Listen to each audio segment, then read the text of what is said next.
so much hotter when they're covered in blood. Oh, sweet baker. Hello, and welcome to Drenched in Blue. This is a horror Yandere dating sim in which you are mysteriously chosen to be one of 3 students to study in the prestigious city. But your peaceful days are soon shattered when you meet a mysterious newcomer who might be a little too obsessed with you, and as strange and dangerous things begin to happen to you and everybody around you. Will you trust him? Or will you instead run to your closest friend, who might not actually be as kind as he seems? Let's get started. Insert your name. In the 2000th year, the sea shall rise and the world shall drown. The Leviathan shall descend once more into the abyss, and its plunge will tear the order of men asunder. Plagues will walk upon the earth. Wars will devour nations. Hunger will gnaw at the living. And mankind shall wither, as all creation returns to the water. It waits, it remembers. The Leviathan does not die. This sounds so interesting already. The sea was endless. A black and silver expanse writhing beneath the storm. The art was so pretty. I'm such a big fan of the cel-shaded style. Dark clouds twisted across the sky, split open by sudden flashes of lightning. Helicopters swept above, their searchlights cutting over the churning black waters. The storm tore at wires and canvas, yet the deputy leader stood steady, coat whipping into the wind. Besides them, a scientist bent over shaky equipment. The currents are too strong. 2 subs have already gone silent. If we keep pressing forward, we'll lose everything. The deputy leader did not immediately answer. Instead, they pulled a slim phone from their coat pocket and turned away from the others. They pressed it to their ear. Yes. We've made contact with abnormal currents, exactly as predicted. Losses are within expectation. The scientist is panicking, the bioweapons are ready. I'll proceed as ordered. The storm drowned out any reply. The deputy leader glanced at the frantic scientist, still yelling into his headset for the missing sub-teams. Understood. If the Leviathan shows itself tonight, we'll have our proof. And if not, we'll have our sacrifice. They closed the phone, sliding it back into their coat, still trembling. You built these weapons. Did you think progress would come without blood? You don't understand. If we fire now, the whole pier could... But the deputy leader cut him short with a simple gesture. Their command absolute. Fire. Then the canisters dropped, sinking into the black waters, glowing faintly as they vanished. I'm gonna be so honest, but this guy's hot as hell. Like, immensely so. Then the canisters dropped, sinking into the black water, glowing faintly as they vanished. The storm fell silent. The waves stilled. Then the sea erupted. A monster erupted from the depths, smashing through the pier like it was nothing. In its first strike, a helicopter was swallowed whole, ripped apart in fire and steel. The scientist screamed, stumbling across the deck. He reached for the deputy leader. Help me! Please! But the deputy leader did not move. The gaze remained fixed on the colossal beast. The scientist slipped into the dark waters, and in the next heartbeat the monster surged up and its jaws snapped shut around him. Slowly its eyes turned, burning with hatred. They locked on the deputy leader standing at the broken edge of the pier. We will defeat you, Leviathan. A gentle knock pulled you back. Your eyes opened to find the car parked beneath the glow of the street lamp, rain falling in thin silver lines. You looked at the big sign that said Sanguinaria Hotel. A man stood outside your window, hair dampened by the mist, a polite smile on his face. He's so cute. When you stirred, he took a small step back, giving you room to open the door. As soon as he did, he extended an umbrella towards you with one hand. Good evening. Welcome to the Sanguinaria Hotel. My name is Calvin. I work here as the bellboy. He guided you out of the car, adjusting the umbrella so not a drop touched you. Thank you, Mr. Calvin. Oh, just Cal is fine if you don't mind. As he held the umbrella steady, Cal studied your face for a brief moment, then reached into his coat pocket. He pulled out a small leather-bound registry and flipped through its pages with practiced ease. His eyes scanned each line until they stopped.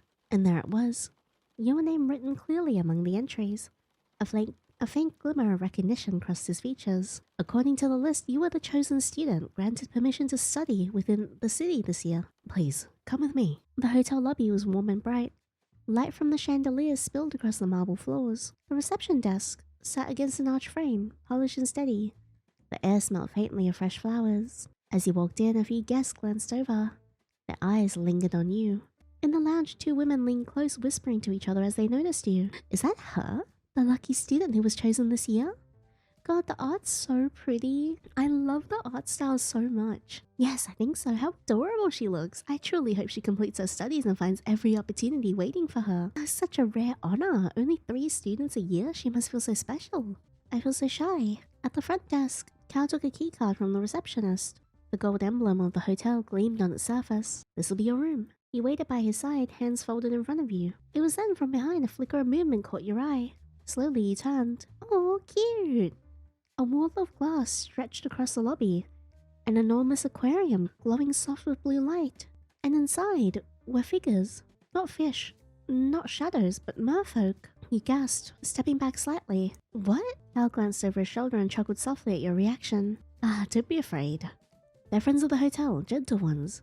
If they wave, you may wave back. The mermaid giggled, spinning playfully in the water while the merman gave you a nod as if to say you're welcome. Their presence was strange, yet no one there seemed surprised. Cal moved to your suitcase, setting it on a polished brass luggage cart. Allow me, he said with a small bow before steering the cart towards the elevators. Your parents ever trusted me with your care. They reached out to the hotel owner directly before your arrival. It was their wish that you be somewhere safe. Somewhere you could focus entirely on your studies.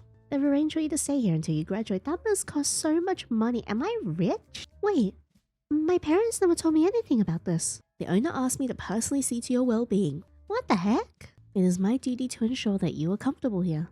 Nothing more, nothing less. The elevator doors opened with a soft chime and he guided you inside. Moments later, you stepped into a quiet corridor, lined with warm lighting and thick carpet. The walls were covered with paintings, their frames catching the dim light. Most of them showed ships at sea, scenes of whaling and dark oceans under stormy skies. Here and there, a portrait stood out. Some old photograph of the hotel owner posing proudly with the towering skeleton of some giant creature. And that photograph? Did the owner actually find that giant thing? He would say it found him. He funded the expedition that brought it here.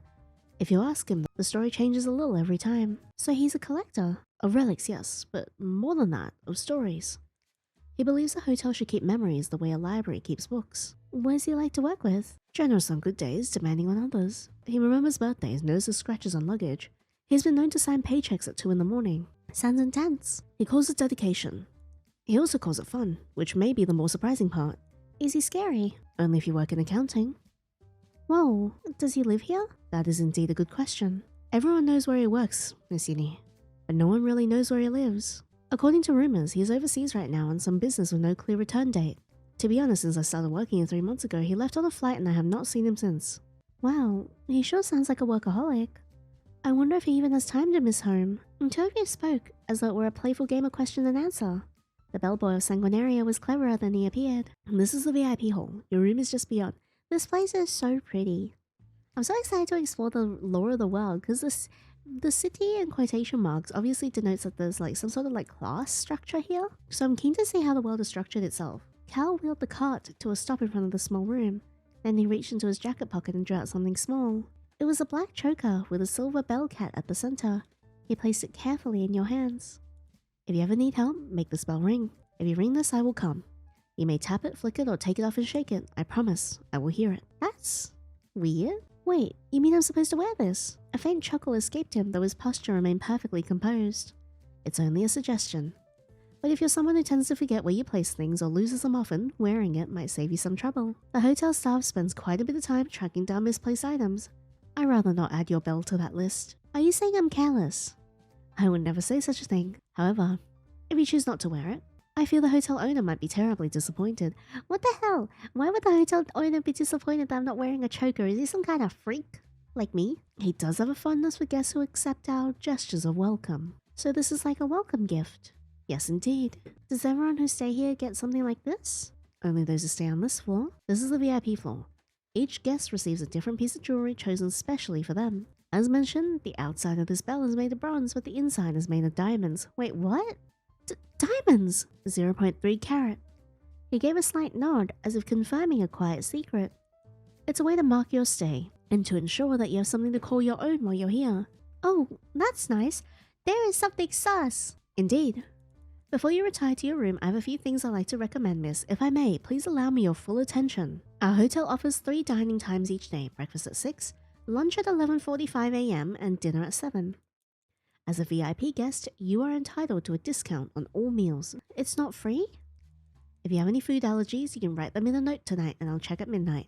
Please note that this benefit applies only to our hotel's restaurant. The establishment next door is under different management, though I would personally recommend our own, as it is both clean and held to the highest hygiene standards.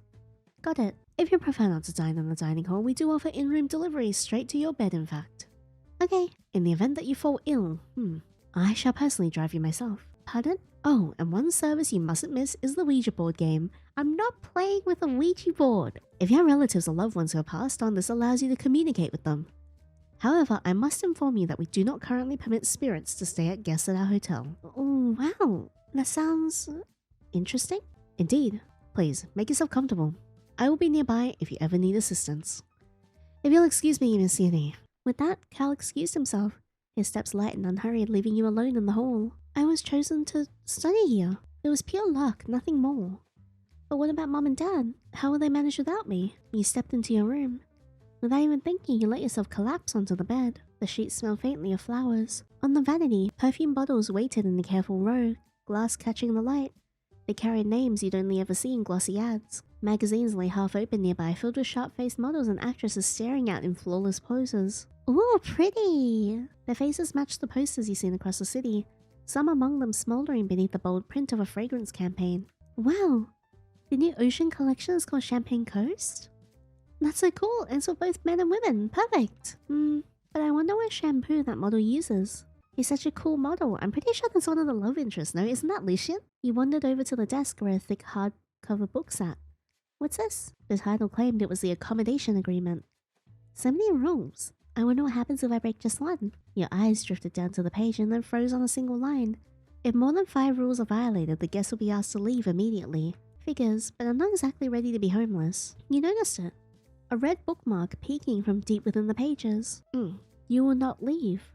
Okay, great. Yeah, that doesn't make me feel bad at all. A sudden chill raced up your spine. Well, I'm not leaving anytime soon. The air in the room seemed to thicken. You thought you heard footsteps behind you.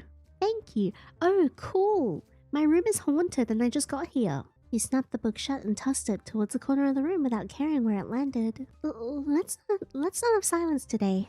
You grabbed the remote. Click. A music video. Click. A drama. Click. A cooking show. A documentary you had no interest in.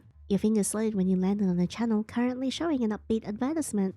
The kind with soft background music. Perfect time for a shower. Perfect. Background noise.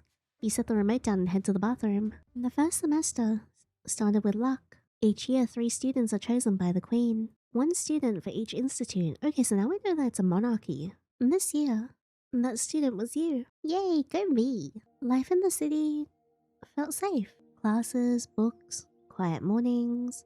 Until everything inevitably goes to shit, right? Clean streets, bright lights at night. Soldiers guarded the walls. Nothing could break inside. Okay, see? The city is the last place still alive. People from every corner of the world now live here. At its heart rose the 4 great institutes. They were built long ago by the Queen herself. Their goal?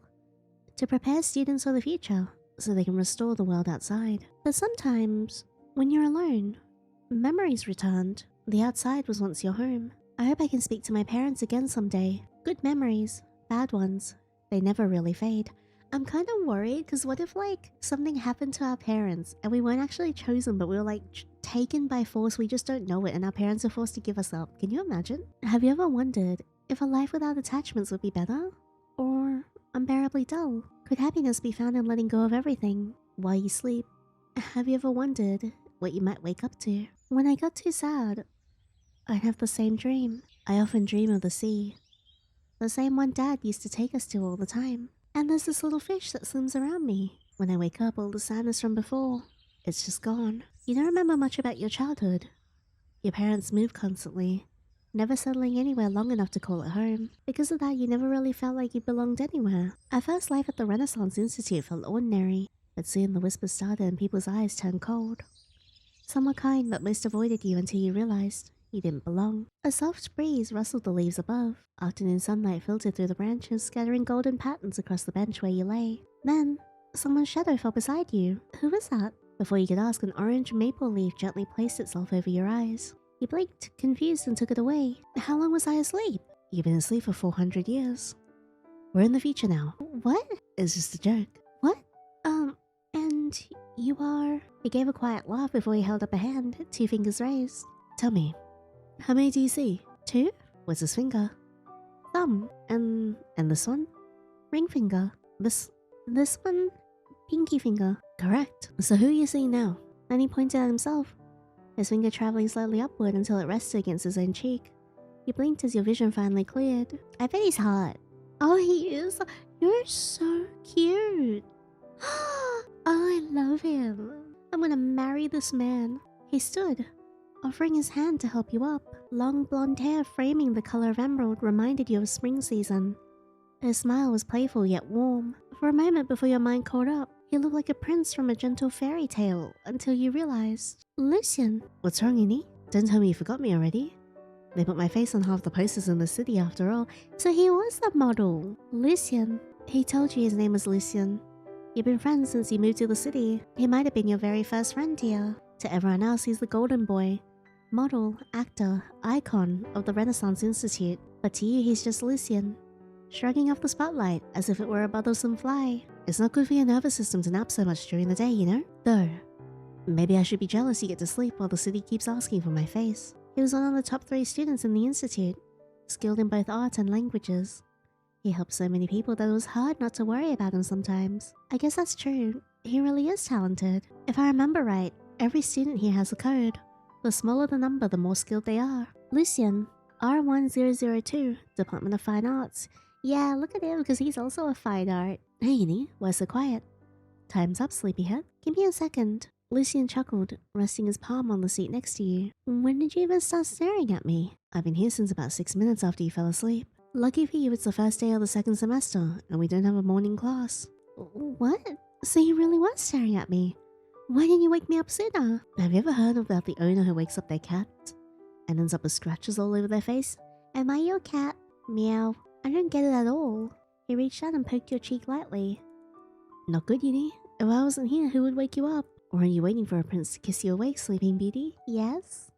The black-haired one? What are you talking about, Lucien? I see you're fully awake now. Oh my god, I love his uniform. It's so pretty. Oh my.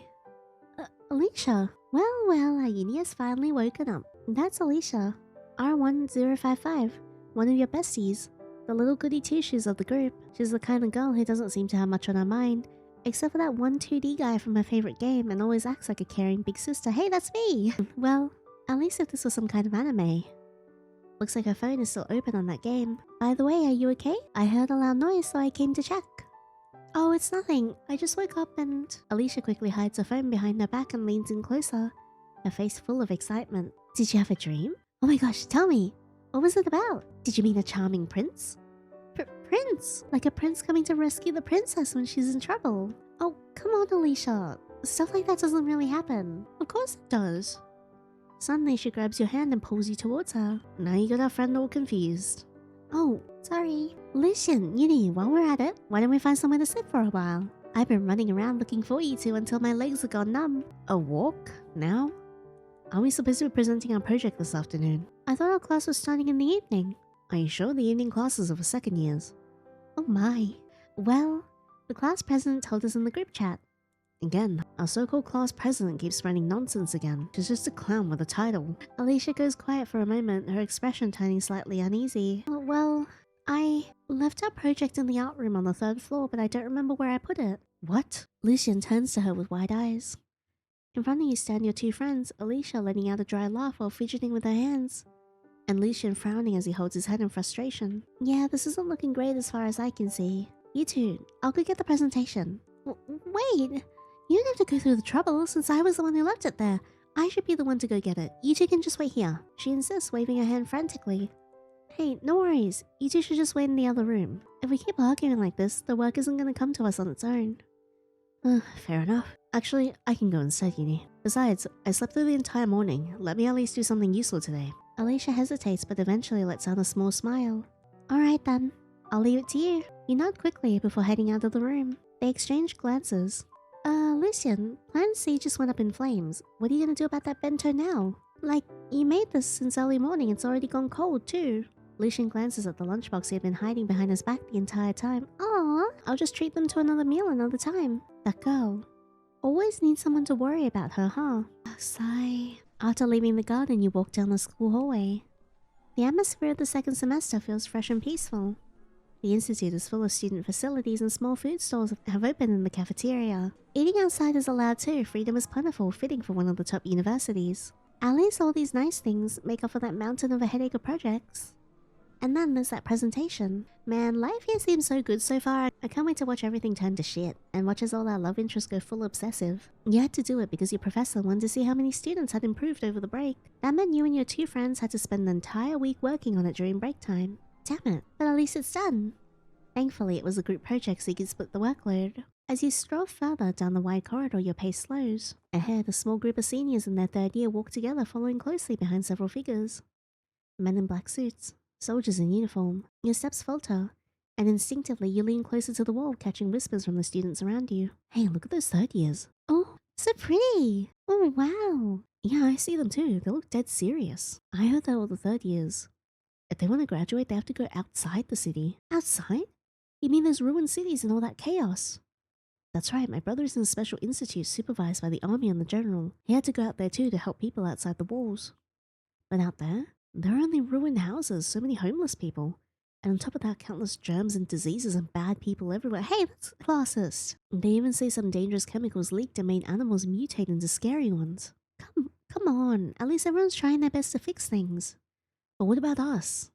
Oh, we're studying arts, right? I'd love to go out there and rebuild schools for the children outside. Oh, that's nice. This is seriously fascinating. But I wonder, what will happen to them next? You can't help but stare, your heart pounding with a mixture of curiosity and excitement.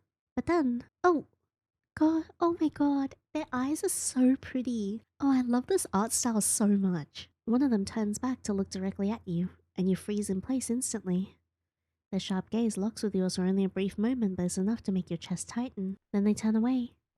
You remain still for a heartbeat, then quickly avert your eyes and walk in the opposite direction. Third floor, the art room, right? This should be the place Alicia mentioned. With that, you grab the doorknob and push it open. You step in slowly, your eyes scanning the rows of shelves, the stacks of boxes, the random pieces of wood leaning against the wall. Somewhere in here was your group's work. Or it should have been. You walk from one table to another, pulling open drawers, checking the shelves by the window. Nothing. Let me guess, someone stole it. Oh no. Is it here? In front of you stands a marble statue. It's a replica of a well-known artwork made by an artist from long ago. This is proof of an age of art and civilization. Now thousands of years later, it survives only as fragments, reminders of a world long gone. But not here either. You step carefully towards this corner of the room. At first glance, you think you might find your project here, but all you see is a tall, unfinished canvas. The path isn't easy. Tools and scraps of paper are scattered everywhere. Not here either. Here? You walk towards the wall where several canvases are stacked together. They look old and ordinary, nothing special at first glance. But rumors say they were part of a senior's project, one that kept them awake all night just to finish in time. On the floor beside them, empty energy drink bottles lie scattered in a messy pile. It's almost like proof that someone once worked through the night in this very room. Who could have drank 8 whole bottles? Not me, that would kill me. Still nothing. What about this one? You move to the right, stepping around scattered materials. In the center of the room stands a large canvas taller than you. The painting is unfinished, colors not fully blended. But even so, you can sense the artist's love for autumn. It's really beautiful. I hope it gets finished soon. No, I can't find it. Where did it go? We're in so much trouble. Your group stood in front of the professor's desk, the unfinished canvas behind you, almost feeling like it was watching. Because you have Lucien in your group, I expect a standard far above average. Do you understand what that means?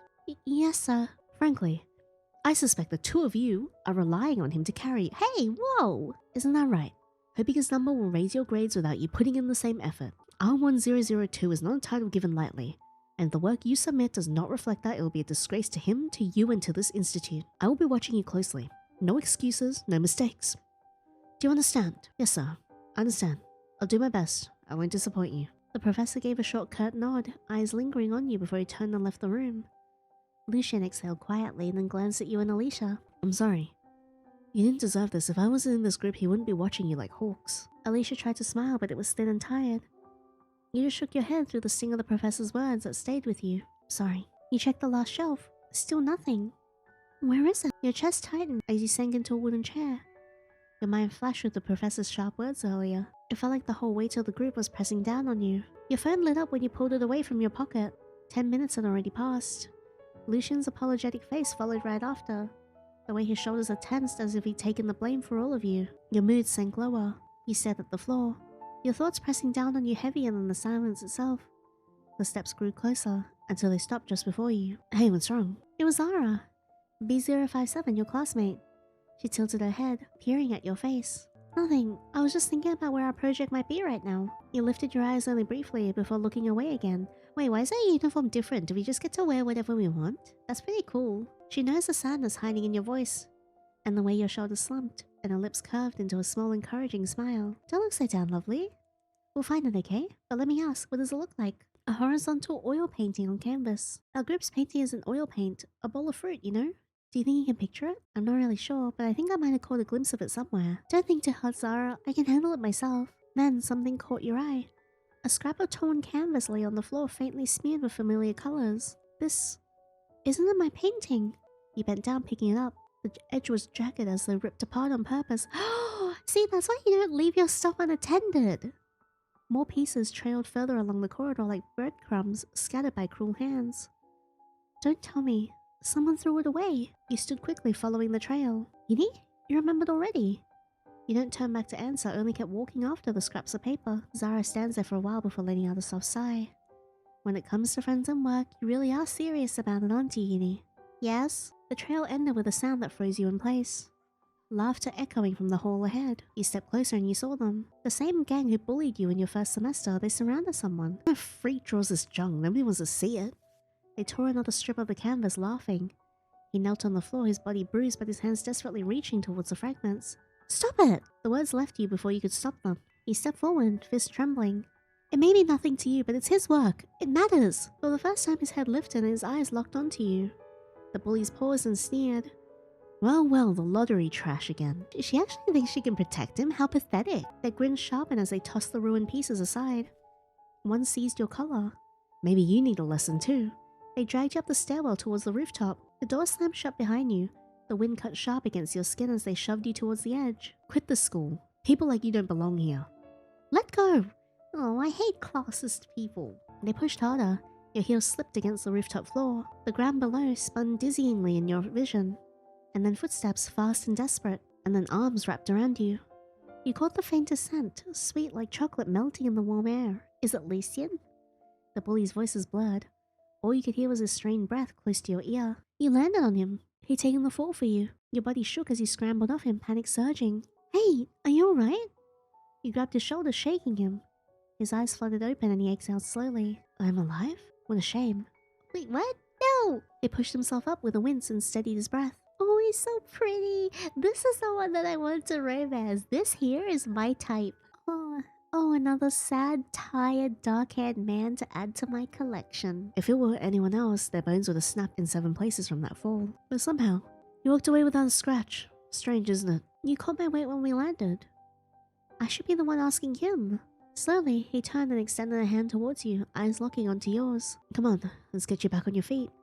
You're so pretty. Oh, I'm so in love. Your gaze lingered on him for a moment.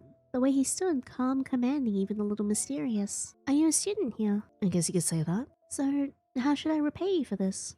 Repay? Oh my god. Oh no. Oh my god. I sure do love it when a tired, dark-haired man looks at me disdainfully. Oh, those grey eyes are staring at you. If you want to repay me, then tell me your name. In exchange, I'll give you mine. Okay then. I'm Yinny. First year, Fine Arts. Seat number R1016. Nice to meet you. His gaze sharpened a little, studying you. Yinny, you really are just like me. So you're one of the queens chosen, right? Your breath caught. Was he judging you? Testing you? Yeah. I was selected through Her Majesty's annual choosing. Really? Then you must be pretty lucky. Not that much, I think. He seemed to relax at your honesty, shoulders easing just lightly. Same class as me then. Wait, you mean you're in my class? Yeah, Kanoire. First year, just like you. Surprised? Of course I am. I mean, you just fell from a roof with me and wait, seriously? You're focusing on the wrong thing. Shouldn't you be more worried about your project? You blinked and looked down. At your feet, the project lay, ruins smeared and broken. You crouched, lifting it with trembling hands.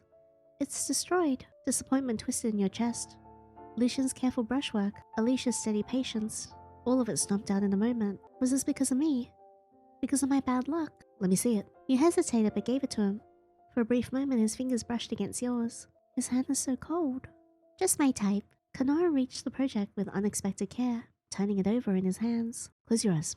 Count to 3. Just close my eyes? Just do it. 1, 2. When you opened them, your breath caught. The project sat in your hands, whole again, as if it had never been ruined at all. How'd you do that, Kanoire? Just a flick of the wrist. Nothing more. I don't understand, but thank you, really. Wow, so he's got magical powers as well? God, he just gets better and better. His expression stayed the same.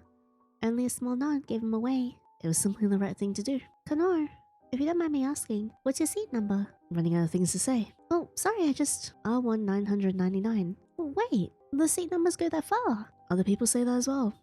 I didn't mean it in a bad way, I just had to ask because you fixed my project just now, like it was nothing.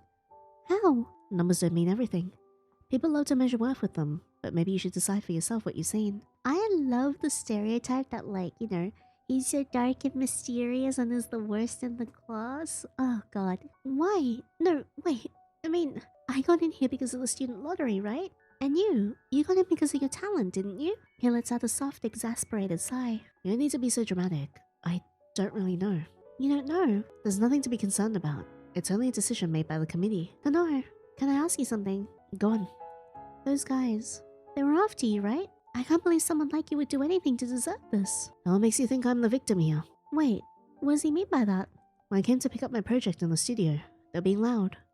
Too loud. Nonsense spilling from their mouths like garbage. I told them to shut it. You picked a fight with them. I gave them a reason to hate me, that's all. So he's admitting it. But still, they went too far. They nearly threw you off a roof. If they went too far, then we will just find a way to push it even further. You can't just... Do you even care what happens to yourself? Care? Maybe.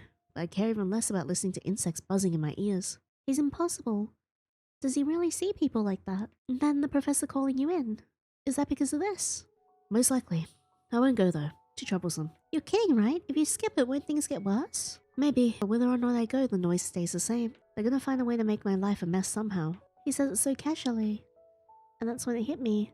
Our afternoon class was about to start. Thanks for helping me earlier, Kanoire. For a moment, his gaze seemed a little softer. I kind of feel like I'm butchering the pronunciation of his name with my accent. I feel bad. You're welcome. Come to think of it, it's kind of pretty. What do you mean? Your choker. It even has a little bell. The sun? You lift a hand to touch the choker you're wearing. Must be important. Try not to lose it. Thanks. After saying your goodbyes, you carefully carried the project as you left the room. That took longer than expected. You hurried down the hallway towards the classroom. Your footsteps echoed faintly. When you turned the corner, you noticed Kanoire walking at your side, silent as ever. You reached for the classroom door and pushed it open. Out of habit, you held it wider, letting him step in first. You're not going in? No, I'm heading somewhere else. Wait, what? You're skipping class? He gave no answer, only a faint glance before stepping back. Without a word, he turned and walked past the classroom, as if he had more important places to be. Hey, hold on! Before you could press him, he was already gone down the hall. Go to class. You stood there bewildered, then slipped quietly into the classroom with your project held close. You sat down in your usual seat. Alicia smiled and thanked you for bringing the project back in time. Lucien gave you a look that felt like he was silently praising you. The professor walked in and started calling everyone to present their work. You and your group went up and presented first, followed by other groups. The presentation went smoother than you expected. Even Lucien, who had been stiff as a board since the start, finally exhaled and allowed the tension to slip from his face. After all the presentations were done, the dismissal bell rang. Everyone began packing up their things and heading back to their dorms. Hey, Yinny, Lucien! You guys did amazing, thank you so much! Lucien packed up his things and slung his bag over his shoulder. We spent the whole week working on this over the break. If Yinny hadn't helped, we probably wouldn't have finished on time. Come on, it's because all of us work together. Alicia giggled, adjusting the bag in her hand. Then let's celebrate at a cafe. I found a really good place. Oh, and Lucien, I hope your car gets fixed soon. Lucien blinked at her, processing what she just said. Guess I'll be taking the bus for a while, but that's not a big deal. Yeah, I suppose. You watch as your two friends chatting warmly as you tighten your grip on your bag. You feel something sticky on your leg. No, it's right on my butt. Someone put chewing gum on your seat and made you sit on it. Is something wrong, Yinny? It's nothing. We should get going. As you said that, Lucien gave you a small smile and nodded. Alicia, on the other hand, doesn't seem too bothered by what just happened. After getting off the shuttle bus, you walked through the quiet little street just outside. The area was small but lively, lined with cafes, boutiques, and flower shops tucked side by side. Everything here looks so expensive. Even the air smells like coffee and perfume mixed together. The signs along the way were written in French, delicate golden letters curling like vines. I'm not gonna pronouncing the French because it would be really bad. Sounds fancy. Probably means bakery or flower shop. This way, this way. The three of you stepped into the cafe Alicia recommended.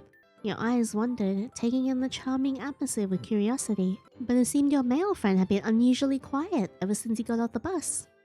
Lucien sat across from you while you and Alicia shared the same side of the table. Well, at least Lucien had his bag to keep him company. Excuse me, your order's ready. The tray was placed before you and your eyes lit up as you saw what you ordered.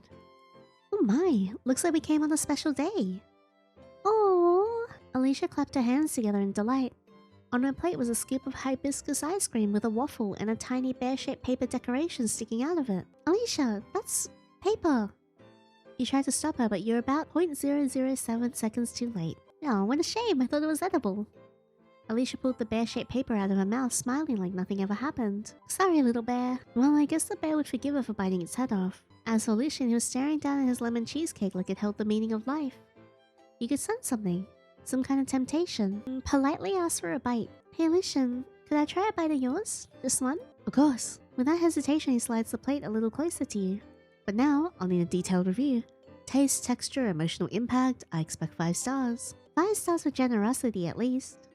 He watches you take the bite with a soft look in his eyes, kind and warm and just a little curious. Lucien finally spoke again, not with that distant silence like before. So, Alicia, did you say you've been here before? Yep. I come here sometimes to read when class gets too boring. They have this cherry tart that tastes like heaven. Oh, speaking of which, did you know that someone new just joined our class this semester?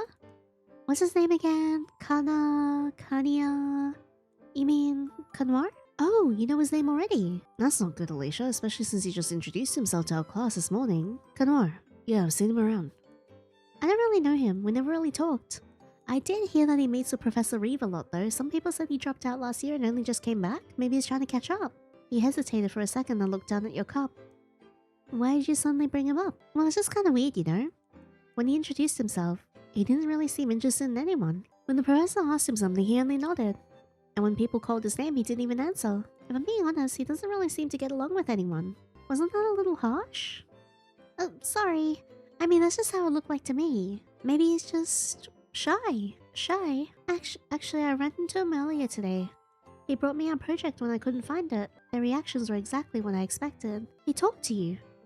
Alicia looked thoughtfully puzzled. Is that so? Just be careful.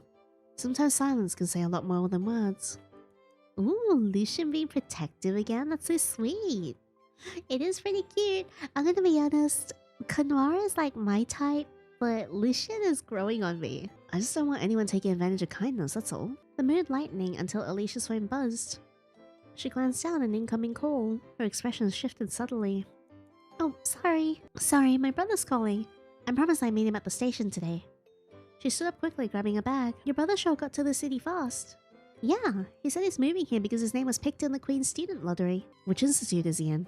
Aries Institute, of course. He's loud. He's so loud, I bet he's gonna love it there. Oh, I see. That's great news. Don't wait for me, okay? I'll see you both tomorrow. Text us when you get home. Take care. With a playful wave, Alicia disappeared through the cafe door, leaving only the soft jingle of the bell behind. She's always so full of energy.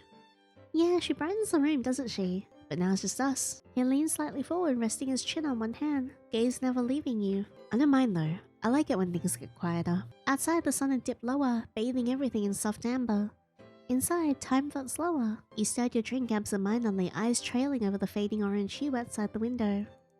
I didn't realize he was the second year before. I just assumed he was the same year as us. By technicality, I don't think you could really call him a second year. He is older, though I suppose it's easy to miss. Yeah, some people come back with parts of themselves missing. I wonder what happened to him. Why do you want to know? I didn't mean anything by it, he just seemed lonely, that's all. I know. You always notice things like that. Outside, the streetlights began to flicker on, one by one casting soft halos over the pavement. Do you want to walk home together? Yes. Sure. That sounds nice. I'll make sure you get home safe. You are so sweet. You walked out of the cafe with Lucien. Lucien and you walked side by side in silence, his steps steady on the brick sidewalk. The night air is cool, brushing against your cheeks as you and Lucien stand together at the quiet bus stop. Lucien seemed a little tense. Did something happen in his mind at the cafe? It's quieter out here than I expected. Guess everyone's already home by now. Yeah, maybe they're tired of seeing my face on every screen in the city. Oh please, you're not that bad. You sound like you don't believe me. I just don't think of you as the poster boy of Renaissance. You're just Lucien. He looks at you for a moment, then lets out a small laugh, almost embarrassed. Speaking of which, you already know Kanoire. You probably shouldn't get too close to him. Kanoire? Why?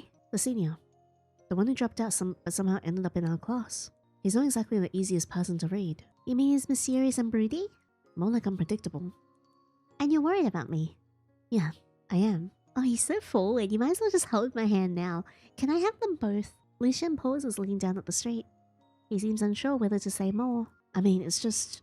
You should be careful, that's all. He's not telling me everything, but I can feel the warning in his voice. His breath slows slightly as if debating something. You remind me of someone I used to know. Someone? That person, they were kind. Really kind. Never saw anyone as an enemy, just want to make everyone happy. That sounds nice. One day they were too kind to the wrong person, and they didn't make it. Someone took advantage of them, took everything. I'm sorry. That must have hurt. That's why I don't want anyone taking advantage of your kindness. So this is about me after all. There's a pause. The city feels alive but distant. You try to smile, hoping to lighten the heaviness in his words. The bus still isn't here. It's been almost 30 minutes. Lucien looks restless. His fingers tap against his leg, eyes darting down occasionally down the road. Something's bothering him. Suddenly his phone begins to ring. Oh? Lucien exhales and slowly answers. Lucien, there you are. I've been trying to reach you. Manager, I'll get straight to the point. There's been a change. Tomorrow you'll have to take on an additional schedule. Oh! I already told you I'm not... Listen first, this isn't just another commercial shoot or magazine spread. It's a rare chance to perform on stage. Broadcast live beyond the walls of the city. If you do this, the outside will see you. It'll be the start of something greater. The outside. Exactly. Isn't that what any actor would dream of? To reach beyond borders, to show your light to everyone. No, I don't care about that. I just want to keep working here in the city where I belong. Lucien, you don't understand. This is an opportunity people would die for. And I said I'm not interested. I've already spoken with your father. Oh, poor Lucien. Oh. We agreed to review the offer together. In the end, it won't only be your decision. Lucien lowers his phone slowly, his expression frozen. He's trembling. They never change. No matter what I say, they'll always choose for me, as if I'm a puppet to be moved around. Lucien, suddenly, Lucien reaches out and grabs your hand tightly. Whoa, come with me. Before you can react, he pulls you along, running down the street with a desperate energy. The night wind whips past your face as you stumble to keep up, his grip warm and unrelenting. And then you arrive. The vast ocean stretches out before you, shimmering with a faint blue glow. The waves crash gently against the shore, scattering particles of light that glimmer like stars falling into the sea. It's beautiful. I always come here when I can't breathe. This is the only place that feels like mine. He steps into the shallow water, letting the glowing waves lap at his ankles. Yandere, did you know? They say this place shows up in an old fairy tale. Lucien, you're making it really hard to not choose you right now. It's a home for sea creatures. A place where people can relax, and even inspiration for writing fairy tales. And this beach? Well, it is beautiful, that's for sure. It's been years since I last came this close to the sea. You listen to him as the cool sea breeze plays with your hair. Lucien's gaze drifts to a pretty shell resting on the sand, probably left behind by a hermit crab. He picks it up gently, turning it in his hand. Because it can mean so many things to people. For me, wherever I don't know where else to go, I always end up here. Right now, I don't really know where I should go either. I just don't want to go back. The wind catches his golden hair, making it ripple like strands of silk in the sunlight. You watch him quietly. He doesn't look at you, his eyes instead fixed on the endless horizon ahead. Could it be that he's still worried about what his manager said earlier? Listen, I'm never gonna accept their deal no matter what they say. I don't want to act for strangers beyond the walls. I don't want to live for someone else's dream. I want to stay here in the city. To be an actor who's loved because I put my heart into it. Because it's what I love. And that is so important, you have to do what you love. Lucien. He smiles faintly at you, his eyes softening. No matter what happens, I'll never leave. Suddenly, he scoops up the glowing seawater in his hands and flings it into the air. The droplets scatter like blue sparks, falling back down like enchanted rain. You laugh, unable to hold it back. The sight is too magical and unreal. Liberty! Suddenly, Lucien tosses his phone somewhere into the sand. He drops his bag, letting its contents scatter across the beach. He runs across the sand like a child who just ran away from home. Maybe him and I could run away together. Seawater and sand and bits of leaves cling to his pants, making them dirty and soaked. Wait for me! But he doesn't run so fast that you can't catch up. He just wants you to come along with him. Lucien quickly lifts a hand to cover his mouth and coughs. Are you okay? He wipes at his mouth and nods. I'm fine. Just haven't run in a while. With a gentle smile, he pushes the sand from your cheek, his touch lingering tender and soft. This is what I love. I think this is like a pseudo-confession. Moments like this where I can just be myself. No pressure, no chains. Just me doing what I want with someone who understands. He looks at you, his voice softening to almost a whisper. We've been close since the start of the semester, so I want you to know the truth. My health, it isn't good. Even moving too much makes me feel faint sometimes. Your health? When I was a kid, I was always dead lost in gym class. During the annual sports festival, all I could do was stand on the sidelines and cheer. I never once got the chance to play out there with everyone else. Studying, well, I got bored of it easily, but it was the only thing I could actually do well. And later, my manager, the one who brought me into this industry. If it weren't for him, I'd probably just be Lucien, the guy who only ever scored high on tests, nothing more. I don't know if tomorrow will be better or worse. But today, I still want to try. You freeze for a moment. The truth that leaves his lips steals your voice. Your hands go stiff and cold. What do you mean? Oh, it's so pretty. Are you worried about me, Yandere? He cuts you off and slowly turns to look at you. Of course I am. You're dealing with your condition. How could I act like everything is normal? If you're that worried about me, then stay with me forever. Lucien steps closer and sets a seashell in your palm. His fingers lace with yours, guiding your hand to close around the shell. You get to see my face every day. Speak with me whenever you wish. You'd be there to look after me up close and I'd be there to take care of you. Don't you want to talk with me every day, Yandere? Lucien, I think this is a bit of a slippery slope. It would be such a pity if you didn't feel the same, because I'd love to talk with you every day. The night breeze by the sea lifts his hair, and Lucien's smile does not fade. Before you know it, your heart is racing. What does he mean? What is he trying to say? It's just a question, so don't overthink it. No, I think he's very serious about this. But still, I want you to know. I'm not going anywhere. What I want you to know is only this truth. That my body is bound by limits told to stop here. And even though in my heart I wish I could do so much more. I'll live 1,000 years. No, 10,000. I'll live so long that even the dinosaurs will be jealous. You laugh softly.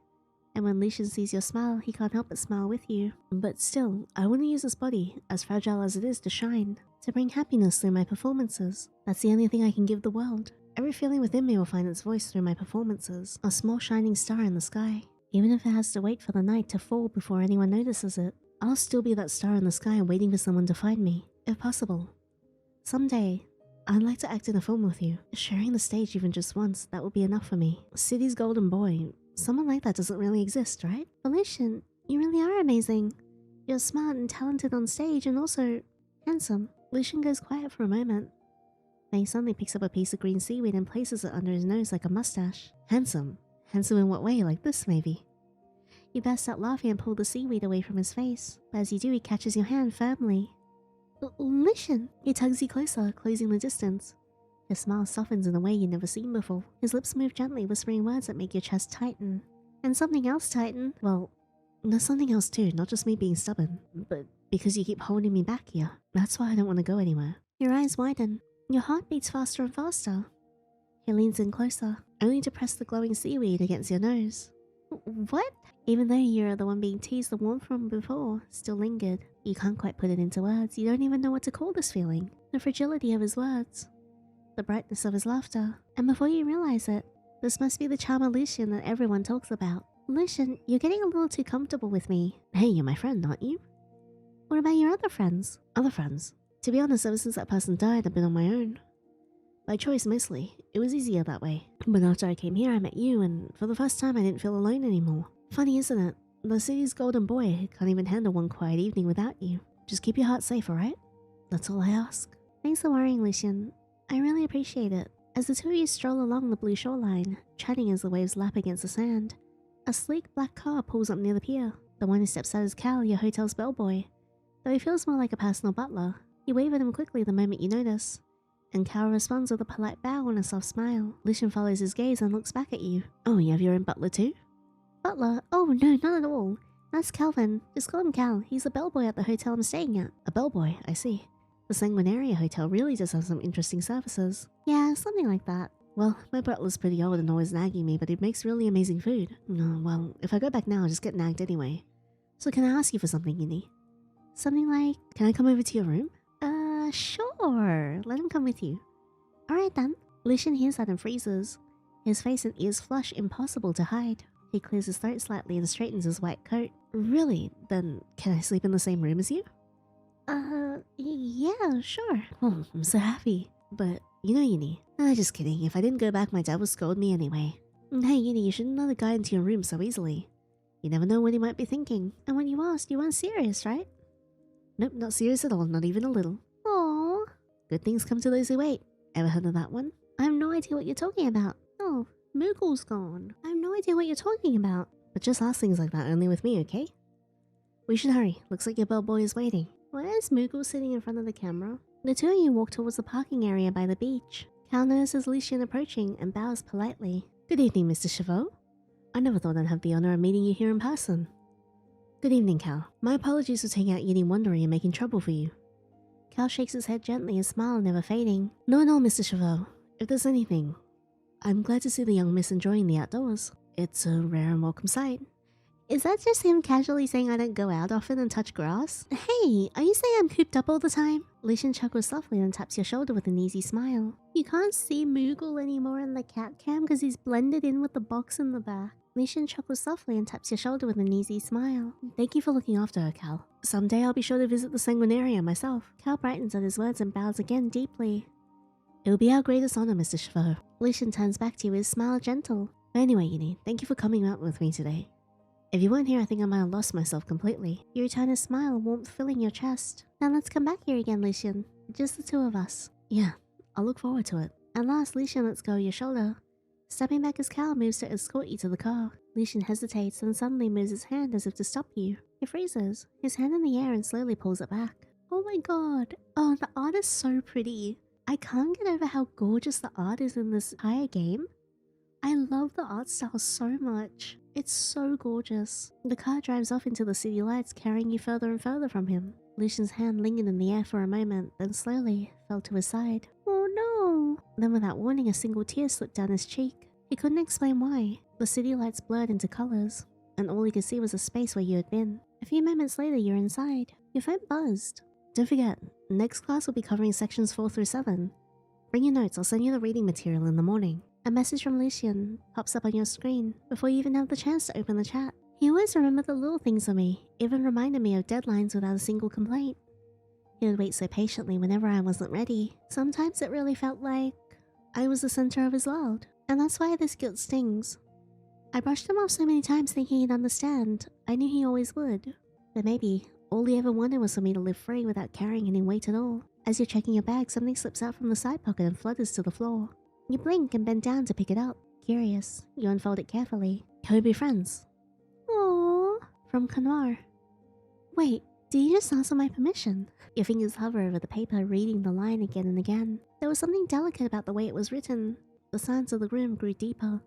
Your heart beat once loud in your chest. And now as you stare at the paper, you could not but feel as though somehow the peacefulness of your days had just shifted. Knock knock. Oh, who? Pardon me, miss. May I come in? You blink, quickly folding the paper and standing aside before raising your voice just enough to answer. Yeah, please come in. Forgive me if I intruded. I only wish to check if you settled in. You're not intruding at all, Cal. Honestly, it's nice having someone to talk to. You hesitated, then blurted out the first thought in your mind. Cal, you know Lucien Chauveau, right? Of course, miss. Everyone in the city knows Lucien Chauveau. He's admired for his confidence and, well, his charm. He's been a model for plenty well-known brands, and even closed the show at a big global sports event. He helps out in all sorts of areas. He's really talented. I thought so. He seems so untouchable in the magazines. I wonder if he's actually like that. Hard to say. Sometimes the light on stage hides more than it shows. His eyes flick to the paper you're holding. For a moment, his polite mouth slipped. Tell, what is it? Oh, that's from a friend of mine. His name is Kanoire.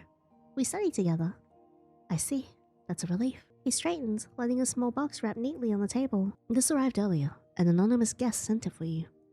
Don't worry, I hadn't inspected. No poison, no danger. Perfectly safe. Man, I feel like Calvin is not getting enough credit for how wonderful he is. I mean, the man drove me home. Really? That's wonderful. Please, thank whoever it was if you find out.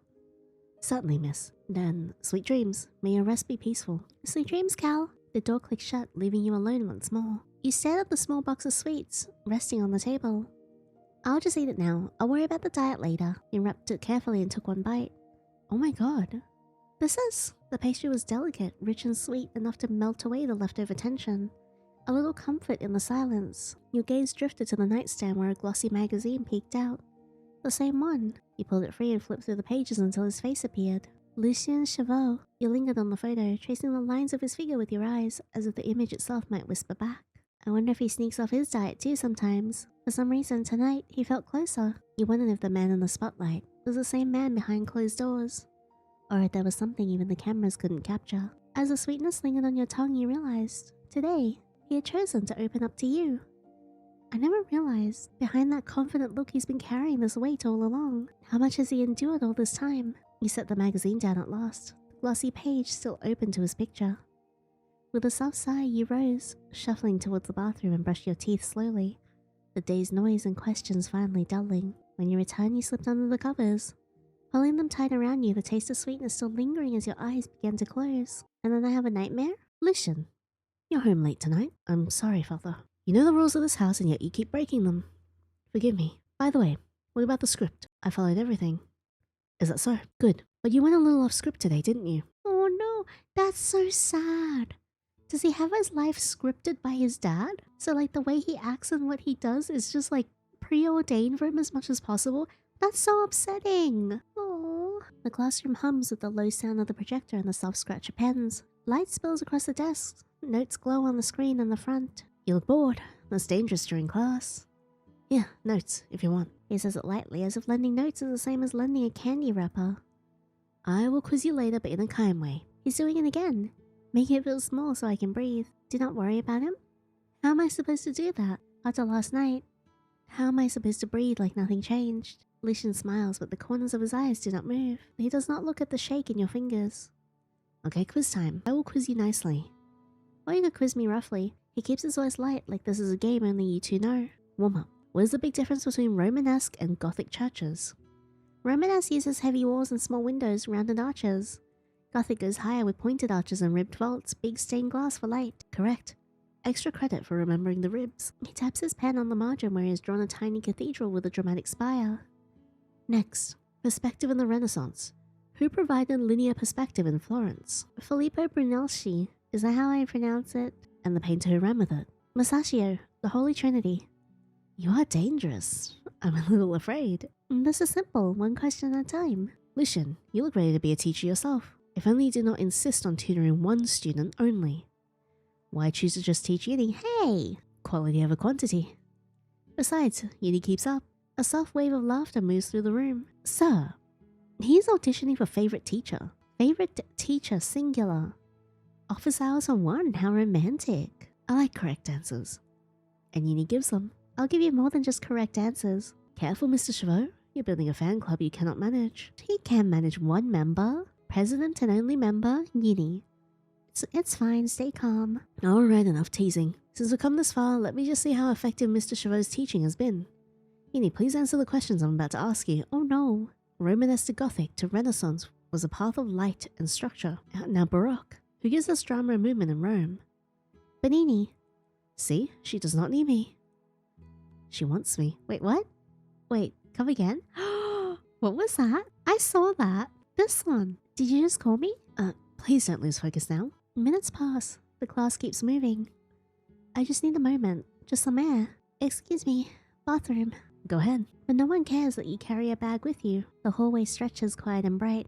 Your shoes squeak faintly against the polished floor. He answers every question perfectly and all I can do is think about him. Why does it always hurt when I'm next to Lucien? Why do I think about him like a problem I cannot solve? You shake your head, puffing your cheeks like you can blow the thought away. If I go back in now, I'll just sit there thinking about him again. My chest feels like it's going to burst. Nope, not happening. Not today. You spin lightly on your heel, hugging your bag against your chest like a shield. Skipping class just once won't kill me, right?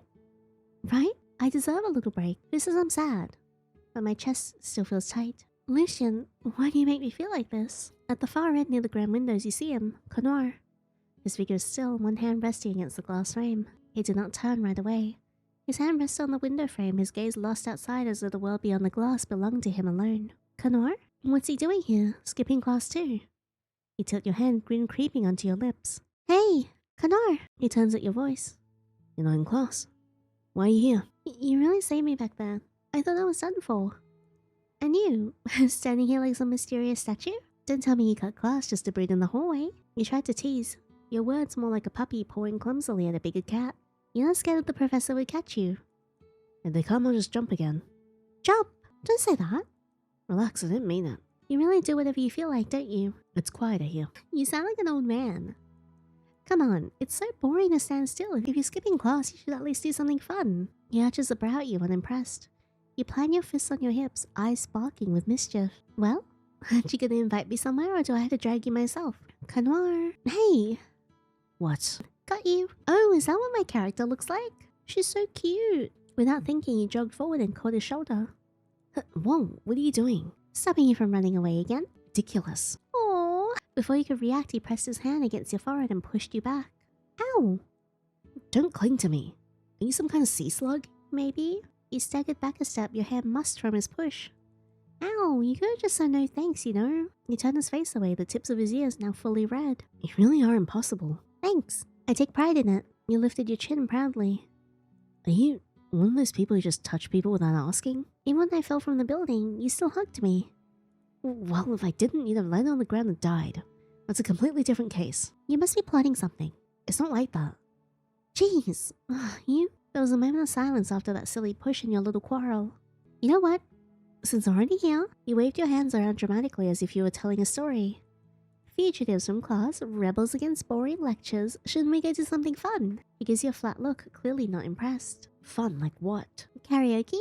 He brightened at the thought, but he instantly shook his head. My throat hurts, I'll pass. Okay, then behind the school? View's not bad. The mosquitoes there will eat us alive, and dengue fever isn't exactly my idea of fun. Fine. The mall then. Air conditioning, snacks, people watching. That's way too far, I'm not walking all the way there. You threw your hands up, your voice rising in mock outrage. Ah, what is this? No matter what I suggest, you shoot it down. At this rate, we're trapped here forever. You really don't give up, huh? Obviously, that's my best trait. A beat past. So, where's the secret hideout of a gloomy prince like you? The seaside. Around this time, some small shops should be open. It's not too far. Your mood flipped in an instant. Oh, now you're talking. Let's go before the professor catches us. Before long, the two of you found yourselves boarding the shuttle bus that connected the institute to the edge of the city. Oh, this is pretty. The ride was bumpy, crowded with students and workers alike. And through the windows you could see the glitter of the sea, growing closer and closer. The city itself felt almost unreal, buildings stacked like jewels against the hillsides. Narrow roads winding down towards the sparkling waters. After the bus dropped you off, you and Kanoire walked the rest of the way. The sound of the gulls grew closer with each step, the salty breeze and the smell of fried snacks, and the faint music of a street violinist. You slowed down, letting the sunlight touch your skin. We're arriving! Kanoire stepped off the bus behind you, squinting in the bright sunlight reflecting off the ocean waves. Yeah, we made it. His eyes darted nervously from side to side. Don't be sulky, Kanoire. You're the one who suggested we should be here, right? No professor would just stroll around here when they have work to do. He averted his gaze, looking down at his shoes as he shuffled awkwardly on the ground. It was your idea to skip class and come out. I only tossed in a good option, that's all. Come on, skipping class is skipping class. Humans are creatures of freedom. Human? Freedom? But I guess you're right, Kanoire. It's not so bad here. Since we're already here, maybe we could go for a walk on the shore. Why do you question human? Are you not human? What are you? Sure. Oh, look!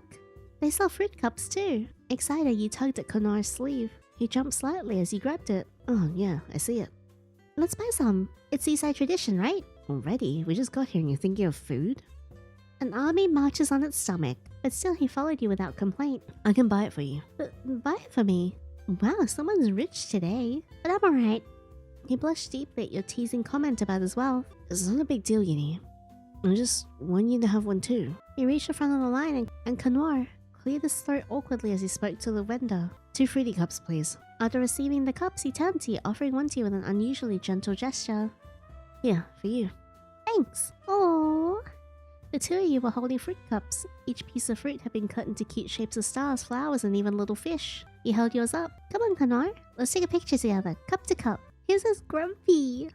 Like this? You pressed the cups close, snapping a photo, laughing at how silly it looked. Wow, your cup is so cute. I guess it's just the shop's charm. Well, how about a slice of starfruit, young man? What? It's sour. That zesty sourness is what gives you energy. Here, take one. Thanks. The two of you kept nibbling away bit by bit until the cups were finally empty. All gone. That was faster than I thought. You stood up holding your cup like you were about to toss it into the nearby bin. Give it here. I'll throw it away. Really? You blinked in surprise and handed it over with a small smile. You're pretty kind, you know that? Kanoire only shrugged, taking the cup without a word. Alright then, thanks. And together the two of you stepped onto the wide path that opened towards the beach. The moment your feet touched the boardwalk, your heart jumped. So beautiful. The sea stretched wide in front of you, sparkling under the sun. You couldn't help smiling. You spun around, lifting your phone high, snapping photo after photo. I want Dad and Mom to see this. Afterwards, you headed down to the sand. You slipped off your shoes, dangling them from one hand as your bare feet sank into the sand. I wonder if there'll be a message in a bottle floating around here. Kanoire matched your pace, his shoes and socks dangling loosely from one hand. Looking for something? You know about messages in bottles, right? I'm wondering if one might float by here. Is that so? It would be nice if you found one. Of course. You bent down, picked up a seashell and without warning dropped it lightly onto your head. Hey! You jumped, but he only smirked, using his height like a weapon. Not to be outdone, you spotted a small crab scuttling nearby. Grinning, you carefully scooped it up and held it towards him. Your turn! The crab pinched at his back. What the? It's a gift from me! You burst out laughing as he chased you down the sand, both of you running like kids, the sky above painted gold. The hours passed in peace, filled with laughter and a strange kind of warmth that felt almost too good for two people who had just met. By evening, the two of you were still wandering near the shore, stopping at your little stalls talking about everything and nothing. You really don't get bored of walking here, huh? Do you like the sea that much? I don't hate it, it just feels calm, like it's easier to breathe. Oh, you sound pretty enthusiastic to me. Do I? Before you could reflect further, your eyes caught a flash of color. Trinkets glittered in the windows of a small souvenir shop. Without thinking, you rushed forward. Hey, they just run off. A tiny bell chimed as you stepped inside, Kanoire close behind. The owner was an elderly woman moving slowly from her chair with a smile that warmed the air. Ah, young faces, it's been so long since I've seen visitors at this hour. Despite her age, her kindness shone bright, and you couldn't help but feel safe in her presence. She placed the charms carefully into both of your hands. These here are made from the shore itself. A pair, see? One for each traveler. The sea is a way of keeping people connected. Her smile deepened as she looked at you both. Wow, I love this. Hey, Kanoire, they're cute, right? You turned, eager to show Kanoire, only to pause. His face was quiet, but his eyes softer than you had ever seen, like a glimpse of the boy he might have been long ago. They carry something honest. He understands. You, boy, have eyes that have seen too much, haven't you? Maybe, but I'd like to believe things like this, even if it's just for a little while. Then believe, child. Life is heavy enough. Let small joys rest in your pocket so you don't forget them. Then, with a sudden decision, Kanoire smiled faintly. Then I'll buy it all. You blinked, startled. No. Buy only what you like. My shelves are plenty. No one will fight you for them. No, I'll take them. All of them. There was silence, only filled by the sound of waves outside. The old woman's eyes grew wet, though her smile never faded. You remind me of a boy I once knew, stubborn as a rock but with a heart as tender as the sea foam. Very well, young one. Take them, and thank you. May good luck always be with you, ma'am. The two of you left the little seaside shop behind. Kanoire's arms stacked high with boxes, a wobbly tower of trinkets. Let me help. You hurried to take one from him. Yeah, my arms are like jelly already. Maybe I should trade my muscles before coming here. By the way, Kanoire, when are you gonna throw away that fruit cup you've been holding? You've been carrying that trash for ages. I couldn't find the trash can. But isn't there one right next to you? I'm going to recycle it. Oh, so you're one of those eco-friendly types, huh? That's cute. Does he want to keep it? Because it's a memory of us? Don't make it sound like a bad thing. You chuckle a little, then turn your eyes towards the view of the sea. You know, it's been years since I saw the sea this close. Your voice softened as you leaned back against the bench. Almost 10 years, I think. Back then, I thought the sea would swallow me whole. You gave a small, goofy laugh, scratching at your cheek. But today, it feels kind of weird, right? Benoit didn't answer right away. When he finally spoke, it was quiet, almost like he was talking to himself. The sea isn't kind, it just reflects what you carry inside. From up here, it looks beautiful, but the truth is once you're close, it's endless. Deep. You never really know what's underneath. Are you afraid of the unknown? Not exactly, it just makes me wonder. Maybe there are colorful fish, or maybe something terrifying with teeth and shadows. Both exist. The pretty ones and the dangerous ones. That's what makes it balanced.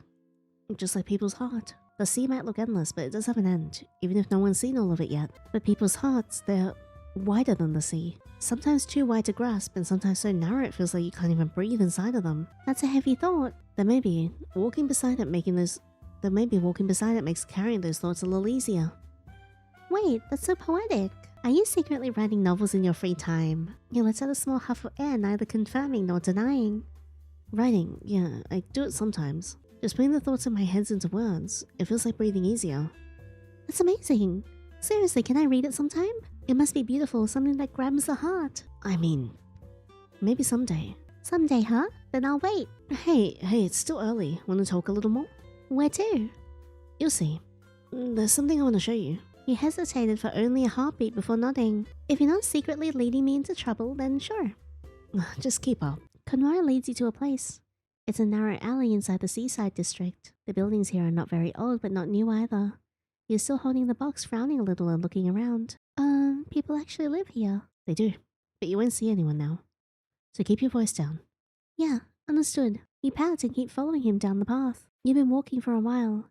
Maybe almost 10 minutes and you still don't know why you're following him. Kanoire, are we there yet? If we walk any further, I'll dissolve into a puddle. We're here.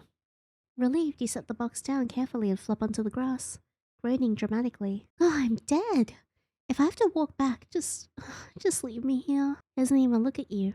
His eyes are fixed on something ahead. Then go ahead and sleep. Grass isn't bad. Hey, that's not funny. I don't even know where here is. He exhales slowly. I thought you liked things natural. You hug your knees, scowling. He really has no idea how to deal with people, does he? You follow his gaze and finally notice what lies beyond it. The other side is a graveyard of living things. Shattered buildings slump against each other. Shadows swallowing what used to be windows. People lie scattered in alleys and gutters, some curled into themselves for warmth, others staring at nothing at all. The air is heavy with rot. Piles of trash spilling into the streets.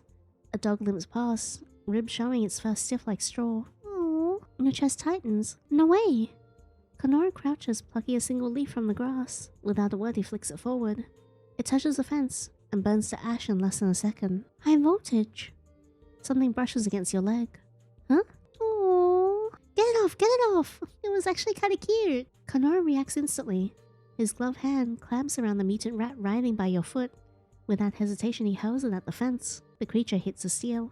And in a blink, it's burned away so completely that not even bones remain. The stench of scorched flesh lingers for a second before the wind carries it off. You press your hands against your chest, heart hammering.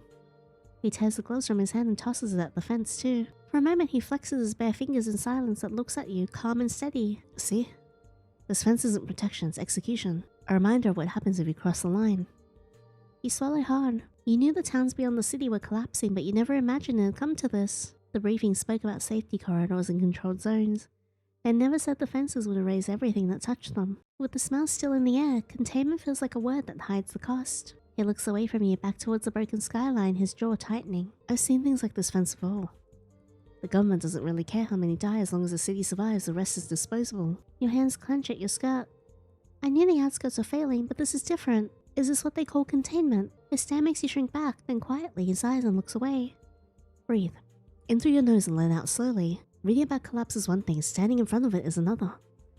I brought you here so you would have truth, not just the pamphlets. Remember this fence, then decide what you want after graduation. So after graduation, what happens? We just walk out into that. You point at the wasteland. No, there's nowhere left. Outside is already dead. The ones who go out, they're sent to scavenge, oil drill, strip what's left. And the sea is worse. It doesn't belong to us anymore. It belongs to the Leviathans? About the third years who went out. I don't really know. If we get lucky, they might answer, but most of the time they say nothing. We can never know if the dishes they serve us are truly made from farm-raised meat. Your stomach turns cold. Then how do you know all this? He pauses just a second, but enough for you to notice. He hesitates, the first crack in his composure. I overheard them once. The politicians speaking like it meant nothing, and at a restaurant I used to visit they once served me mutant meat. I knew because of the sharp sour kick of chemicals in the taste. The others praised the chef for a good dish, but no. It was meat from a chemical leak gone wrong. And then? His eyes sharpen, silencing you. Enough, you just get yourself killed. But I want to find out, I want to know. His harshness makes you flinch. But you realize it isn't anger, it's warning. A wall he built to protect you in his own way. You're making it sound like we're spies or something. His hand brushes his mouth. For a second his shoulders shake. You and I were the same. Always asking questions, always digging where we shouldn't. Was that a compliment? Take it however you want. Suddenly his expression hardens again. His eyes flick towards the street behind you. The show's coming. We should leave now. And like I said before, keep quiet. If they catch us, we're both in serious trouble. He grabs the boxes without complaint, walking fast. You scurry after him, clutching your breath. At the bus stop, he presses the box back into your arms. He guesses this is the part where we wave goodbye like in those old dramas. Goodbyes aren't that dramatic. Not unless you want them to be. Then I'll make it dramatic. I'll wave with both hands and maybe even pretend the window is closing in slow motion. You threw your hand up with an exaggerated flourish, nearly dropping the box on your lap. Careful. You laughed at your own clumsiness, hugging the box tightly again. Get him safely. Wait, what about you? I'll be fine. Always am. Soon the shuttle bus pulled up. The lights from the building shone brightly, chasing away the quiet of the seaside road. The doors opened with a hiss. You stood up, hugging the box to your chest. Thanks for walking back with me. It was fun. Kanoire got to his feet, carrying the rest of the boxes without effort. Yeah, it was. Then, see you tomorrow. You gave him a big wave, almost dropping the box again. See you, Yandere. Kanoire watched you go for a moment longer than he needed to before turning in the opposite direction. Aww. Look at him, he's so pretty. That blush? Oh, that's adorable. I'm glad he must have had a good day. Aww. Yay, I made him happy. Wait, oh no. Damn, this is bad. Really bad. You actually came with me. Oh man, no! I thought it was gonna be a wholesome moment, but what did I expect? Not even a single hesitation. I keep wondering, could you stay this cute? Just for me. If you ever acted like this with someone else, I couldn't forgive it. I won't. I can't allow anyone else to see this side of you. Yinny, my little star, shining brighter than anything in this world. But right now, that light belongs to me, alone. Would you hate me for saying that? I just can't control these feelings anymore. But if it's too much, I'll endure it. As long as you don't leave my side. Oh no.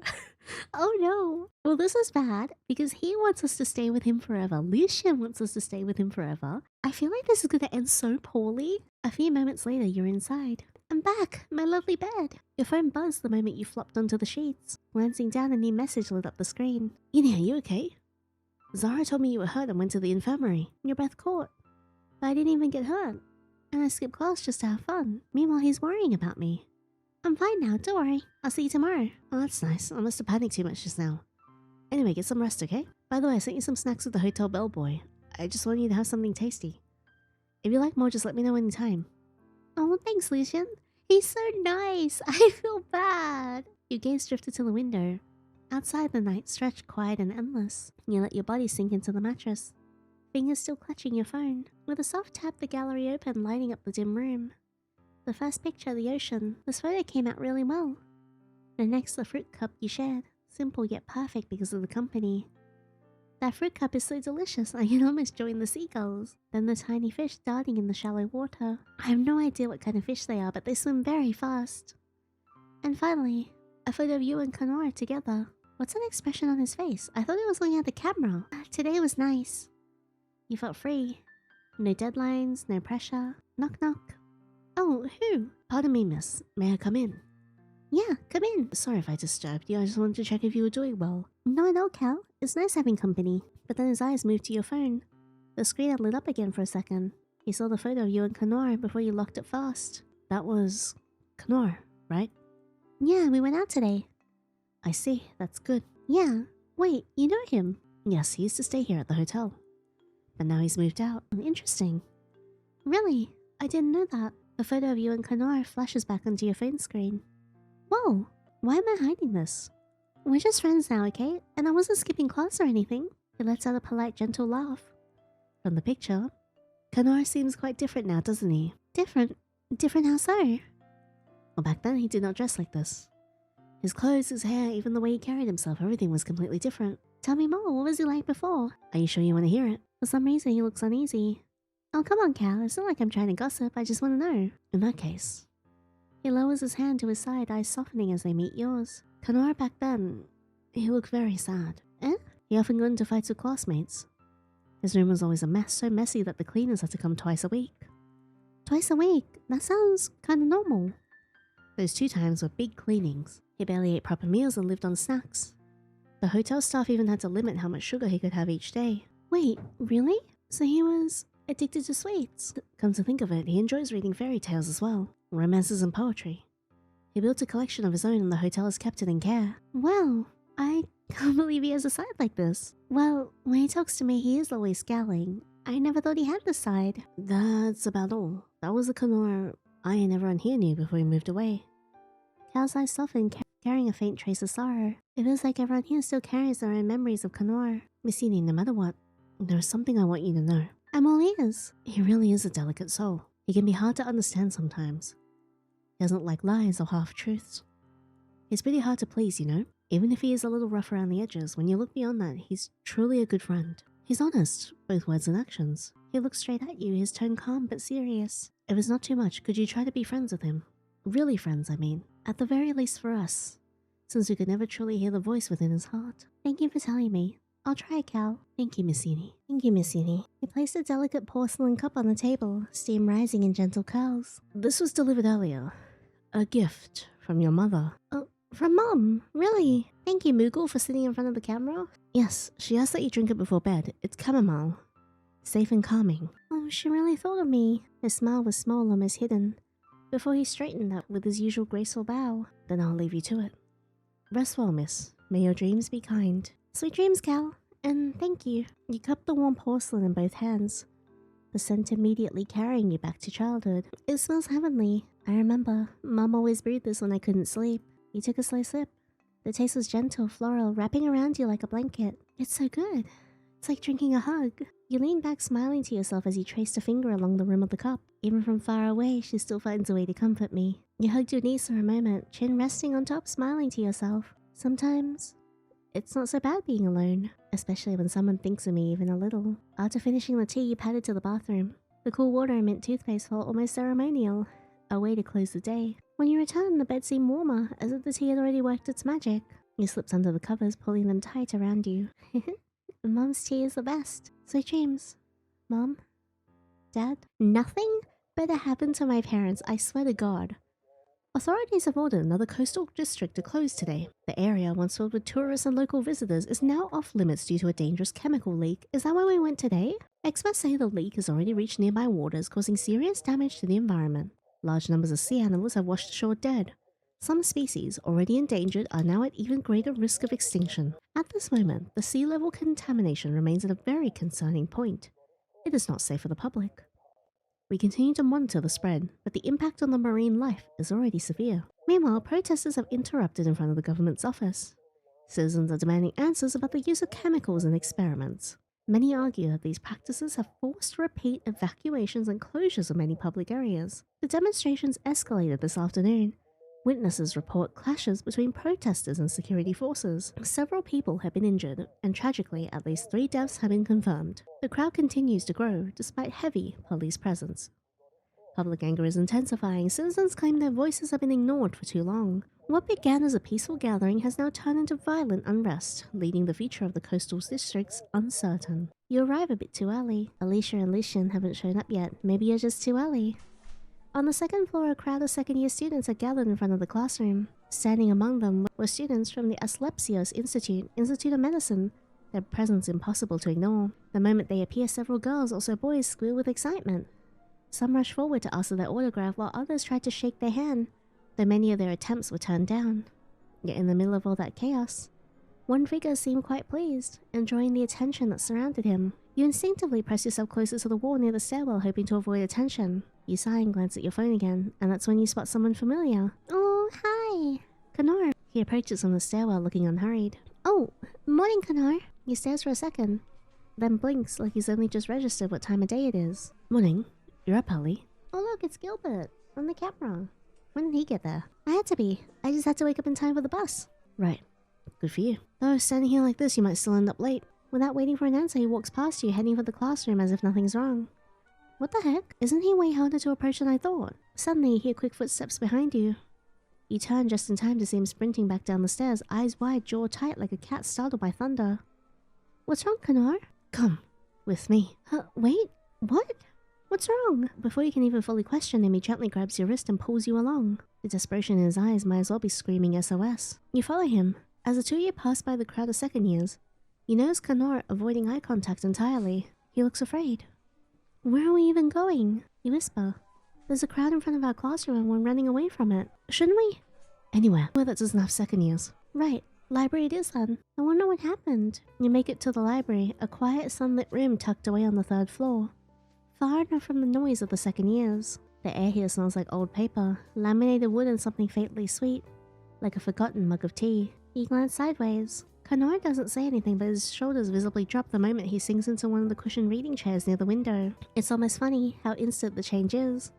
Like someone let the air out of a balloon that had been trying very hard to look full. He leans back and lets out a long, quiet exhale through his nose. Better. You take the seat across from him and rest your bag on your lap. That bad, huh? I didn't think they'd be right there at the stairs. Do you have some kind of blood feud with the second years I should know about? It's just that we don't get along. I don't need to be part of that crowd. And they're just loud. And some of them know me from before. Before? Kanoire's mouth flattens into a straight line. He picks at a loose thread on his sleeve for a second before speaking again. I dropped a few classes last semester. Had to meet with the dean. It was a mess. Yeah, it's a damn mess. Some of them were in those classes. I don't really feel like explaining myself. You don't have to. His eyes look up to meet yours with just a heartbeat. Then he looks away and stares out the window. You sit there for a while, listening to the rustle of pages and the gentle hum of the library's old ventilation system. Eventually he breaks it.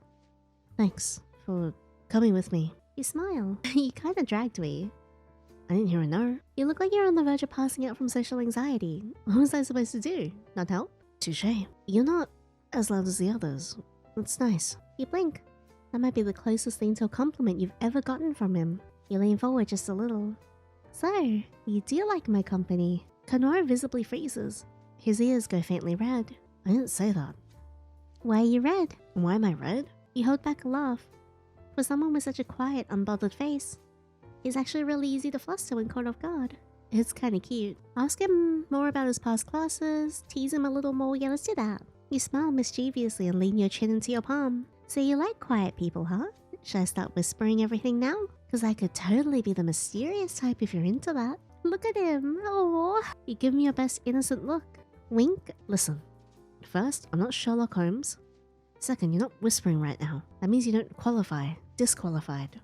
Wow, did you just eliminate me from my own game? Regulations are regulations. Guess I'll try again next round then. Better prepare your ears. Don't be weird. Have you ever read Shakespeare's sonnets? Yes, I have. His eyes brighten up slightly.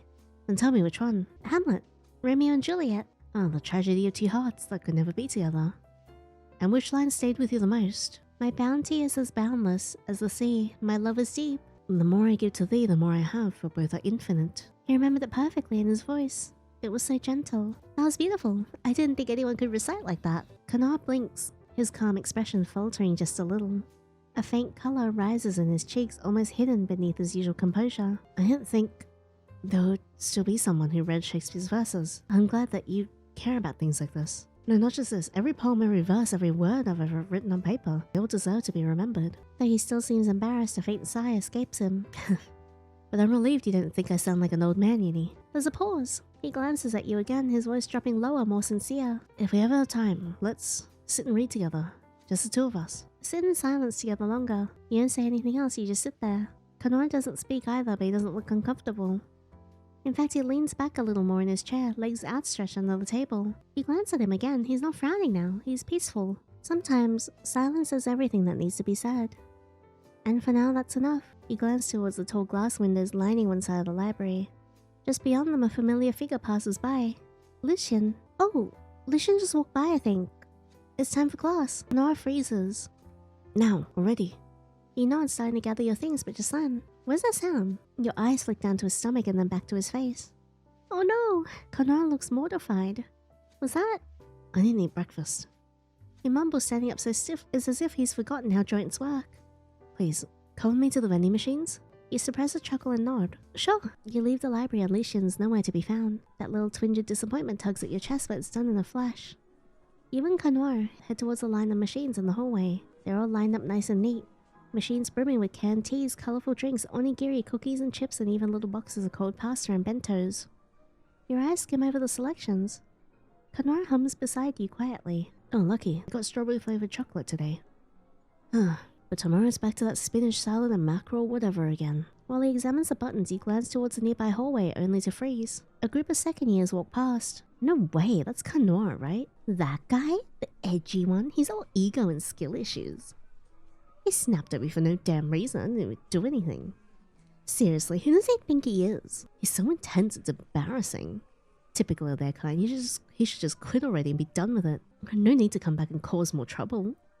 He's just a messed up kid, isn't he? Yeah, he probably thinks he's so damn special, and that's the only reason he'd dare pull something like that on you and me. So talented, you're such a pain in the ass. I thought he'd make a good friend, turns out he's nothing but a piece of crap. But when you look back, Kanoire is silent, back still turned to them. His hand shoots forward. Tap, tap, tap. He begins hitting the vending machine buttons one after the other. Snacks, candy, juice, cake, another juice, another snack.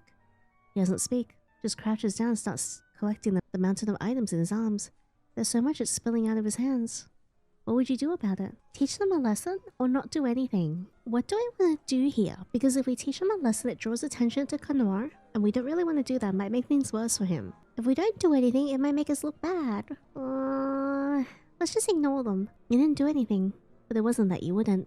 It was more that silence in a situation like this seemed to keep you calmer than speaking. Kanoire too didn't appear to care much about those people. It was as if he had chosen to simply let them spit their words into the air, wasting their breath on nothing. Until a tall figure entered the hall, dressed in a turquoise suit with white hair and a blindfold covering his eyes. His presence drew every gaze at once. With only a few taps of his hand on their shoulders, their mocking voices fell silent. The bully stiffened and walked away without a word. The man's lips carried a faint, confident smile from beginning to end. He walked directly towards you. Oh, he's pretty. Wow. Is that rank 1?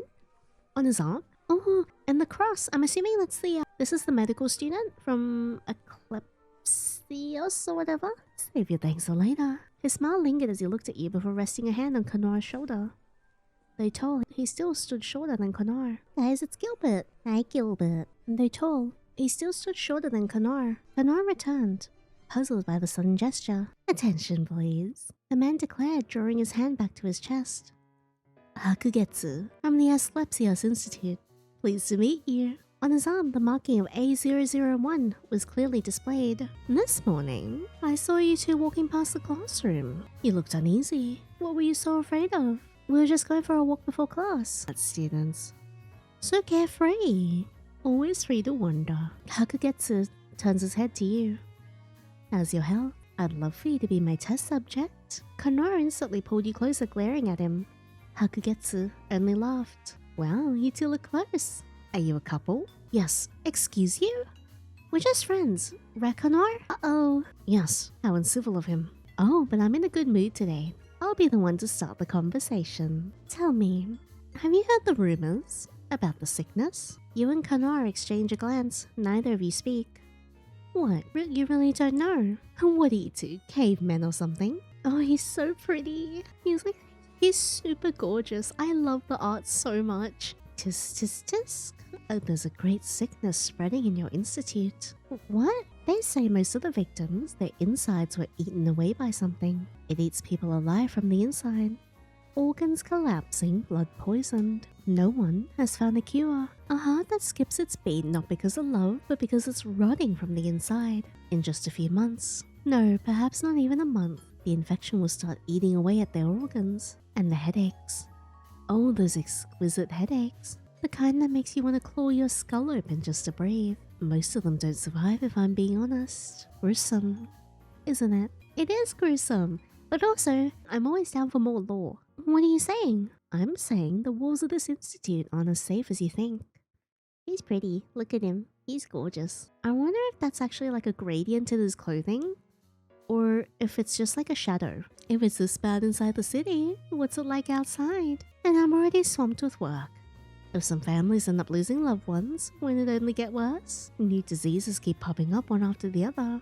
How the hell would the folks at Asclepios know how to cure them instantly? So many things happening lately. Closed districts, evacuations. Tourism dying out? Once my work is done, where should I even go? The city feels so boring right now. Hakugetsu's words stop you in your tracks.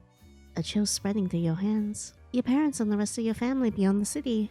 What about them? But there's one thing that could change everything. A book. A book? Yes, a single volume written in codes no one can understand but me. I tried to steal it back from Asclepios' library, but the headmaster caught on. Why not just borrow it from the librarian instead of stealing it? If it were that simple, I wouldn't be wasting my breath here, would I? Watch your mouth, you damn blindfold. If that's how it is, question. And where did he hide it? Right here. In your precious Renaissance library. Why are you telling us this? We're not thieves. I mean, even if we were, it's none of our business. Agreed. Whatever madness you're chasing here, leave us out of it. Oh, I guess it might just be the sprite style gradient. Oh, but it is your business. You see, I know about Lucien. What'd you say? His illness. The headaches. The fainting fits. He's had it since he was a child, hasn't he? How do you know about that? Because I've studied cases like his. No doctor has succeeded. Not one, except me. If I have that book, and if nothing changes, he won't last. A little star that should have shone brightly in the night sky. Extinguished too soon by a weak body. But now, before you stands me, Hakugetsu. The one who can save your friend. You can save him. Come on, think about it. With what it knows, I can look into the epidemic in the districts. Maybe figure out how to treat Lucien too. 2 birds with 1 stone. Save the masses, save him. All you have to do is put that volume into my hands. You make it sound so simple, you're manipulating her. I'm offering her a bargain. Call her whatever you like. You freeze. Lucien's pale smile flashes in your mind. The way he always pretends nothing hurts when you know better. No doctor has ever helped him. But if Hakugetsu really could, even if it's just a trap, can I ignore this chance? If you swear you'll study and find a way, then I'll do it. Excellent. I knew you'd see a reason. Oh, I'm so onion rings. Damn you. Relax, Kanoire. If this succeeds, she saves the boy she cares about, and I solve a mystery no one else dares touch. Everyone wins. So what does the book even look like? First? Sorry. I'm the type who only remembers books by the cover. As far as I remember, it looks just like any other ordinary book. God damn it. Oh wait, no. The headmaster told me there's no way I'd find it. Because before it was delivered to the Renaissance, the cover was changed to make it even harder to track down. What? How are we supposed to find it? Calm down. Just look for any book related to medicine. Open up, and if you come across something completely unreadable, that's probably the one. Wow, super helpful. But you know, Yinny, you've been looking tense this whole time. Are you sure you're really okay? I'm fine, really. I see. Glad to hear it. If you ever feel unwell or even itchy to the point that you need someone to scratch you, you can always come to me. I love the casual art style as well. You're talking to me? Yep. Uh-huh. Yes, of course. What the? Do I need to say it twice? Because you look so itchy just now, barely able to hold it in. If I hadn't stepped in, things would have been a total mess. Unless it's a different kind of itch. I wouldn't mind helping you out with that too. Whoa. What? You pervert. Look at your face. Priceless. Relax. Don't fade on me just yet. I meant it in the medical sense, of course. Don't tell me you forgot I'm licensed. I'll treat you free of charge, you know. Enough, you sick freak. You said more than enough already. Oh, look who's swooping in like a knight in shining armor. Get lost. Ah, fine, fine. Don't glare at me like that. I was only having a little fun. Well then, princess. Your guardian angel's here. Guess I'll leave you two lovebirds alone. Hey, that's not... Ignore him. A voice suddenly called his name from the other side of the hall. He stepped back with a slight bow. Oh, seems I'm needed. We shall meet again once you fulfill the conditions of our agreement. Eat well, sleep well, that's my prescription for you. Until next time. He's so interesting. With that, he turned and walked away. That guy. Sorry, Yinny, I should have taken you out as soon as he came in. I didn't expect him to be so rude to you. Oh good, Kanoire. His words have no effect on me. That guy's insane. How the hell did the city let a lunatic like him become a doctor? You look at your hand. Of course, it has Hakugetsu's phone number on it. When did he even write it there? Kanoire grabs your hand to look, frowning. The guy's disgusting. I don't even want to imagine him as a doctor treating people. You pull your hand back, gently curling your fingers into a fist. Even if he's insane, his words about Lucien won't leave my head. Whether there's really a chance. Kanoire, let's go. Go where? The library, right now. Are you serious? You don't really think you're following that man's nonsense, are you? It's not nonsense if it could help Lucien. Besides, if the book really is hidden there, we can see for ourselves. Better than just sitting here doing nothing. Kanoire exhales sharply, rubbing the bridge of his nose like he's already regretting agreeing to stay near you. You flash him a bright smile, and without another word, grab his wrist. Come on, come on. If we wait around, someone else might find it first. You're such a troublesome girl.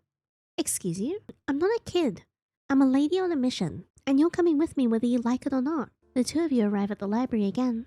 Students whisper at the table, scribbling notes, some nodding off in the quiet. No matter how many times I come here, it always feels like stepping into another world. If that book really is hidden here, it won't be easy to find.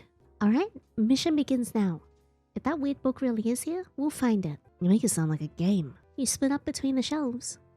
Nothing but history volumes here, too many dust bunnies. A faint glint caught your eye.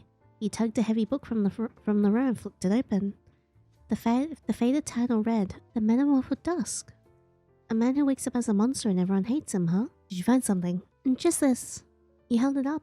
He glanced at the cover and his expression went still for a heartbeat before he smoothed it away. Put it back, it's just literature. We're wasting time. Right, nothing here but stories. You slid the book back, but a little chill stayed in your chest at the way he looked at it. A few minutes passed in silence. Kanoire? No answer. Only the creak of wood somewhere in the back. Don't tell me he ditched me again. He marched down an aisle and turned sharply, only to spot him crouched behind a tall shelf. He wasn't reading. He was holding a crinkly paper bag, this faint smell of chocolate hanging in the air. Caught red-handed. So I'm slaving away searching. You're hiding here having a snack party? You're too loud. Do you want the librarian to throw us out? Don't change the subject. He sighed heavily, as though the weight of your accusations crushed him. He extended a wrapped piece towards you, a strawberry chocolate, his favorite. Take it and go away. I haven't eaten since the talk with Hakugetsu. My stomach's been empty since yesterday. Kanoire! Don't look at me like that. Just eat it before I regret giving it to you. You unwrapped it quickly and popped it into your mouth. Sweet and tart, just like you. What does that even mean? That you act sour, but you're actually really sweet when you want to be. Keep saying things like that and I'll take it back. How are you gonna take it back? I've already eaten it. You gonna shove your tongue in my mouth? You laugh softly, leaning your back against the shelf beside him, savoring the chocolate. See? Searching the library isn't so bad when you got a partner who sneaks snacks. Oh, more like babysitting duty. After a beat of silence, you pushed off the shelf and clapped your hands quietly. Okay, snack break is over. Let's actually look for the book before Hakugetsu shows up himself. Finally, trying to yell this time at the library. Roger that, sir. The two of you moved deeper into the rows. This place is huge. We could spend days here and still miss it. And then we'll have to be smarter than that. Look for the signs, books that don't belong, titles that don't match their section. You trailed your fingers across a shelf, pausing on a spine that was covered in dust, unlike the others that had been used recently. Here's something on. The dust is thicker here. Plenty of books collect dust, doesn't mean it's the one we want. Maybe. But sometimes the strangest looking piece is the one hiding something. You nodded, relief softening your shoulders. Just as you turned to move, you noticed something. Kanoire had slipped half behind the shelf again, bag in hand. Are you seriously eating again? He froze and slowly pulled out another piece of chocolate clearly caught. Unbelievable. We're on the verge of discovering a forbidden book and you're sneaking snacks. Didn't you say humans were supposed to be free?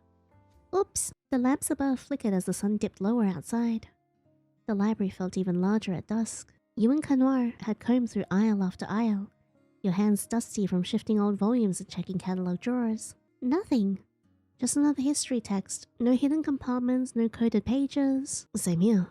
All I found are student essays from 10 years ago and the librarian who keeps glaring at me. You stifled a tired laugh, rubbing your fingers together to shake off the dust. We've been here for hours. I told you it wouldn't be easy. I know, but still. I hope to find something more than dust. Hakugetsu might have been lying. Wouldn't be the first time someone spun a story to get what they wanted. Maybe, but if there's even a chance to help Lucien, I can't just quit. He looked at you quietly, then exhaled and leaned a shoulder against the shelf. You're relentless. Fine, we'll try another place tomorrow. Right now I'm done. A bell rang somewhere. The low chime of the library's evening echoed through the halls. They're closing soon. We should leave before they lock us in. You both backed away, casting one last glance at the shelf before slipping out through the main doors. The sky outside had turned dark, the first streetlights flickering on. Students passed by in clusters heading back to their dorms. You and Kanoire walked side by side. He was silent for a long stretch, hands in his pockets, gaze fixed ahead. You're awfully quiet. Thinking. Thinking about the book? About you. You blinked at him, slowing your pace slightly. Me? Why are you so desperate to help Lucien? Because he's my friend. Plenty of people have friends. Not everyone risks this much for them. You hesitated, watching the pavement slide by under your shoes. Lucien, he's always been there. Even when I was new. Even when no one else would talk to me. He's sick. And everyone just looks at him like he's already gone. I can't do that. You exhaled softly, fingers tightening on the strap of your bag. If I can help, even a little, then I'll try. That's all. He didn't respond right away. Instead, he stopped walking. The quiet pressed in until you turned back to face him. You risk yourself for him that easily. Throw yourself into danger for his sake. Yes, because he matters to me. You talk as if you're the only one allowed to care about someone. That's not what I meant. I know, but sometimes you forget yourself. You always throw yourself into things without looking what's left after. It's not the danger I'm talking about. The exhaustion, that's disappointment. The way people change when you give them too much of yourself. If you break chasing after Lucien, then what's left of you? Have you even thought about that? He slowed, surprised by the clarity in his words. I never thought about it that way. Of course you didn't. You're stubborn. You keep pushing, and that's one of the things I can't look away from. He stopped, glanced back at you, his voice softened in a way that you weren't used to hearing. You go this far for Lucien, even when no one asked you to. So what are you saying? That I should just stand by and watch him fade away? No, I'm saying don't lose yourself in the process. But if you disappear chasing after someone else, then what am I supposed to do with what's left of me? You stopped, staring at him. He glanced at you, the street light catching in his eyes. They weren't cold like usual. Forget it. Just don't make me say it again. He turned away quickly, but something inside you snapped. Stop doing that. He froze. You rarely raised your voice like this, but the frustration boiled over. Every time I try, every step I take, you twist it into something ugly. You talk like all my efforts are meaningless. Like I don't know what I'm doing. This is my fight too, Kanoire. My choice. Don't act like you know Lucien that well. He didn't answer. His back was still turned, shoulders tense. For once, he wasn't the one lashing out, he was silent. Sorry, I shouldn't have shouted. He finally turned. His eyes, usually sharp, carry something fragile he rarely lets slip. You don't have to apologize. You're right. It's your choice. I just hate watching you throw yourself into pain that isn't yours alone to carry. But if I don't, then who will? He exhaled. Then at least, let me be the one who stands with you. Don't shut me out. Don't leave me behind for him. Oh no, this is gonna go so badly. I'm worried that he's gonna kill Lucien. You and I are already caught up in Lucien's never-ending trouble, so please, don't do things alone anymore. He blinked, heart thudding. The words weren't shouted, but they echoed louder than anything else tonight. Kanoire. He quickly looked away, as though embarrassed by his own honesty. Just don't do something stupid without me. Alright. I'll go my own way from here. Get home safe, Yandere. He walked the rest of the way in silence. The hotel lights glowed warmly ahead, pulling you back to ordinary life after an unordinary day. Later, lying in bed. But sleep didn't come easily. Your mind replayed the afternoon again and again. The book in the library, the echo of Hakugetsu's words, and Kanoire's voice when he finally cracked. Because if you break, what's left behind for me? You covered your face with your hands, heart beating faster than you wanted. Why would he say something like that? Does he really? You bit your lip, rolling onto your side, staring at the faint moonlight through the curtains. Lucien needs me. That much I know. But so does Kanoire, doesn't he? The thought unsettled you, lingering even as your eyes began to close. Two different faces hovered in your mind. Lucien's gentle smile. Kanoire's storm-filled eyes. Lucien always carries his pain alone, never letting anyone see how much it hurts. That's why I want to help him. But Kanoire, he doesn't ask. He hasn't even let anyone close, and yet he still said that to me. Why do I feel guilty for caring about them both? Why does it feel like no matter what I choose, I'll end up breaking someone? If you break chasing after Lucien, that's what's left of me. You bit your lip hard, blinking fast as though tears might come if you didn't stop yourself. Kanoire, why won't you just say what you mean? Why do you always twist it into something cruel? This is going to end so poorly. I'm scared. I'm worried. Welcome, ladies and gentlemen, to Midnight Laughter, the only show that keeps you smiling when the world outside is oh so scary. Tonight's special episode, the doomed couple at the bus stop. Picture this. Midnight. You're waiting and waiting for someone who might never come. And when the ride finally shows up, it's not a bus. It's a coffin on wheels. So I told her, don't worry, darling, there's still room for two. That's romance for you, together forever, even 6 feet under. But hey, isn't this funny? No matter how much you love, no matter how much you wait, in the end, all that's left is the pain you carry alone. That's morbid. What the hell? Why are they laughing? Do rich people just laugh at stuff like that? The next day came quietly, sunlight streaming through the high windows of the classroom. You sat at your usual seat, notebook open, but your mind far away. Lucien was next to you, his neat handwriting already filling half a page. He noticed your silence and leaned a little closer. You looked distracted. What's on your mind? Nothing. Just thinking. Yesterday I didn't see you in class. Where'd you go? You fumbled with your pencil, avoiding his calm, curious eyes. I wasn't feeling well, so I skipped. That's all. I see. Well, don't overdo it. You're not the type to break rules.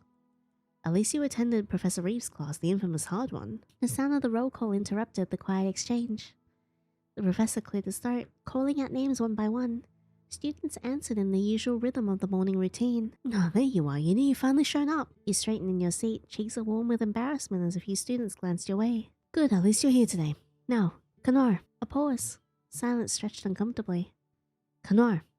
Absent again. The professor sighed heavily, tapping his pen against the desk. If this keeps up, I'll have no choice but to file a report to the headmaster. The Renaissance Institute cannot tolerate chronic truancy. It may very well face expulsion. Gasps rippled throughout the room. Students whispered among themselves, eyes wide. Gilbert, the UIs disappeared because you stepped on the H key. Expelled? For real? Didn't he just come back after dropping out? The chatter buzzed louder, but Lucien simply lowered his gaze, saying nothing. You turned to look at him, but you didn't speak. Instead, your chest tightened with unease. Kanoire, did he skip because of yesterday? Because of what I said? He wouldn't just disappear like this, would he? The professor continued down the list. But your mind was no longer on the lesson. All you could think about was the empty chair. The morning felt longer than usual. Every tick of the clock echoed in your chest as he counted down the minutes until lunch break. Just a little longer, then I can slip away to the library again. Hi, Gilbert. Hi, sweet Gilb. Oh, Gilbert! No, my desk! It's going up! You stepped on the controller! Gilbert! Gilbert stepped on the standing desk controller. Just a little longer, then I can slip away to the library again. The bell rang at last, the chatter of students filling the room as desks scraped and chairs pushed back. Hey, Yandere, come eat with us today. Yeah. Don't run off like yesterday. We saved the seat already. You smiled apologetically at your friends, clutching your bag tighter. Sorry. Not today. I need to do something important. Oh, come on. You're always busy with something. You shook your head gently and rose from your seat. Their playful groans faded as you slipped out of the classroom heading towards the hall. The corridor was bright with midday sun streaming down the tall windows. Your steps echoed softly as you hurried towards the library. Suddenly, a hand caught your wrist. You turned, startled. Yinny, where are you going? Lucien? You scared me. Let me come with you. He blinked, caught off guard. His gaze was calm, but his fingers lingered around your wrist just a little too long. Why? Do you want to sit with Alicia and Zara? No, I don't feel like it today. Heat rushed to your cheeks. His tone left you without words for a moment. Sure, come along, Lucien. I feel bad, I haven't seen him in a while and he's so sweet and kind. Alright, but stay quiet, okay? I need to focus on the library. I promise. He smiled faintly, releasing your wrist only to fall into step beside you. The two of you arrived at the library together. Lucien looked around like an eager puppy set loose in a new park, eyes shining with curiosity. Wow, I didn't know you came here this often. I see you sneaking off a lot lately. Oh, I just really like the atmosphere here, that's all. Really? Then you must have a favorite book. Go on, tell me, what should I read? He hesitated, mind racing. You couldn't mention the book Hakugetsu spoke of, not here. Your tongue stumbled over half-formed excuses until... there's one called The Metamorph of Dusk. It's a classic about a man who wakes up as a monster hated by everyone. Sounds dark but interesting. Where is it? That's what I'm trying to find. Two of you split up among the shelves searching. Minutes ticked by, but no sign of the book. No look here either. Let's spread out. I'll check the far side. Alright, don't wander too far. He smiled reassuringly and disappeared behind the shelves. You turned your back to your own aisle, scanning rows of spines. Until you realized that they'd grown too quiet. Lucien? Is he okay? No answer. A chill rippled down your spine. You hurried towards the far corner, only to catch a glimpse through the glass doors at the back of the library. What the fu- No! Kanoire, what the hell? Kanoire was there, his hand gripping Lucien's collar, dragging him out. Lucien's body hung limp, blood streaking down his forehead. Lucien! You ran after them, heart hammering, pushing through the door and down the corridor until you reached a narrow storage room.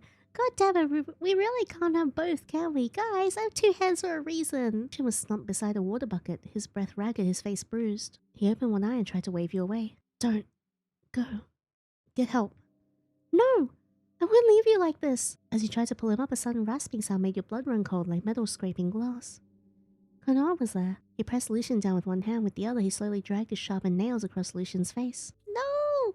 Leave him alone! Oh, I feel so bad. Lucien groaned, his body jerking weakly against Kanaire's hold. Stop it! What are you doing to him? What does it feel like to be cared for by Yinny? Oh, he's insane. Is a happiness when care asks for nothing back. Why? How?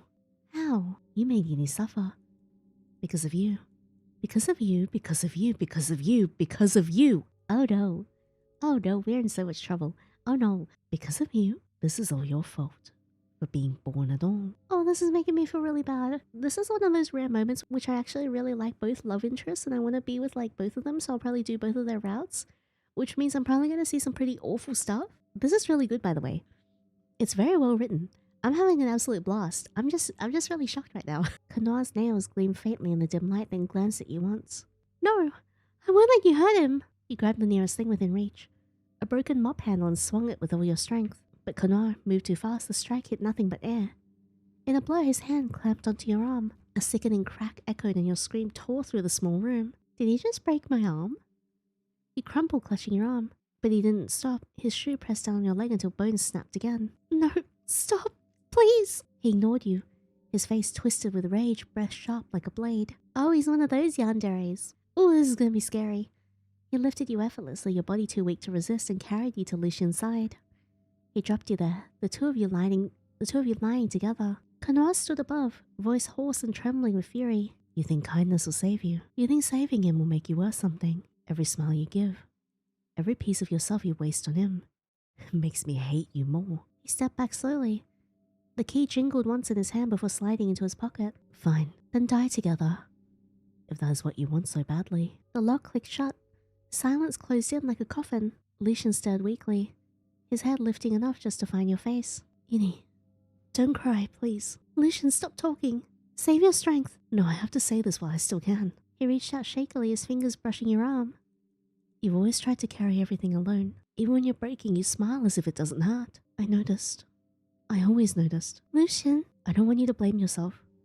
Not for me, not for any of this. If this is the end, then I'm glad it's with you. You're the only light I've ever found in this place. Even if the world hates me, even if I disappear tomorrow, I want you to remember that I was happy because of you. I'm sad. In the darkness, your bodies grew cold. Two still forms pressed close side by side, never to leave the room again. No. Oh.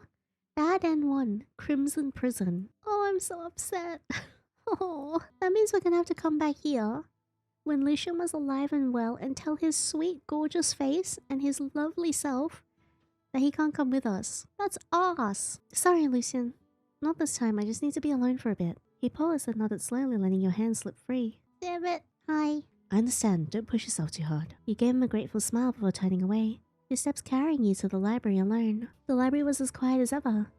Even without Lucien's chatter, you could focus. And yet, you had brushed him off again. If Hakugetsu wasn't lying, the book has to be here somewhere. You traced your fingers across the spines, dust clinging to your fingertips. You searched aisle after aisle, but nothing stood out. And then at the far end of the reading lounge, you froze. Oh my god, he's so gorgeous though. Hello? What the hell? I know in the other timeline you murdered me and you murdered Lucien, but right now, you look as harmless as a little kitten. God, the art is so pretty. A couch.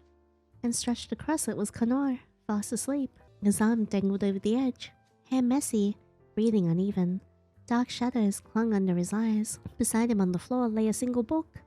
Its cover was black, the title etched faintly in gold, The Metamorph of Dusk. There it is. You stepped closer, careful not to wake him, but his eyes opened slowly, fixing on you, red-rimmed, tired but alert. You again. It's me.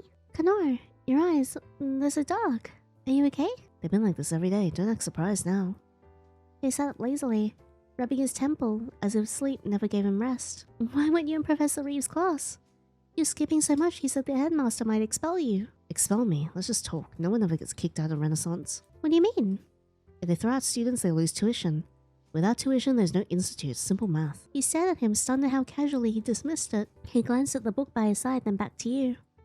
So, this is what you've been sneaking around for? That book? It's not like that. You're a terrible liar. Your voice shakes every time you try. He leaned back into the couch. I just thought it might be interesting. That's all. A story about a man who turns into a monster, hated by everyone. Doesn't it sound sad? Sad or just real? Kanoire. He cut you off, pushing the book towards you with one hand. Take it if you want. It was lying here when I got tired of searching. Maybe it's what you're looking for, maybe not. Wait, when did you even find this? You weren't in class today. Everyone thought you were just skipping again. Skipping? If that makes them feel better, let them think that. Then what were you doing all morning? Searching. Searching here? For the book? What else do you think I'd waste my time on? The shadows under his eyes made sense now. He hadn't been avoiding class for no reason. He had been here combing through shelves while everyone else assumed the worst of him. That's nice of him. Kanoire came all the way here since morning just to... Don't twist, I didn't do it for him, or for Hakugetsu's sick games. I just thought if I found it first, maybe he'd stop looking so desperate. Maybe he'd finally breathe for once. You stared at him. Thank you. He froze at the sound of your voice. You're thanking me, after all that. Even if it's not the book we need. I can see you tried. That's enough for me. You bent down and picked up the Metamorph of Dusk. Look at him blush. But it can wait. You slid the book carefully back into its place on the shelf, brushing the dust from your hands. Finally, I thought you'd never leave this place. You make it sound like I'm cursed. Maybe you still are. Still, I'll walk you out. The two of you stepped into the main hall. The hush of the library gave way to the buzz of students moving between classes. Lunch break's almost over. Then we'll skip. You already dragged me into this, might as well finish the day off. You really don't care about Professor Reeve, do you? I'd rather waste my time somewhere that matters. That matters, huh?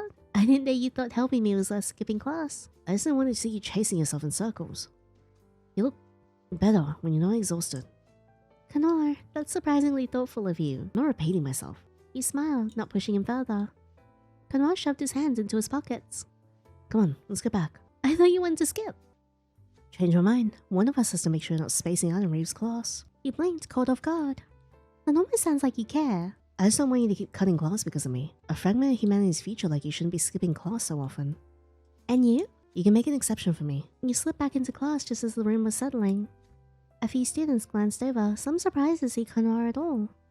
Lucien turned slightly in his seat, eyes winding for a moment before softening into a quiet smile when he caught your gaze. Alicia leaned closer to Zara, muttered something underneath her breath. Both girls stifled a laugh, their eyes darting between you and Kanoire. Oh, great. More rumors I don't need. Professor Reeve looked up from his room, brows raised. Well, Yinny and Kanoire too. I thought I needed a search party for the both of you. We're here now. Isn't that enough? Sit down, both of you, before I change my mind. You took your seat. Out of the corner of your eye, Kanoire sat down as if nothing happened. Lucien, one row ahead, leaned just slightly back in his chair, his voice low enough for you alone. Looks like you tamed him. What? No, it's not like that. He chuckled under his breath, before turning his attention back to the board. The professor drones on at the front, gesturing at a diagram you stopped paying attention to 10 minutes ago. You jolt. Still with me? Barely. 2 seats ahead, Alicia hums a tune under her breath, completely ignoring the lesson. Her notebook is filled with doodles, chibi faces, a sketch of herself standing beside a 2D character she clearly loves. She's such a mood. And Zara was reading her favorite magazine. At the far end of the room near the window, Kanoire sits hunched over a desk. The sunlight catches in his dark hair and he carefully folds a small square of paper and another. Tiny origami stars. I haven't made those in so long. They're overflowing from the inside of his desk, piling up on the floor beneath him, like his very own secret galaxy. I wonder if anyone else notices. Lucien stands up from his seat, slings his bag over one shoulder. Hey, done for today? Yeah. Good. Our class is setting up for a booth in the open house, remember? We're gonna need supplies. Wanna come with me to shop for the decorations? Sure. Oh, shopping? Sure. I would love to hang out with Lucien more. You're so cute. Lucien looks surprised for a moment. Really? Well, it's my lucky day then. No, it's my lucky day. But it's gonna be on your budget. Oh, actually, it's the Institute's budget. And we're not buying clothes or food or anything like that. Lucien smiles, brushing his hair back with a lazy flick of his fingers. Oh, man. Lucien walks beside you, hands in his pockets. He looks up at the sky before glancing sideways at you. You didn't read what I sent, did you? He tilts his head slightly, teasing. You're in the library with him, weren't you? You didn't think to send me a single message? You didn't even answer and I already feel abandoned. You give him a sheepish smile. Sorry, it just kind of happened. I'm not mad, he says, flashing a small grin. Just a little heartbroken. No, I'm sorry. You. Just kidding. Anyway, have you tried the vending machine lately? They got this new drink. Tastes exactly like melted candy. Melted candy? That sounds too sweet. It is, sweet enough for you to rot your teeth on the first sip. But somehow I couldn't stop drinking it. His words wandered from drinks to alien conspiracy, each more absurd than the last. You really make anything sound interesting. Hey, life's boring enough without adding a few theories, right? You shook your head, still smiling, but your thoughts slipped back to the first time you met Hakugetsu, there in the hall. The warmth of the moment faded, replaced by that unsettling memory. Lucien, can I ask you something? It's kind of random. Go ahead. You know I don't mind. Ask about Hakugetsu. I just met a student from the Asclepius Institute. His name was Hakugetsu. Do you know him? I know him a little. Do you talk to you? Yeah. Right before I went back to class. Hakugetsu. Yes. I knew him long ago. We studied in the same school in primary years. People called us prodigies. We often competed in class. That sounds intense. It was. Have you heard the title The Purifiers? The Purifiers? Oh my god, he's so gorgeous. Oh, he's so pretty. Purifiers, it's the name for a special group of students from the Asclepius Institute. They serve directly under the government. I think the current group is the 18th generation. The current leader is the White Plague, or the person you met this morning, Hakugetsu. The Purifiers? The name sounds frightening. Must be pretty amazing if they're training top talents like the Purifiers, right? Let's say the Asclepius Institute is the hardest place to enroll. They accept only 100 students each year. It's the only institute out of the 4 that doesn't accept lottery students. I can understand. That number is very small. If you think about how many wounded people outside the city need help, only the best can get in. Even though he's only a first year, he already has permission to go outside the capital and help people. He has more freedom than many older students. And that Hakugetsu guy, whatever people say, he's naturally skilled. Like he was born to save lives or something. No wonder he looks so confident. Confident? He's arrogant. Listen, if he asks you to be his test subject, you must refuse. Of course I'll do it. He has cut off the arms and legs of his own classmates hundreds of times, and he puts them back together using skill and technology. Oh my god, is that even legal? Well, as long as he doesn't end up in jail, that means he's doing just fine. What about you, Lucien? You're also one of the top students, right? Soon, I will also be sent outside the city. He looks at the student card in his hand. The number R1002 shines. He closes it away again. Hakugetsu got 001 and you got 002, so you're amazing too. No wonder the professors and the higher-ups at the Institute really like you. Who knows? Maybe you'll get to go out into the world and become a superstar who makes everyone happy. You're flattering me, Yinny. I never wanted to leave the city, but hearing you say that makes me want to go right now. You are so sweet. I really hope we get a happy ending with you. I really hope we get a happy ending with both of them. Well, if I'm really going to be the superstar you're talking about, I guess I'll have to try even harder from now on. Oh, the store's nearby. This way, come quickly. The art supply stores smell faintly of paper and wood polish. Long aisles stretched out filled with brushes, rolls of paper, jars of paint and rows of canvases. This year's open house will be busier than ever. More visitors, more expectations. That's why I asked you to come. Because you got an eye for that. I know you pick out the best decorations. Our booth will stand out with your touch. Lucien straightened the strap of the shopping basket on his arm, giving you one of those effortlessly dazzling smiles. Let's split up for now. That way we can cover more ground quickly. I'll wait for you near the cashier at the front. And if you don't see me right away, just wander a little. I'm sure you'll find me. Goodbye, Lucien, I love you. With that, he brushed past lightly as he disappeared down the aisle lined with canvas rolls. While we look for supplies, I'm really interested about the lore of this world. Let's grab this wrapping paper first. And this copy paper. You stop by a low stack of travel magazines. One particular issue caught your eye. You knew this one well. Its pages were once filled with photographs of turquoise seas, coral reefs, and schools of colourful fish. Your father had bought it for you when you were still a child and you cherished it dearly. But now things have changed. With so many coastal destinations closed off and abandoned, these magazines hardly sold anymore. Guess I'll just take one. But yeah, because like in the beginning, when they were summoning the Leviathan, that was really interesting. I'm starting to wonder as to like whether everything in the city is just one big conspiracy and that they're actually sending people out to their deaths or like something to do with the contamination. But yeah, it's very, very cool to attempt to figure out what's actually happening. All right, let's grab the rest of this stuff. Got more wrapping paper and more paper. That wasn't as hard to find as I thought. Let's check out another section. But yeah, it'd be really interesting to see like the third years and like how they handle going outside and like, you know, what they actually do out there. Because I'm assuming in the story-wise, maybe we also end back up outside at some point. Especially if Lucien is going to be sent out there. I can only assume that we follow him. And honestly, I didn't even know how much budget I had, but the basket's already full. Still, feels like something's missing. A bit of color. Let's grab these balloons. You walk back to the balloons. They're probably just for display, right? You check the shelf nearby. Maybe there's a pack you can actually buy and blow up yourself. I'll blow Lucien if you know what I mean. Oh, there it is. You grab one pack and start heading left. Oh no. Whoa! You stumble and fall to the ground. Was that a toothpick? Who even shoots a toothpick like that? Oh no, am I gonna get charged with damages? You mutter nervously, staring at the shredded balloon pieces scattered across the floor. Better just get out of here. And of course, you hurry away from that section right away. What the hell? You're back to the main area. Lucien's still not done shopping? Your basket's already pretty full, kinda heavy actually. Well, I guess I'll just wander around a bit longer. You end up in the stationery section. My favorite section. Wait, this watercolor brand. And it's 70% off? That's crazy. And there's only one set left. Smiling with excitement, you stretch on your tiptoes trying to grab it from the high shelf. Finally something affordable. You just buy this with your own money. But the shelf is way too high. But who could pass up something that's 70% off? Gotta try a little harder. Ah, almost. Then suddenly you feel it. Someone taller right behind you, so close that you can feel their warmth. Before you can grab it, a hand reaches past you and takes a set first. You pull back quickly. Looking for this? Oh, hi, Kanoire. Kanoure's here too. Yeah, I was. Were you gonna buy it too? Maybe. It's on sale after all. Oh, if you want, you can have it. Is he actually gonna buy it? But I really want it. No. What's wrong, Kanoire? Nothing. I think I'll go look at something else. See you later, Yinny. He gently places the watercolor set into your basket before walking off in a hurry. He gave it to me. Wow, he actually gave it to me. Lucky. Or did he just change his mind at the last minute? Well, since I got it anyway, what should I paint tonight? Smiling softly, you carry the basket back towards the main area. And there, Lucien finally shows up. Done shopping, Yinny? Yep, got a bunch of stuff, look. Lucien laughs softly. That's quite a haul. Think you can carry it all back? His eyes catch the watercolor set in your hands. He blinks.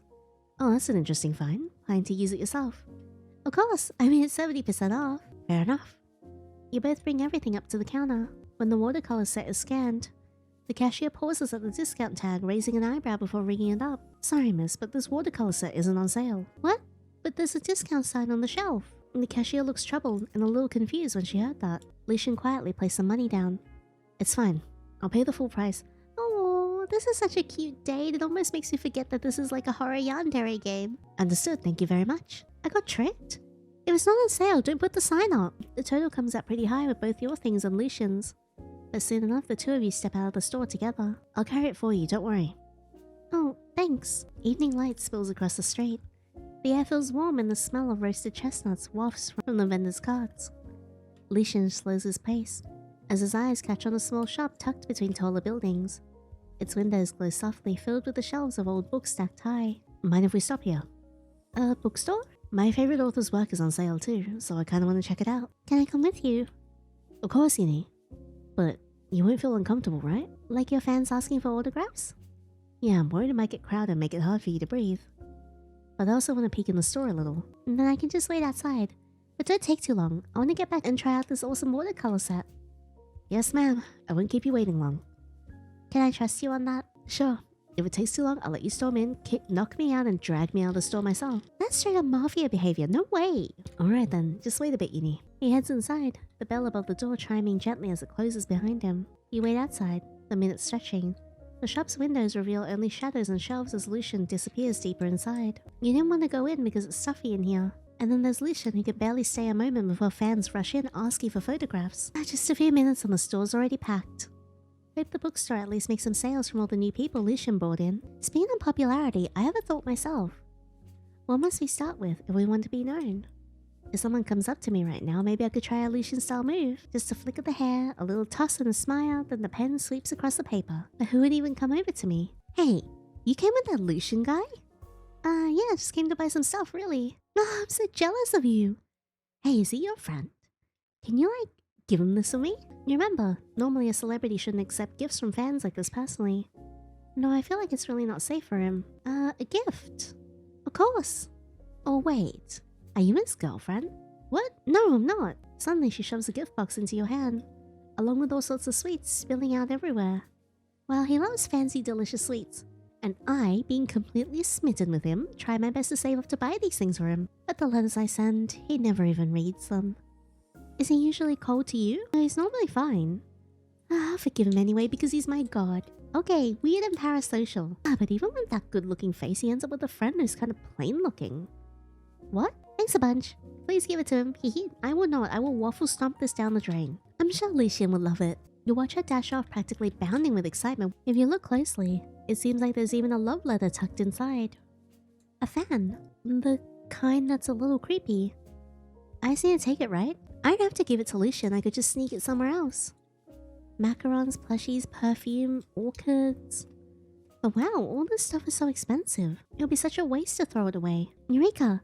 I could even sell them at a secondhand market after we get Lucien's permission, hopefully. I'll donate the money I get to a charity. I'm such a genius. Lucien doesn't have to worry and the charity gets some help too. But how long am I going to be carrying all this stuff? Meanwhile, Lucien still seems surrounded by his fans.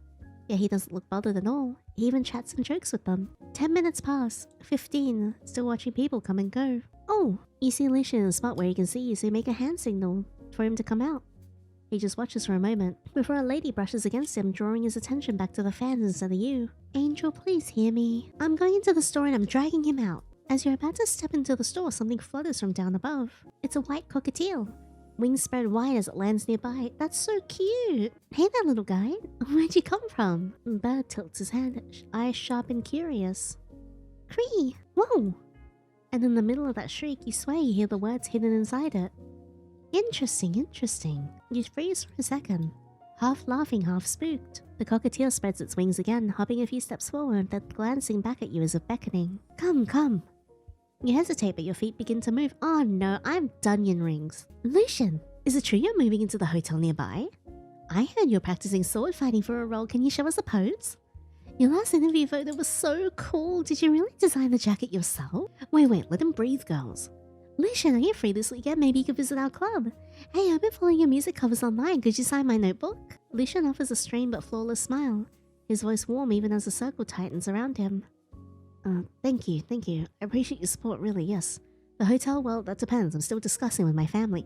Is he moving to my hotel? Sword fighting, not quite ready to show off in the street, but maybe someday. The jacket? No, I didn't design it. I'm glad you liked it. Just one photo, please. No, ask about the project. Oh, he's so handsome. You're so cool, Lucien. Oh, he's looking at me. I want to see you like this every day. Oh no. Poor Lucien. He tries to step back, but the crowd shuffles forward in excitement, boxing him in. His pulse quickens. Pardon me, sorry, please, careful. He dips his head, bowing quickly as he presses through the gap between two fans, his voice spilling apologies. Thank you, truly. Sorry, I must go. Forgive me. Oh, he ran away again. He's always so polite, though. I didn't even get my notebook signed. The crowd fades behind him. Lucien straightens his coat, breathing hard, hair disheveled from eager hands. Finally. He turns sharply towards a bookstore sign, heart pounding with one thought only. She must be upset. I said I'd stay by her side, but I let myself get dragged off again. Yinny, I need to get back to her. Wait, she's not here? Where'd you go? Yinny? The farther you go, the darker the streets become. The bookstore and Lucien fade from behind you. Streetlights flicker weakly, shadows growing deeper, but the bird never slows down. Where are you taking me? You gasp, nearly out of breath, until it finally stops in a narrow alleyway. You freeze, the air is heavy. There's nothing but trash around here. Why'd you bring me here? It stinks. The cockatiels are smart. So I followed it because it called me. Oh, I can't believe I'm actually following a bird. And of all places, it led me to a pile of trash? Oh no. I feel like I wandered into a trap. And then you see it. Bodies. Corpses piled in the dark. And they're the very students who have been bullying you ever since you set foot in this institute. Kanoire? Did you do this? Slaughtered brutally. The cold concrete under your feet mixes with blood and scraps of the bully's flesh. The gift box you were holding slipped from your hands and shattered on the floor. You looked at the scene before you, your expression unreadable. You looked down at the bird on the ground. It hops up and down in front of the pile of corpses and looks back at you. You feel fear. But why? What are you afraid of? Are you scared because you saw a corpse? Are they ever afraid of seeing you suffer? While you're suffering, they're laughing happily. You feel satisfaction. Oh no, what if we pick fear again? Oh, it puts us in a loop. I like this like fourth wall break. You feel satisfaction. You feel satisfaction. Oh, that's intense. You smile faintly. Step closer to the pile. Nudge the corpses lightly with your foot, feeling a strange power from your thrill. Good. They're finally quiet. How pitiful. You guys will all die like this. The people who made my college life miserable deserve to die. You feel a happiness you've never experienced before. Then you smiled at the bird. If there's nothing else, I'm going back. The bird chirped, as if it wasn't replying to you, but rather as if it was warning you. Oh no. Who the hell is that? Suddenly a dark figure appears. A man in a hood, his face barely visible by the dim light. He steps closer, a chilling smile spreading across his face. These people, you hate them, right? I did this for you. His words drip with madness, like a twisted kind of love. The little bird is startled and cries out to warn you. Is this Kanoire? Or is this someone else? Or is this some like third freak that I don't know about yet? It swoops up to you and uses its tiny beak to tug at your sleeve. Who are you? And what do you want from me? Want? Oh right. What do I want, huh? Don't mess with me. If you're not gonna say it quickly, then back away. You grab a wooden stick firmly, standing your ground. But when you grab the weapon, the bird gets so scared it flies away. You think I'm scared? He moves closer. Please, my love, your delicate hand shouldn't be holding such a scary weapon. Those pretty hands. Can I hold them first? Your muscles coil, ready to strike. You swing the stick at him. The sound of wood snapping echoes in the empty lot. The stick breaks, splinters biting your palms. Shock flickers across your mind, but you don't step back. Damn it. I've got to fight. I won't let it end like this. The hooded man lunges suddenly, grabbing you with surprising strength. He slams your head down to the concrete. The cold cracks against your cheek in the pile of bodies. Oh no. You're face to face with them, corpse eyes staring. Some part of your mind screams that it's impossible. But it feels like they're watching, silent witnesses to what's happening. I like you. I liked you for a long time. Look at this, those who hurt you. They're all dead now. Aren't you gonna thank me? Aren't you gonna thank me for making all the thorns in your life disappear? I'm so sad. I just want you to thank me. You son of a... I've never asked anyone to do this. Your mouth is so unkind. Can you shut up a while for me? Or should I make that mouth of yours start screaming? He grabs a wrench, swinging it down towards your head. You gasp, nearly losing consciousness. Suddenly his hand slips into the pocket of his hoodie. Oh no! Oh no no no! His hand presses closer. The needle's sharp tip just a breath away from your skin. Now stay still, won't you? It won't hurt much if you don't fight it. He lowers a syringe, angling the needle towards the side of your neck. But then with the last burst of strength left in you, your hand shoots up, gripping his wrist. He snarls, trying to force the syringe down, but your other hand lashes out, tearing the syringe from his grasp. In one motion, without thinking, you drive the needle into his neck. Don't come any closer! The glass cracks slightly under the pressure as the blue liquid sinks into his veins. For a second, he freezes. Yeah, that's it. Poison? Sedative? Whatever it is, you're finished. His body trembles above you. His face tilts downwards, hair shadowing his eyes. Oh, this? He throws his head back, veins glowing faintly blue under his skin. The shadows themselves seem to recoil as his muscles tighten, his body trembling with unnatural energy. No way! It made you stronger! You gave this to me. And now, I'll never let you go. This is perfect. Now I can hold you forever. You thrash beneath him, but his body is heavier, stronger, inhuman. Let go of me! You twist, kick, push against him with all the strength you have. Desperation drives your fist upwards. A sharp crack as your knuckles slam against his face. But then his expression twists. You dare? You think you can strike me? You think you can escape me? You ungrateful fool! I did all this for you. I took the thorns out of your life. I'm your god. Damn it. The blade plunges into your chest. A burning pain erupts in your lungs. Your body arches, breath torn away. Blood floods your throat, spilling past your lips as you choke on a taste of iron. I feel like if we close our eyes, we die. Close your eyes. You close your eyes, the darkness becoming absolute. You hear the low chuckle of the man, the scrape of concrete as he moves around you. Are you sleepy? Don't fall asleep yet, I'm feeling so lonely. Sometimes I just cry myself to sleep, hoping my dreams will be a bit nicer. Everyone tells me to cherish the good things in life. So why does it feel like I'm the unluckiest whenever something bad happens? You think of a little fish, a little white fish that always swims around you when you're sad. It's a warmth it gives you when you need it. Pray, I whisper a prayer. Not to gods, not to heroes. Pray, but to that tiny little fish I once saw in a dream. A little fish. Where are you? Come to me. Come help me, please. Let me swim too, just once more. Oh, is that Kanoire? With a serrated machete? He looks so hot though, he looks so good. The world splits open with a sound like thunder. Red. That's all I see. Red scattering across my fading vision like fireworks blooming in the night sky. I can't even see his face. The hooded man howls and chokes, his body no longer in control. Steel rips through him again and again until he splits apart. I don't even want to know what's coming out of him, but I get it. It's not blood. It's cruelty. It's all the cruelty he's been holding inside. The man who saved you doesn't stop. Not until the nightmare before you is nothing more than broken halves. Good hell! His silhouette is carved in the alleyway light. Iconic and terrifying. Like death itself had answered your prayer. Thanks for saving. Oh my god. Why are they so much hotter when they're covered in blood? Oh, sweet baker. Hello. Rain falls. Heavy, cold, relentless, but the downpour does nothing to wash the blood off him. He stands above the corpse.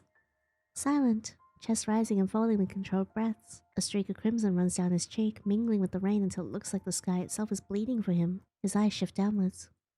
There, glinting faintly against the concrete, lies a syringe. Without a word, he raises his polished leather shoe and crushes it under his feet. Strange blue motes scatter upwards, fading like dying fireflies. He watches it vanish, rain dripping from his jawline. He bends down, picks up the vest from the floor and slips it back on. Oh my god. Oh good lord. I am I am getting spoiled here. 2 shots of the man I love covered in blood? Oh, say it ain't so. His steps carry him forward. Slowly, he kneels down beside your fallen body. His free hand presses over your wound, his fingers trembling. Your lips are parted but no breath. He lowers his head. Brunette hair falling like a curtain, eyes fixed on your face as if memorizing every detail. His hair clung to his face as he leans closer. Is he gonna heal us? In his other hand is a machete he still holds. Its blade streaked with fresh blood from the man he just cut down. The rain does nothing to wash it away. Without a word, he turns the blade inward and drags it across his own arm. Oh no! Blood pours out, running down his wrist and dripping onto your wound. The drops hit your skin and sink inside instead of washing away. If the world dares to hurt you, then I'll erase that world, piece by piece. If the sea recalls my name, then thine shall echo the same. Thou shalt not be lost in the void. If the abyss has chosen me, then let it bind thee also. Little fish, if you exist to comfort me, really, then what about for yourself? What are you to yourself? You're running along the beach laughing with your parents. Your dad teases you, your mum joins in and you all tumble into fits of laughter. Then you notice a tiny fish swimming near the shore. Hey little one, come play with me. You scoop the fish up from the water and turn to your parents. Their faces have changed. Fear. Something you can't quite read. Is Kanoire not human? Because he had that reaction to you calling him human early and he has that power. Is he from the ocean? Mum, Dad, can I let the little fish play with us? No answer. Silence. Mum? Dad? Tears prick your eyes. You run to them, clutching their hands. Why aren't you answering me? They remain frozen, expressions unchanged. Your mother starts to sob. Your father finally speaks. From now on, the world will turn its back against you, so don't show them any mercy. Go away, far away as possible, and don't come back. Don't come back to this cruel world, because in the end, those who don't fight will be crushed. From now on, you'll have to be stronger. Stronger than ever before. I'm sorry, honey. Oh no.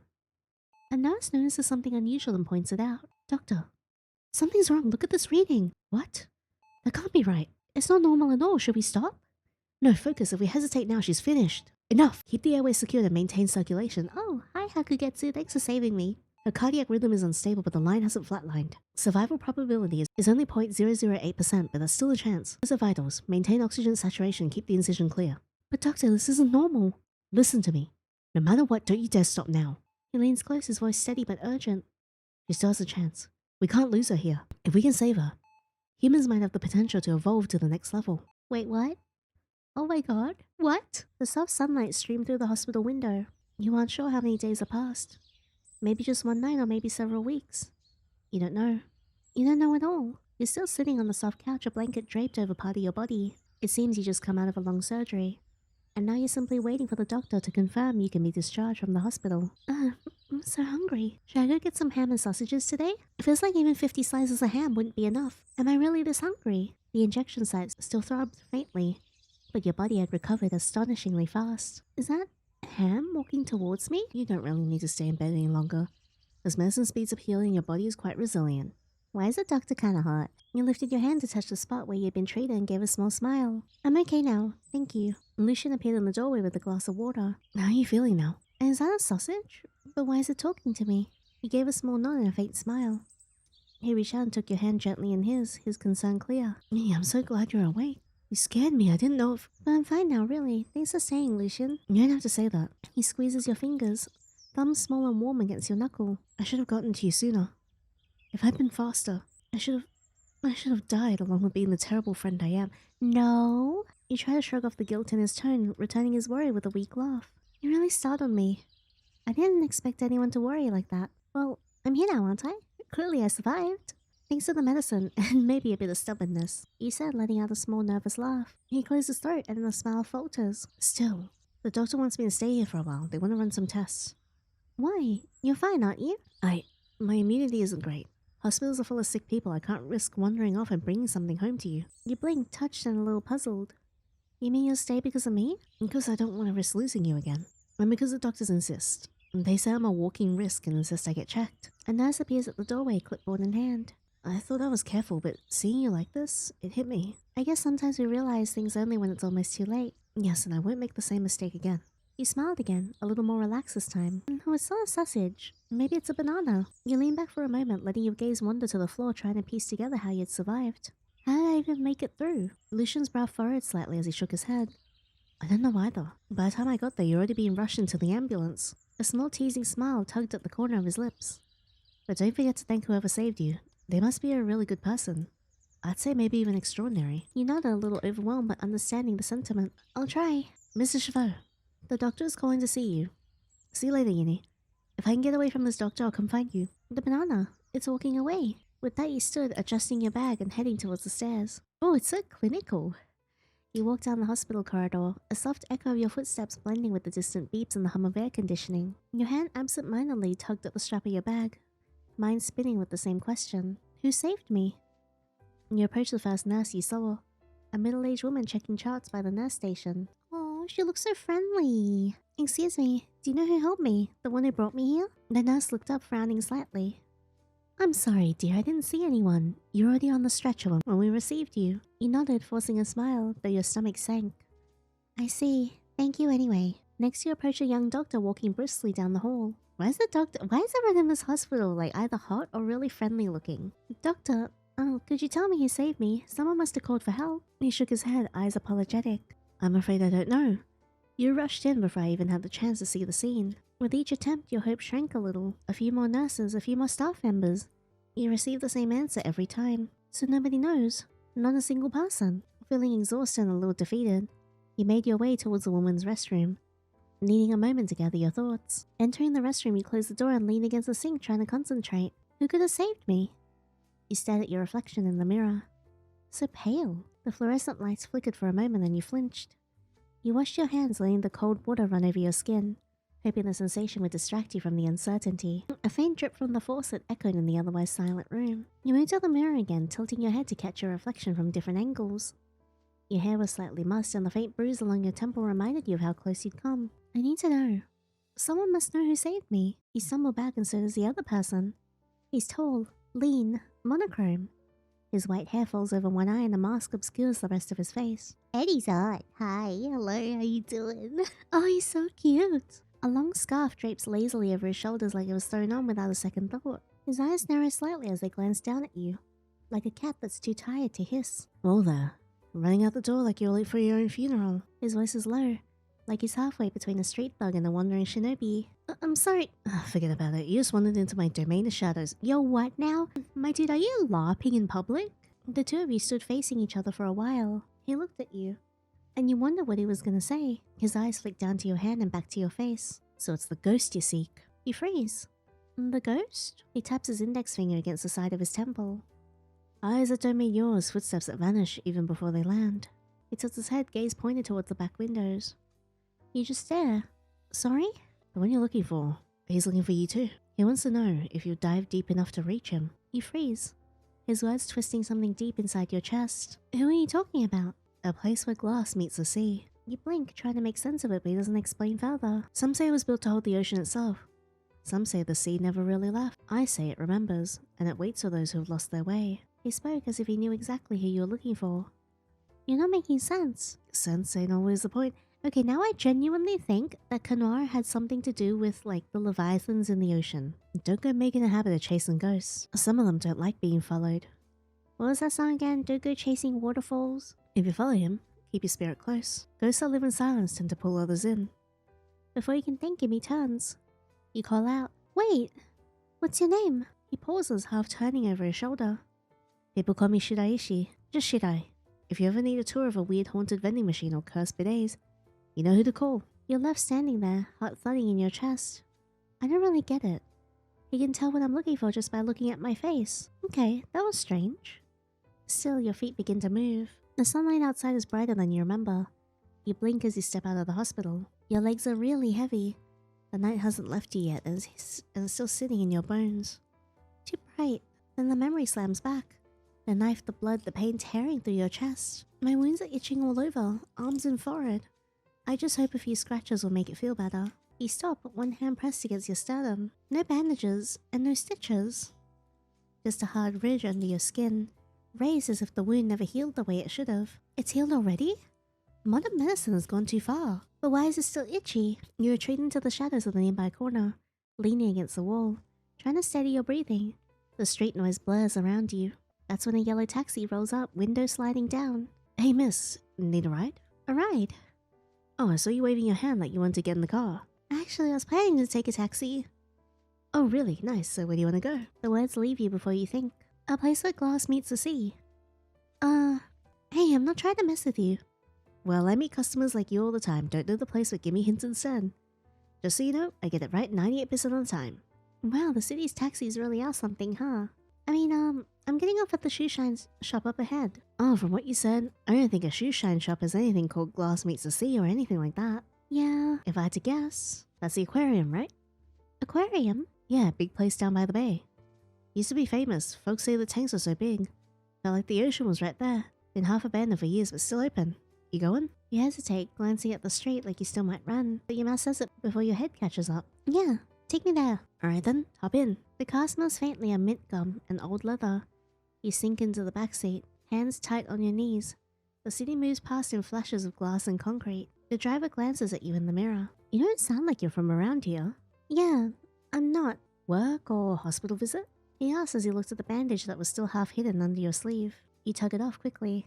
Something like that. Doesn't push but keeps the chatter light. Well, the aquarium isn't the worst place to go. Peaceful. Not too many folks. Some say it's still haunted though. Haunted? Great. Haunted? I mean by fish, right? Probably. Big ugly ones. He laughed in response. His hand still masterfully controlled the steering wheel. Ah, must be. Big or ugly, but it probably won't come out and cause trouble for sure. The ride ends faster than you expect. The car slows and you look up. So that's the aquarium. The driver twists around in his seat. Here we are. That'll be $10. You hand him the cash. Hey, thanks. Not a lot of folks head out here anymore. Made my day. You step out, watching as the taxi pulls away, leaving you alone at the gate. The aquarium doors stand quiet. A faint smell of salt and damp stone lingering in the air. You take a breath. Alright, just say thanks. That's all. At the moment you cross the threshold, pain rips through your chest like your ribs are snapping all at once. You drop to your knees, choking back a scream. A small voice cuts through the haze. Mom, is she okay? You look up dazed. A child is staring, his mother pulling him gently away. And then suddenly the pain fades away, your chest whole again, except for the sound of your heart beating wildly. You force yourself to stand, clutching your shirt. What the? It's like I almost died just now. But I had to thank the person who saved me. Besides, the doctors who operated on me, there's still one more. The one who gave me the chance to live again. And I have to see that person no matter what. Is it just me or does every aquarium have like a tunnel like this and it's always so peaceful to walk through? Step by step you walk into the dim blue glow of the aquarium halls. This fish reminds you of a close friend of mine. Come to think of it, even if the taxi driver said this place is half abandoned, these fish still get clean water and food. The tank stretches longer than you expect. Light ripples across the glass, fading from the shimmer of scales into a deep quieter blue. A slow current carries you forward, your own reflection blending with the shapes behind the glass. And then the fish give way to jellyfish, swaying like soft lanterns in the dark. It feels aimless, yet somehow they're exactly where they belong. Everything's moving, even when it seems still. The world alive in ways we forget to notice. So why do we keep chasing time? Press our hands against the walls, windows, screens, hoping something will respond. Maybe the world whispers its answers in shapes and colors we barely even see. You reach your hand towards the glass, as if you could touch the fish. That's nice. You guys just swimming around like that. I wonder, fish can't talk, so how do they even understand each other? Understanding without saying anything at all.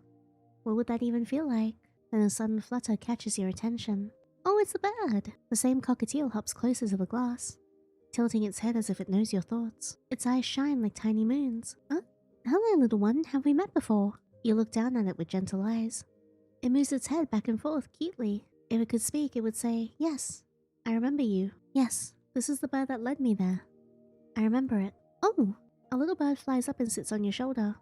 It uses its little beak to peck your hair gently. It looked like it was saying something you could not understand, as if it was repeating the words of someone. Cute. Beautiful. So cute. You smiled and chuckled softly before gently stroking the head with your fingertips. Yinny, kind. Cute. So this is it.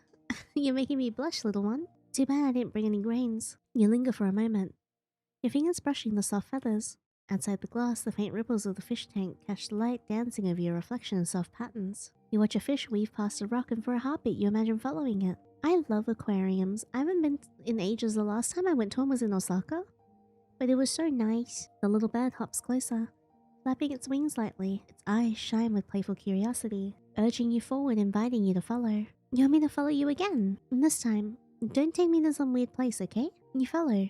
The bird hops through narrow spaces, past the warm glow of the lamp, and near the shimmering water where the jellyfish drifts slowly. You almost feel yourself floating, weightless. The fish pause to watch, the scales catching fragments of light. You think of how every creature seems to move with purpose, even when their reasons are hidden. It stops briefly on a ledge and looks back, silently promising to follow, and it steps closer. The hallway opens into a wide room. Giant tank stands in the center, water shimmering with slow waves of blue. The cockatiel flies ahead before perching on the arm of someone standing by the tank. Don't fly everywhere, Bobby. If the guards catch you, you will be in trouble. He turns mid-sentence and his voice breaks as his eyes lock onto you. Kanoire, you smile softly, surprised but warm, your voice carrying both relief and joy. He stumbles over his words, trying to stand tall again, but his eyes avoid yours. Then return, restless. Are you always this easy to fluster? Hello, Kanoire. Hello. You step closer, amused by his awkwardness. He straightens suddenly, forcing his tone back to calm. Nothing. The air here is just cold, that's all. Oh, so you're the type who can't stand the cold? I guess so. You laugh gently and come to stand by his side. The light of the tank washes over the both of you, filling the silence with a soft blue glow. As you move closer, his gaze lowers and he notices the bandages under your sleeve, the gauze on your head. You're okay, right? It doesn't sting anymore. I'll be fine. I mean, in your chest. You freeze. The pain you felt earlier, the flashes of memory you hadn't told anyone. There was some pain, yes, probably because I was struck hard the night before right here. In the middle of the heart. Forget it. I thought you'd be resting in your room. Why wander the aquarium instead? Reason? Simple.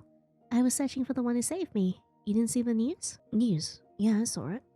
Some unlucky girl got attacked by a criminal who came in from outside the city. Something like that. Yeah, unlucky. You stare at him seriously, and Kanoire pauses for a moment before continuing. I see, so you didn't come to see the fish. You came all the way here just to say thanks. Why do you care so much about showing gratitude? Well, it's just something you have to do, right? If that person hadn't helped me earlier, I'd be dead before even reaching the operating table. Dead before? Yeah, and you. Don't act like me coming all the way here to say thanks is annoying, but I really am grateful. If I had to thank the whole world, I'd gladly do it. You got such a kind heart, really. If you hadn't met that person, it would have been a total waste, huh? Well, I guess so. But still, Yinny, you actually survived. He turns, tilts his head slightly. Then say it, go on. Say what? You were looking for the one who saved you, weren't you? Well, he's standing right there in front of you. Wait, it was you. Do I look like someone who makes up lies for fun? You stayed beside him for a while. The silence filled only with the soft drift of fish and the faint hum of water. Then you turned slightly, your voice soft.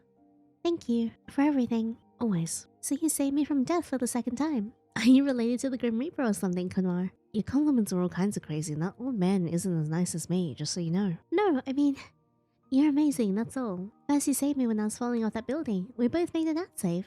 Then you saved me from that criminal, giving the paramedic team time to get to me. Honestly, if you hadn't been there, I don't even know what would have been left of me for anyone to recognize. Well, it's a scary thing to say, Yinny. I think I should invite you to write books together. You tell scary stuff really well. I like it. Wait a sec.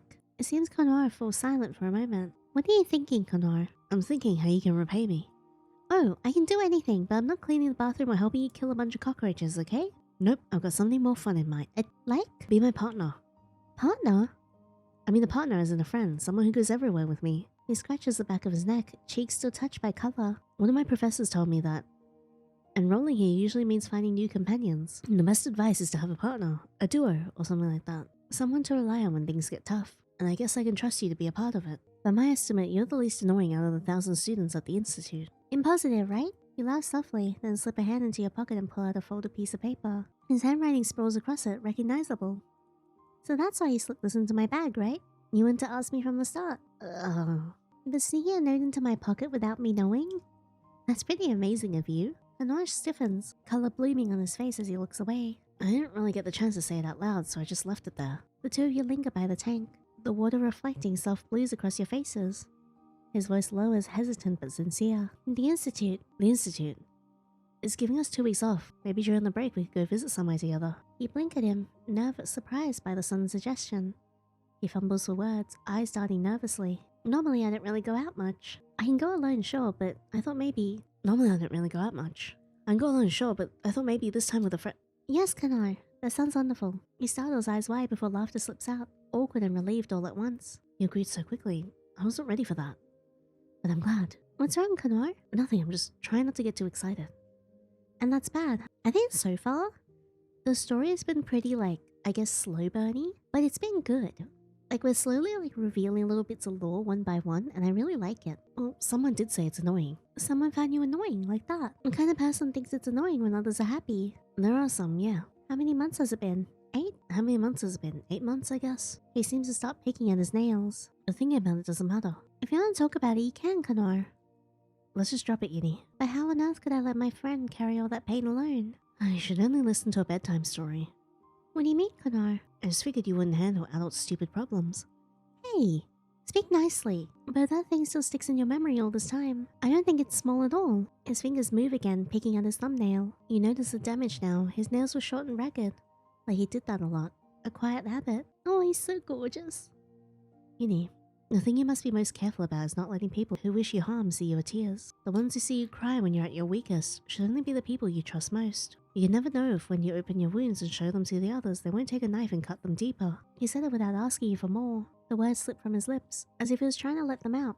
And enough for anyone to hear. I don't understand people. I'm tired of trying to understand them. If they had meant well from the start, maybe we could have understood each other better. I've become nothing but an annoyance in their eyes. But it has already been 8 months, hasn't it? If having no sense in choosing friends or a sport, I'd probably be a multi-time champion by now. And even if they listened, I doubt they would feel sorry. The soft blue light of the aquarium reflected on Kanoire's face. Kanoire, it's okay. One day I might even tell you more about it. I won't force you, Kanoire. 8 months must have been a lot, so from now on, I will be by your side. Ooh, are we sure you want to make that promise? What is that? Saying that all of a sudden, I'm not used to it. But if you say things like that, then thank you. He smiled. A small and almost shy smile, then looked towards the rest of the hall. You decide to change the subject a little to ease him. Ask him what he thinks about you. You take a quiet breath before looking at him. Kanoire, I've been wondering about something for a while now. I do not mean to put you on the spot, but I want to know. What kind of person do you think I am? You ask me what I think of you. I think you've become the reason I can stand those long days at the Institute. Aww. Before you, I never had much of a reason to be there. I would drag myself in, sit through the hours, and wonder why I kept repeating it. Then you came along, and suddenly I wanted to wake up earlier, just so I wouldn't miss seeing you. I wanted to walk into that place because I knew you'd be somewhere inside. To me, you're the reason I still want to start a new day. That's what you are. That's a lot of honor for someone. Your breath catches, your heart skipping against your ribs. It feels like he just confessed something he didn't mean to say so openly. I didn't know you felt that way. I thought I was just someone passing by in your days. Hearing you say that, it makes me feel lighter. Like maybe I matter more than I realized. Did that sound strange? Sorry, I just said what I felt. Ask about his favorite food. So what's your favorite food? That's the best I could come up with for now. You're good at changing the subject. Yeah, I wonder what I even like. Oh, chocolate. Chocolate, is it? I love chocolate. Chocolate's the greatest sweet ever. It's made from the cacao tree, clearly a magical gift from God. It thrives in warm, humid climates, needs steady temperatures, soft shade, like a shy but complicated little thing. Each pod carries about 30 to 50 seeds. They're fermented, dried, roasted, and finally transformed into chocolate. Isn't it amazing? A tree that gives us something so comforting just by existing and doing its quiet work. Really, cacao might be more useful to the world than some people I know. You blink in surprise. The tree in the Garden of Eden should have been a cacao tree, not an apple tree. God would have liked it, humans love it, and well, seriously, what kind of a snake would be tempted by a cacao pod, right? So I decided in this lifetime, I'm gonna grow a cacao tree and make my own chocolate. An endless supply, can you imagine? Has he always been like this? Wow, an infinite chocolate factory. Yes. But why do you think the God would love cacao and chocolate? Because he told me. Huh? Just kidding. Sweetness makes everything better. Oh, we're so time. I think it'd be boring if you came just to say thanks and then left. Come walk with me. Sure. Okay, then I'll show you around. Lead the way, tour guide. No, it's Kanoire for you, sea bunny. Aw, that's such a cute nickname. And so the two of you walk side by side. Is this the part where we kiss? As you walked, you couldn't stop replaying his words in your head. His words carried both strength and sadness, and you felt something shift inside of you. It wasn't just sympathy, it was something warmer. Something that made your chest tighten and your steps lighter. When the evening ended, you returned to your room. The air feels still tonight. You lie in your bed staring at the ceiling. You turn over, reaching for your phone. Text Kanoire. I've been thinking about what you said and I don't think it was foolish. You typed and sent it. See you next week. I can't wait to go out with you. Sleep well tonight. And that's what you sent to him. You left your phone by your side wondering how he might respond. Your phone screen goes dim. You place it beside you and lie back into the quiet hum of your room. Still no read, still no reply.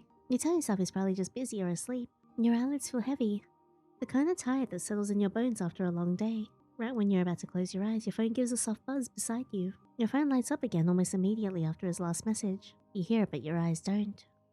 I'll read it in the morning, and then the way to sleep takes you. Just like how I hope Kanoire is going to take me later. Next week, then. I'll be looking forward to it just as much as you do. Good night. It's cold. The room is quiet.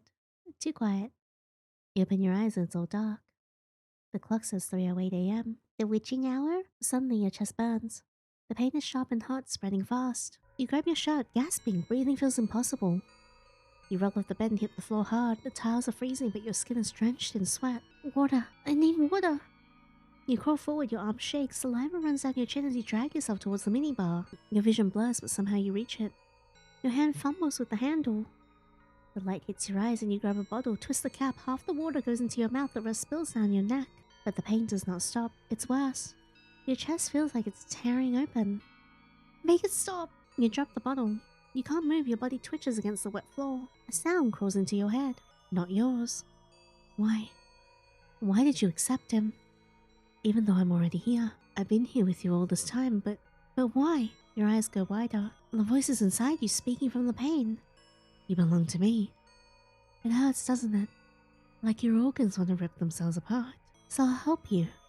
Let me. You try to scream, but nothing comes out. Your nails scrape against the tiles, your body won't listen.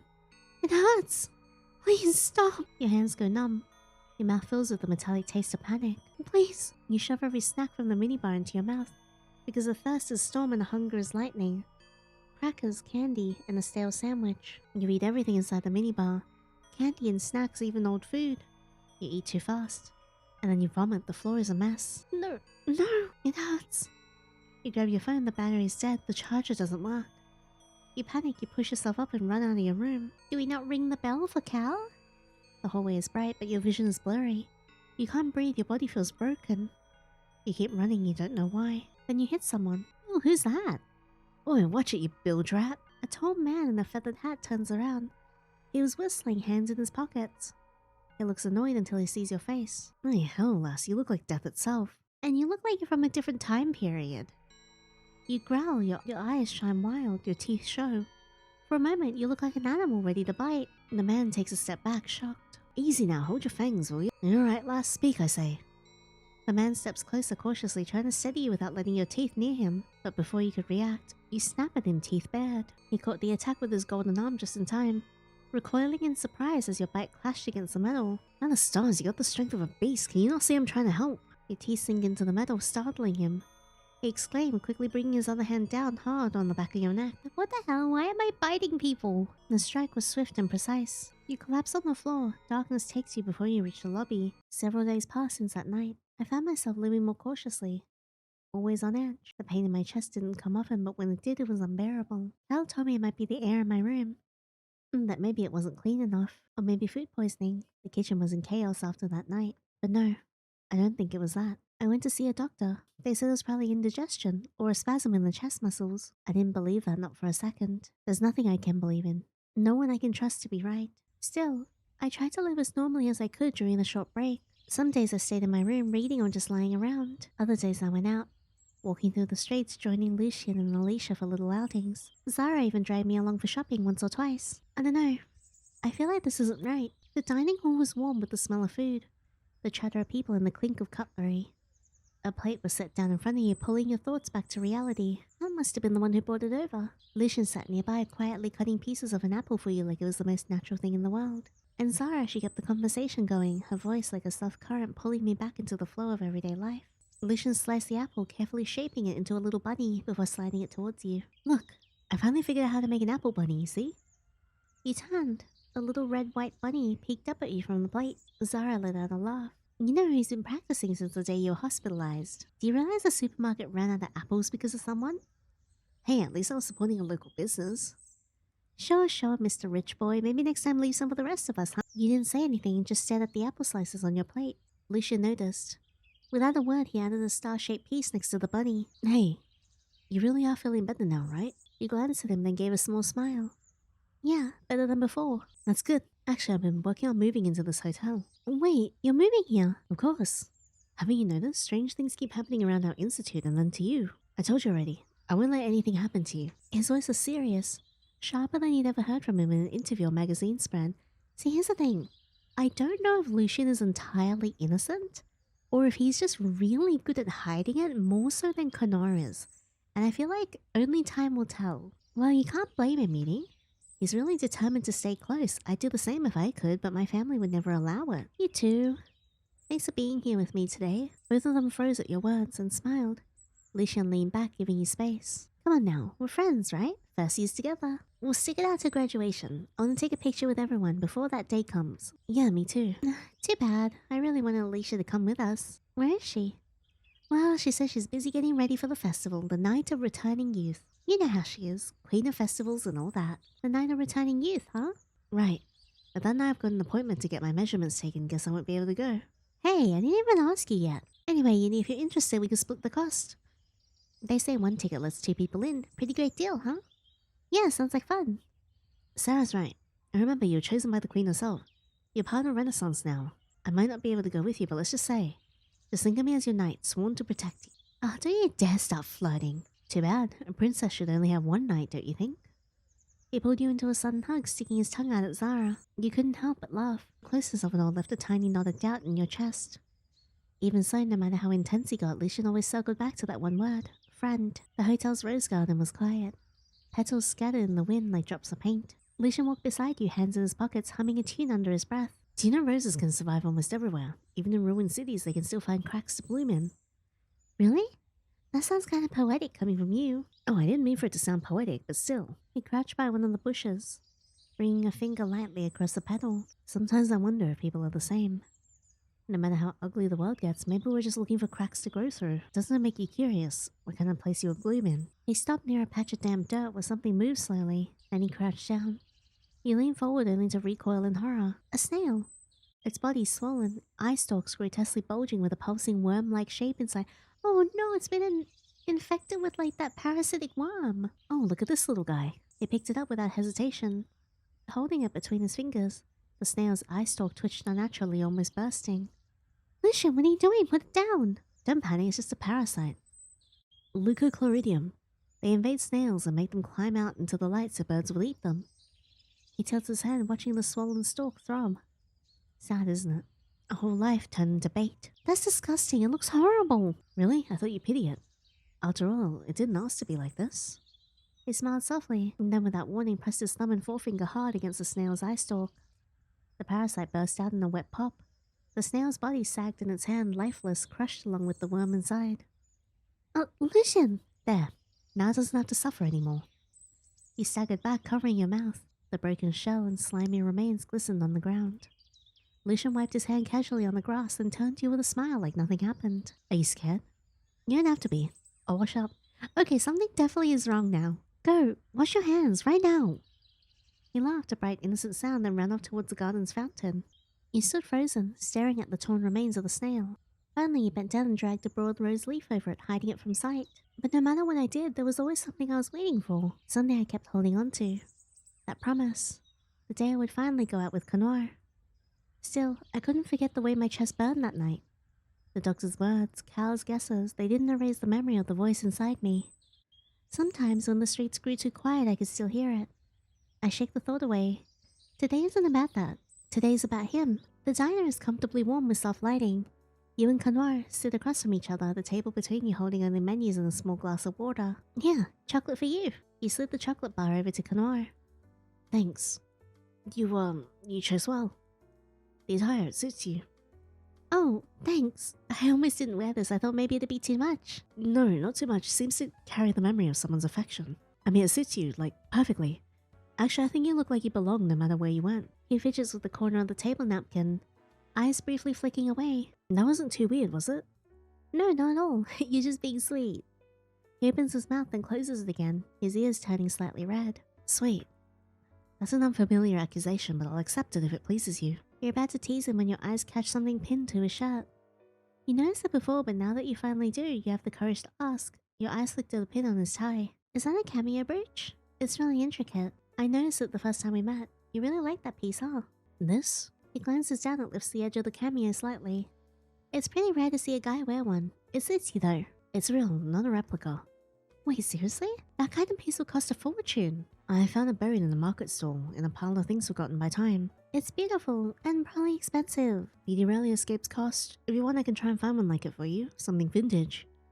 I'm pretty good at digging through old shops. What? No, I mean thank you, that's thoughtful. She's really cute. What? Nothing. As the waiter passes, Kanoire reaches into his side and retrieves a small creased notebook. We have time. Would you consider drawing with me? Yeah. It seems only natural to space for us both. I must admit, I'm interested to see how your hands translate thought into form. I'll show you how I work my hands. He places a single well-used pen between you. Use this. I'll borrow the one here. You should have the better tool. You both lean over the paper, drawing little by little while talking. Your arms touch now and then, and his hand stays close to yours. Your hand moves like you're sure of yourself. Have you always drawn with such conviction? You're imagining things. I'm nervous. Then your nervousness is very elegant. He looks away immediately, cheeks just slightly tinted. That was unexpectedly poetic. Really. By the time the food arrives, the table is scattered with sketches. Some careful, others absurd. You laugh when he draws a worm in a top hat. He watches you more than he finishes his own drawing. Later, as you focus on your meal, you notice his eyes lingering again. They're calm but distant, like he's seeing something beneath your skin. Behind your breath, and when you look up, he straightens. Oh look, this fry is remarkably long. He holds it up solemnly. Oh, that's what you're staring at? Frites. They're long here, longer than I remember. How'd they even make it this long? Did the potato mutate or something? Or maybe there's some kind of super long potato species in the world. It's straight. Most of them curl or break, but this one... parfait. Like it was cut just right. He's so cute. He might be a murderer, but at least he's cute. The way he collects those details, the way he rotates the fry before setting it back down. Suddenly you get an idea. You lean in towards him, your smile turning playful. Kanoire, would you feed that fry to me, please? He freezes. The fry slips from his fingers and clatters onto the plate. Kanoire flinches, lips parting in a silent exhale. His hand hovers and retreats, bumping the glass. What? Oh, look at him! Oh, he's so cute! Oh, I love him. I want to kiss him so bad. His ears burn, staring at the fry like it betrayed him. His voice cracks. A glance at your smile makes it worse. You're not, you're not allergic to potatoes, right? Oh, I'm okay with it, but I feel like someone around here is about to get deep fried instead. His brain shorts out. Deep fried? What does that even... His hand flies up to cover his mouth, muffling the utterly pathetic whimper that escapes him. He whimpers, does he? I don't know how to pronounce French. You're very cruel, you know? Still stiff, he slowly raises the potato towards your mouth. His movements robotic and unsure, just as the food nearly reaches your lips. Oh? Kanoire! The shout pierces through the diner like a thrown brick, heads turned. Merde, how dare you sneak off on a date without alerting the Brotherhood? The Brotherhood? Are you part of the Mafia? You traitor! He slams his hand on the table, nearly knocking over your water glass. Oh, totally not again! The waitress lets out a strangled yelp and drops her notepad just like it bit her. In the kitchen, a voice wails with the energy of a man whose last nerve he just snapped. Oh, per l'amor de Dio, that's the third time this week. That door's got more battle scars than my cousin Tony in 90. Maverick, voice. Inside my heart, bro, is where the betrayal hits. Out here on a date with a pretty girl and you didn't invite your best pal, that's shady, canny boy. Who in the world would even think of inviting you on a date? He looks at you, eyes meeting yours with a hopeless expression. Apologies, I guess I didn't lock the chain tightly enough. A hand snakes in and grabs Maverick's collar. My sincerest apologies, miss. I'll dispose of this stray. He's hot too. He looks at you and bows his head politely. Kanoire looks like someone who's just been freed from a lifelong curse. He just stares at the two of them with a face that reads both resignation and disbelief. Bailian, you consider it justice. Also, public image. Your hand stinks, man. As Bai calmly restrains the flailing man with one arm, a soft thump is heard above. Was that the ceiling? You don't have time to finish the thought before Shirai drops straight from the ceiling vent like a demon from folklore. Oh, hello again. His scarf flutters as he lands beside the table, crouched low like a ninja poised to strike. Oh my god, they're a bunch of idiots. Without a word, he reaches into his own scarf and pulls out a hot dog already in the hand. He slides the sausage from the bun like a sword drawn from the scabbard. Shirai narrows his eyes, his voice drops to a rumbling whisper. The sausage of retribution. He lifts the sausage high above his head, eyes locked onto Maverick. What? Ultimate technique. SSS. Sausage slash salvation. He's so silly. Smack, smack, smack. Again and again, Shirai unleashes a flurry of meaty vengeance. The sausage hits the side of Maverick's head with a wet splat. Unruly, loud, offensive to table manners. Oh, Shirai, stop, this isn't a boss fight. While chaos continues 2 feet away, Fire brushes the dust from his sleeves and turns to you with a calm smile. Pardon the commotion, they're spirited. You must be Kanoire's guest. Yes? Then let me say it's a pleasure, I'm Bai Lian, but you may call me Bai. I do hope he's training you with the gravity and gentleness you deserve. This is not in my itinerary. He does plan dates with precision, but emotion I find is unscripted, and you seem to bring out much of it in him. At that moment, Maverick yells. Kanoire, help me, he's doing the monk combo, you taught him this. I refined it. Are they always like this? Regrettably. Endearingly. Efficiently. Violently. Shirai stares at Maverick for a moment. Then without a word, he pushes the sausage into Maverick's open mouth. Look at this expression. He like died. Finally, Bai lets go of Maverick's collar and brushes his hands clean as if he just took out the trash. Maverick is still half sprawled next to your seat. Shirai is crouching on the seat behind him, repeatedly bonking him on the head with a plastic menu instead, despite the commotion. You notice that neither Kanoire or Bai seem to acknowledge it. Bai has taken the seat beside you. I must apologize for our little intrusion. Yeah, because why are we getting our date crashed? They don't quite understand boundaries. It's been their flaw since the cradle. He glanced at Kanoire. He's sipping from his water, refusing to look anywhere but straight ahead. Bai chuckles quietly. You're very composed, you know? Most people would be rattled surrounded by strangers like this. Am I? You are.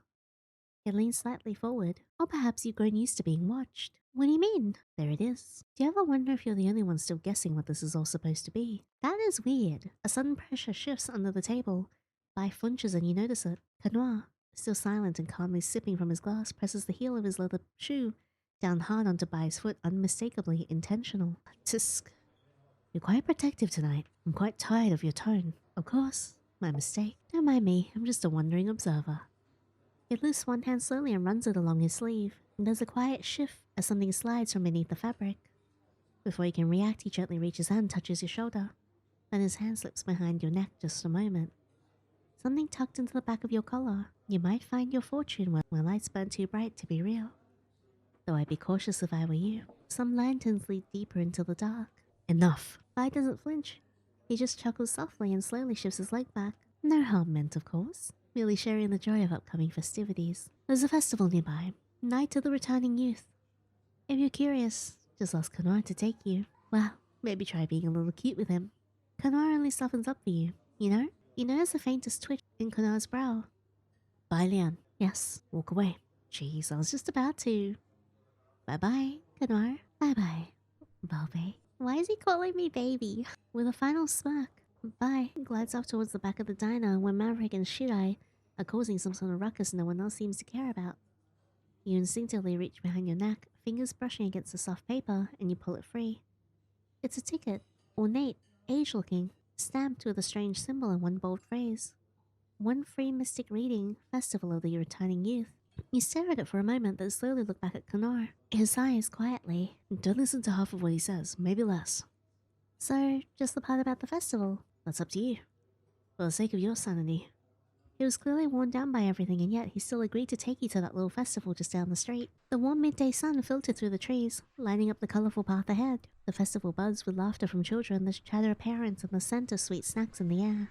He glanced at Kanoire. He stood quietly beside you, eyes fixed on a towering ride in the distance. His shoulders were tense, and his hand gripped the edge of his sleeve, slightly. As you walked past the carousel, its gentle lights and pastel colours caught your eye. Without saying a word, you reached your hand out to him. Come on, let's ride that one. Kanoire blinks at the carousel with the unguarded surprise of someone who has never considered riding one before. Are they supposed to go that fast? A child shrieks with delight as their painted horse bobs past. Kanoire flinches, shoulders tensing. You don't actually sit on them, do you? They look precarious. You grabbed his hand and slid 2 tickets towards the operator. The operator snatches the tickets without looking, already waving the next group forward. Kanoire's gaze darts between the looming carousel. No one is definitely judging me. Soon you're both on the carousel. You picked a white unicorn with silver reins. While Kanoire sat on the one right beside you, the music began to play. He didn't even blink for a while. That one's smiling. Horses don't smile like that. That's the smile of something that knows. The operator yanks the lever. The carousel lurches into motion. He inhales sharply. His free hand flies out to grip the nearest pole instinctively. Yinny, it's moving without consent. Come on, Kanoire. It'll be fun, I promise. A gust of carnival wind tugs at his unbuttoned vest as the unicorn rises again. His thighs tense around the saddle, one gloved hand gripping the pole. Bubbles floated all around you, bursting gently in the warm air. The scent of lemon juice lingered, fresh and bright. This is excessively whimsical. His free hand lifts to catch a bubble between his fingers. It collapses instantly. He slowly releases a death grip on his unicorn's pole to brush damp fingertips against his vest. Yes, but I will not be releasing my grip on his pole. This is objectively a medieval torture device disguised as a festive whimsy. A sudden dip in the platform sends him lurching forward. He barely catches himself, palms slapping flat against the unicorn's glitter-matted mane. Who designed this torture device? Are you enjoying my existential crisis? His eyes are fixed on you, completely drawn in. The joy in your face, the sunlight playing in your eyes. The way you laughed without holding back. It was as if he was watching a goddess dancing through a spring river. Too beautiful to approach, too radiant to be real. For that brief moment, everything faded. All he could see was you. The carousel begins to slow. The music falters into his own quiet shock. Kanoire finds himself wishing he could keep spinning forever. After a few gentle rounds, the carousel gradually slowed to a stop. You step down from your horse and let out a bright, satisfied laugh. That was such a joyride. Kanoire dismounts the unicorn with the swiftness of someone recovering from a mild trauma. His legs wobble as his shoes touch solid ground. One bare hand still gripping the pole, like he's not entirely convinced the world has stopped spinning. He straightens his vest with shaking hands before realizing the cameo brooch is still dangling from his tie. The antique feels warm to the touch as he pins it back in place. C'était. I think I prefer chasing rabbits. Chasing rabbits? Why bother when we can just ride without worrying about anything running off? You glance up at the sky, then back at him, curiosity flickering in your eyes. Kanoire rubs at his still tingling palms where they clutch the carousel pole too tightly. Rabbits don't have gears. Or expressions. That one looked like it wanted to eat my soul. Besides, rabbits are honest. When they run, you know exactly why. Now I understand why people say hold hold your horses, literally. You let out a small chuckle before gently leading him towards an open space. Just in case, because he looked like he needed a moment to breathe. So, did you like it? Kanoire inhales deeply as they step into the open air, his shoulders loosening just slightly. The scent of carnival food and summer grass replaces the cloying mechanical oil of the carousel. His fingers flex at his sides before he shoves them back into his pockets. Like it. It was terrifying, but not unenjoyable. Wouldn't mind doing it again with you. I wouldn't mind doing it with you either. I mean, wait, what? He smiled at his answer. I'm glad to hear that, Kanoire. You looked at him, then you let your gaze wander ahead. Do you think you want to stay here until nightfall? Yes. If you'll have me. He tilts his head towards the glowing food stalls in the distance, where the scent of caramel and fried dough spirals into the cooling air. And they sell chocolate-dipped fruit near the fountain if you'd like. I've heard it's possible. Possible? But what about the chocolate I gave you this morning? Is it melted already, or...? Kanoire's hand shoots to his vest pocket, instinctive and protective, before he stops himself. His ears flush pink as he carefully pulls out the slightly crumpled chocolate bar. Its wrapper creased from being carried all day. The edges are soft with warmth, but it's still intact. No, I was saving it for the right moment. Every hour of waiting, every ignored craving, was proof that eating it too soon would have felt like wasting something precious. He extends it to you. Would you share it with me? Oh, but Kanoire, that was my gift to you. You said you love chocolate, didn't you? I wanted you to have it. Enjoy it.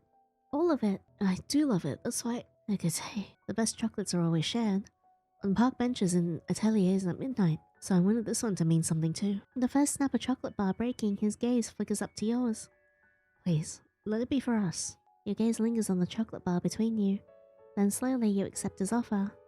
Thanks, Kanoire. You break the bar in half and bring a piece to your mouth, taking a small bite. Yes, it really does taste so sweet. He watches the way the chocolate breaks between your teeth. His own half pauses midair, just a moment before he takes a quiet breath and bites. The taste is deeper than expected. Dark cocoa, a hint of salt. Something tender beneath it all. His eyes close briefly, lashes low. It's better when shared.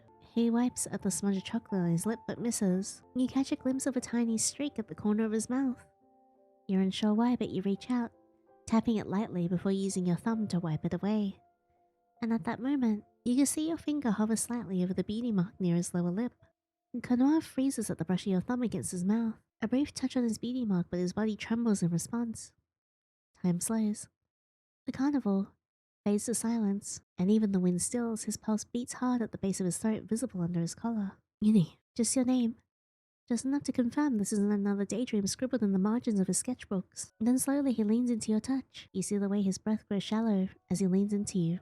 His eyes don't open wide or close, just lower, and you can see your reflection in that pair of soft grey. What does this mean? Désolé. For what? The mess he made on his mouth? The fact that he didn't stop you sooner? Kanoire, you're not careful at all. His gloved hand lifts slowly, fingers trembling as they wrap lightly around your wrist.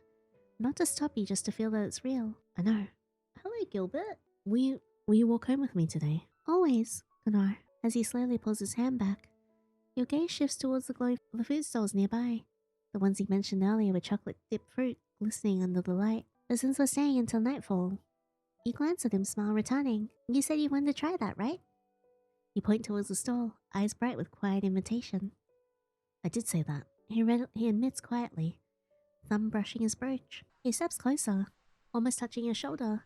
The vendor calls out about a strawberry matcha drizzle.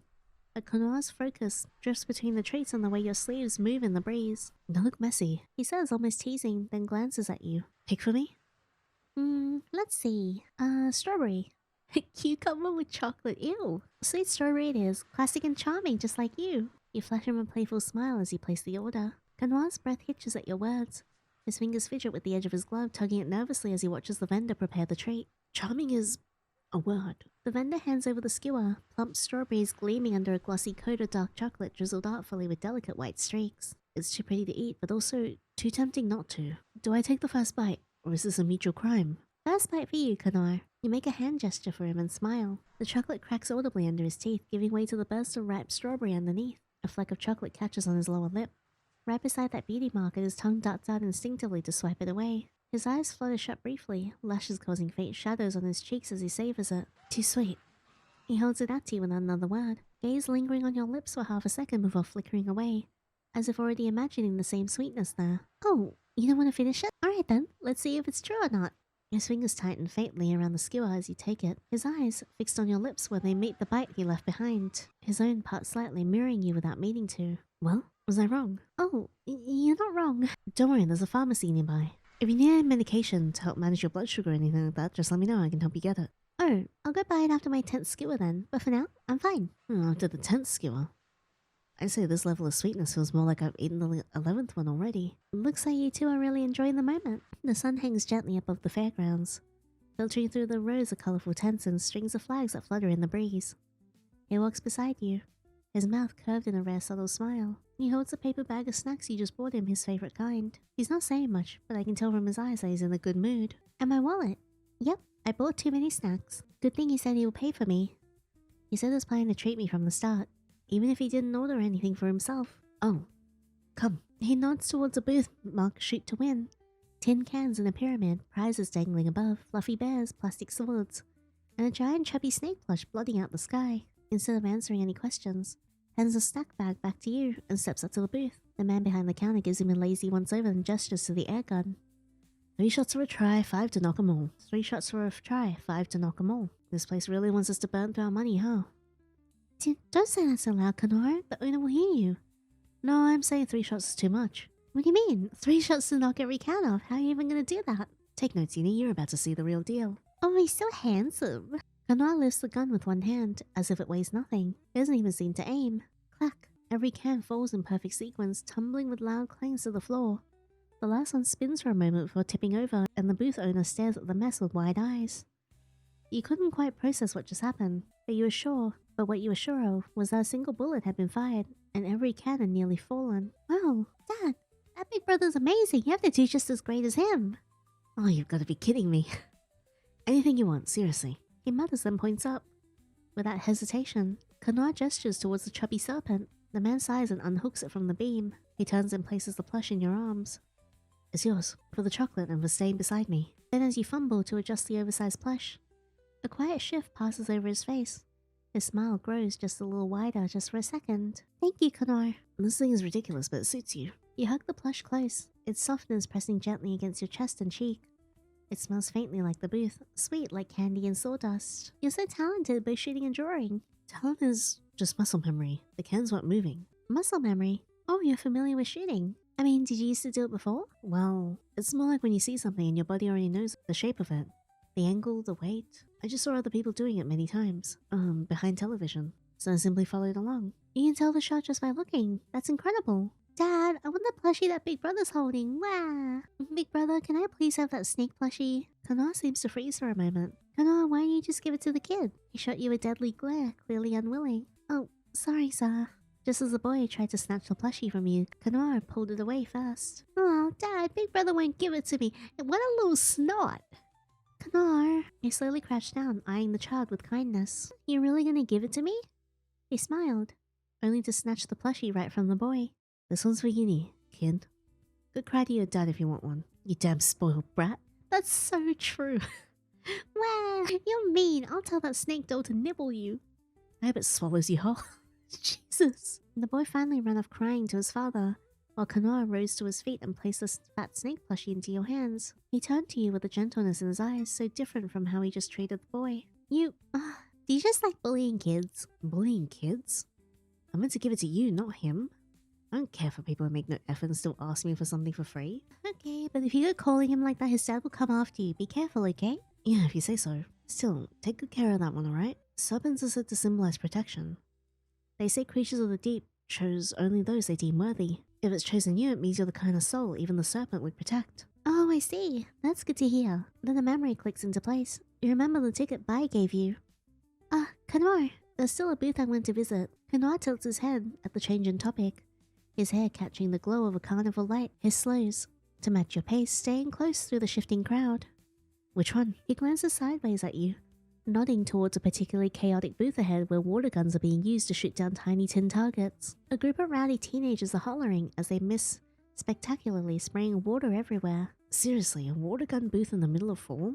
If it's that one, I hope you don't mind getting wet. Hold on, is that your friend? He narrows his eyes like he's trying to focus on what he's seeing. He turns to look, following his gaze. Yoo-hoo! I knew I felt a familiar presence. She called, already making her way towards you with unhurried steps and a teasing smirk. Aw, there you are. When Alicia reached you, she didn't stop. She pulled you into a tight, slightly damp hug without asking. Sorry, I didn't mean to keep you waiting. Her hand came up to gently ruffle your hair. Don't apologize for existing, Yinny. Just seeing you has made my shift better already. He's so bad. Oh, you're with him today. Now that's unexpected. You opened your mouth to reply, but Alicia held up a hand, already grinning. You two just don't usually walk together outside of class. Makes me wonder if something's changed. Kanoire said nothing, but you saw him shift slightly beside you. Eyes focused on the space between his shoes. We decided to hang out today. Since it's the weekend and there's a festival, so... Alicia raised an eyebrow, clearly catching the subtle shift in your tone. But instead of teasing, her smile softened into something warmer. So it's a weekend outing. You nodded, quickly hoping your face wasn't red as it felt. Yeah, we just thought it might be nice to get out a bit. Kanoire stood quietly beside you, not correcting a single word. Alicia tilted her head slightly like she was considering something. I see. Good call. You deserve to have days like this.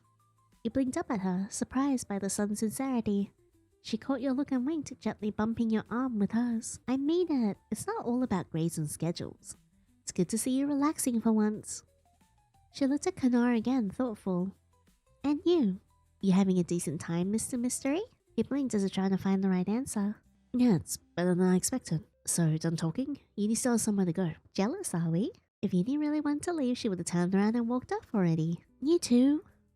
Well then, I'll leave you to it. Before walking off, she added over her shoulder. And hey, if you see Lucien later, don't tell him I said anything. But maybe try not to look too cute together. Alicia! She only waved, disappearing back into the crowd. Kanoire stiffens almost imperceptibly at the mention of Lucien's name. His fingers twitched near his tie pin before stilling. Kanoire? Instead, he steps just a little closer. Are you... I'm not hiding. He's not gonna bite you, you know? You can sense his unease, so you tried to lighten his mood a little. Lucien's just a friend, really. Don't let Alicia's teasing get to you. I wasn't worried. Alicia could make a funeral feel like a comedy show. You brushed a lock of hair from your face as you held up the ticket from earlier. There's a fortune-telling booth around here, right? I think I'll go check it out. Fortune-telling? You continue together towards the booth. Unlike the others, this one isn't crowded. The tent is deep violet, trimmed in silver, with no lights except the soft flicker of candles glowing beneath the cloth. As you approach, the curtain stirs and a woman steps out. She stops a few feet in front of you, looking between you and him. Interesting. Welcome. You come seeking insight, yes? You nod. But before you can answer, she glances down, her eyes narrowing slightly as she spots a slip of paper half visible in your pocket. You carry the marked invitation. Please, wait here. Without another word, she turns and disappears into the shadows of the tent. Kanoire mutters under his breath. Marked? Bai handed it to me during the day. I figured it was something just for fun. I see. And the lines sound so over the top. Do you think they have a script? I guess. Kinda. You look at him and raise an eyebrow. Kanoire frowns a little and turns his face away. Don't look at me like I'm that kind of person. You know, this is the first time I've ever stepped into a fortune-telling booth. If you hadn't dragged me in here, I never would have come. Don't you find this interesting at all?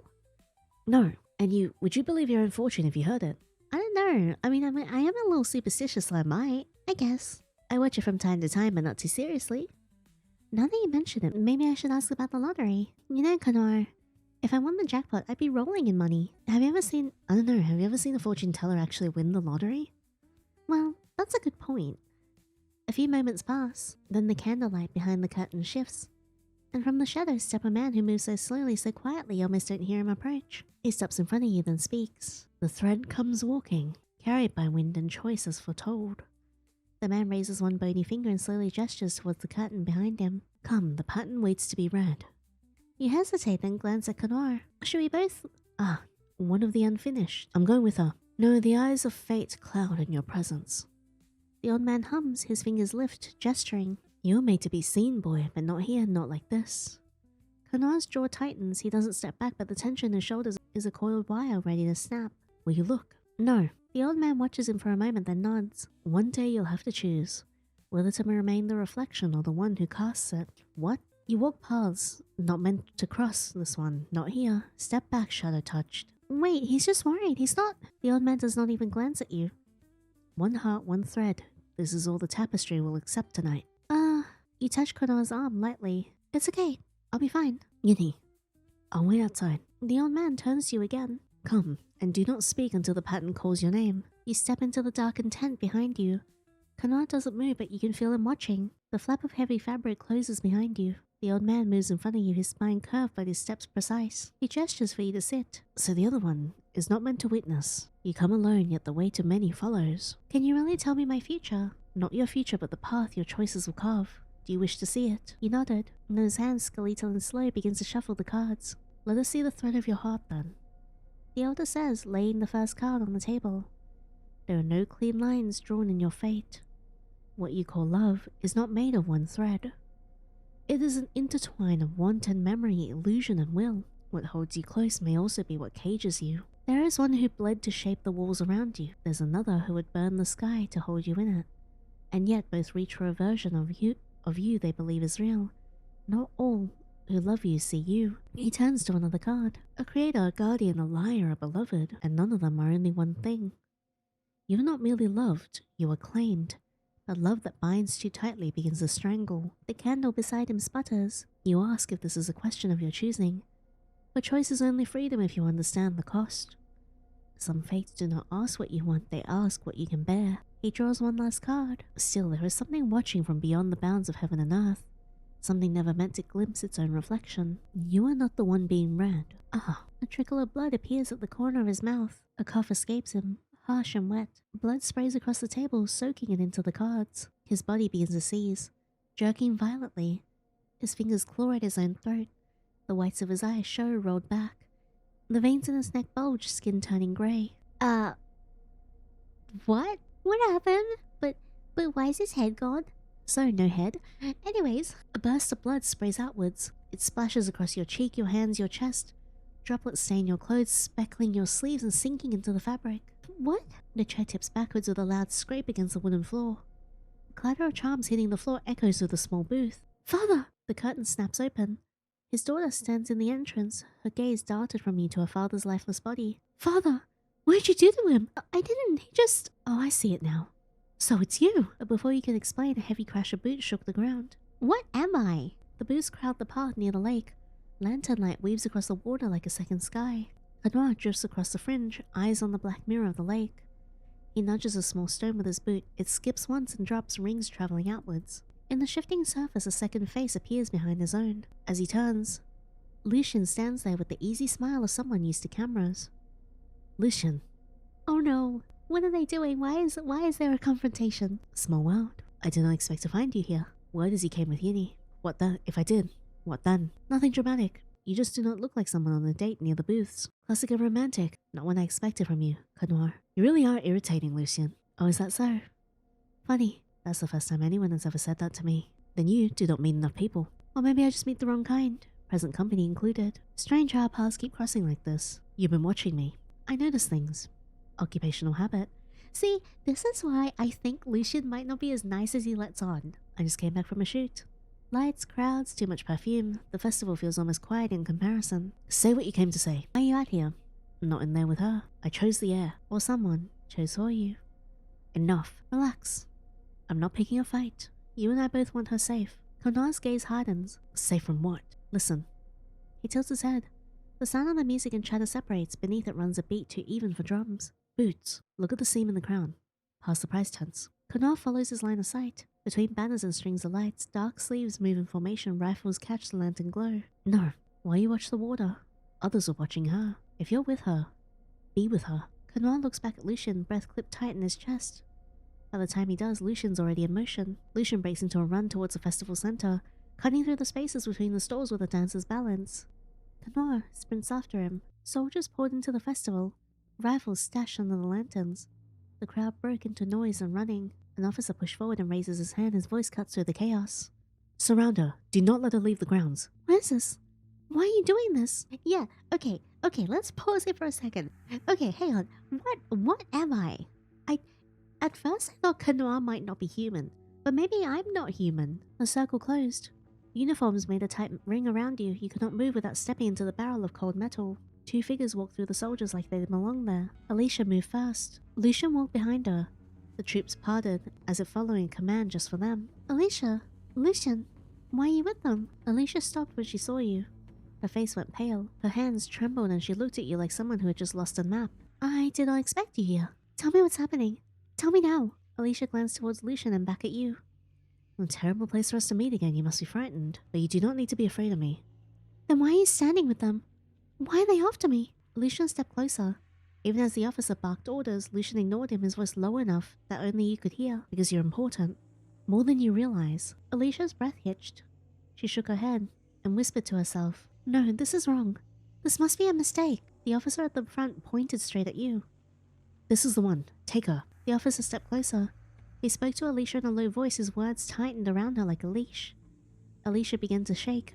Her sentence fell apart as soon as she tried to speak. "I'm sorry, brother." "Alicia!" She pulled a small blue syringe from under her sleeve. It was the same kind you had seen before. Alicia drove the needle into her neck. She gasped and then set her jaw. "Oh no! Run! Now! Alicia, wait!" Her fingers closed on your wrist. She tried to drag you away. The soldiers tightened their hold. A faint mechanical click came from the soldiers. Somewhere a soft timer began its count. "No! Oh no, my friend!" Her head split open. The force was immediate and brutal.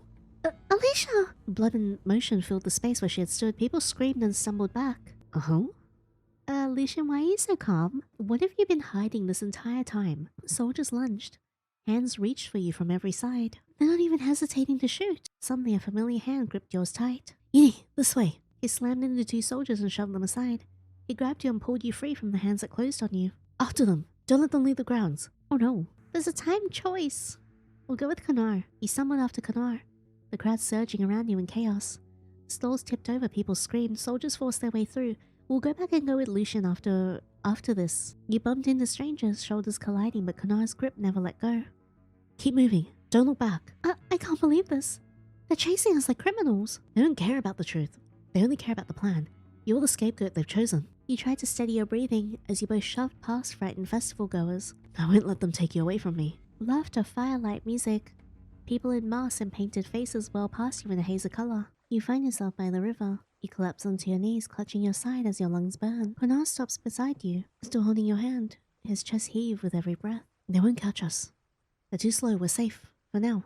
"Safe? They're armed, Kanoire. They will hunt us down until Alicia is dead. She's dead." He crouched in front of you. His hands reach out and pull you into his arms. Your breath catches again, but this time it's different. The warmth of him surrounds you. His chin brushes your temple, his heartbeat presses against your shoulder. But after a moment, he slowly pulls back just enough to let you breathe. "You don't need to think, you just have to stay with me." "Kanoire, I don't know. I don't know what to do next." "Remember what you promised me, Yinny. You said you'd walk home with me. Promises shouldn't be broken so easily." You lean closer. "I will take you to a safe place together.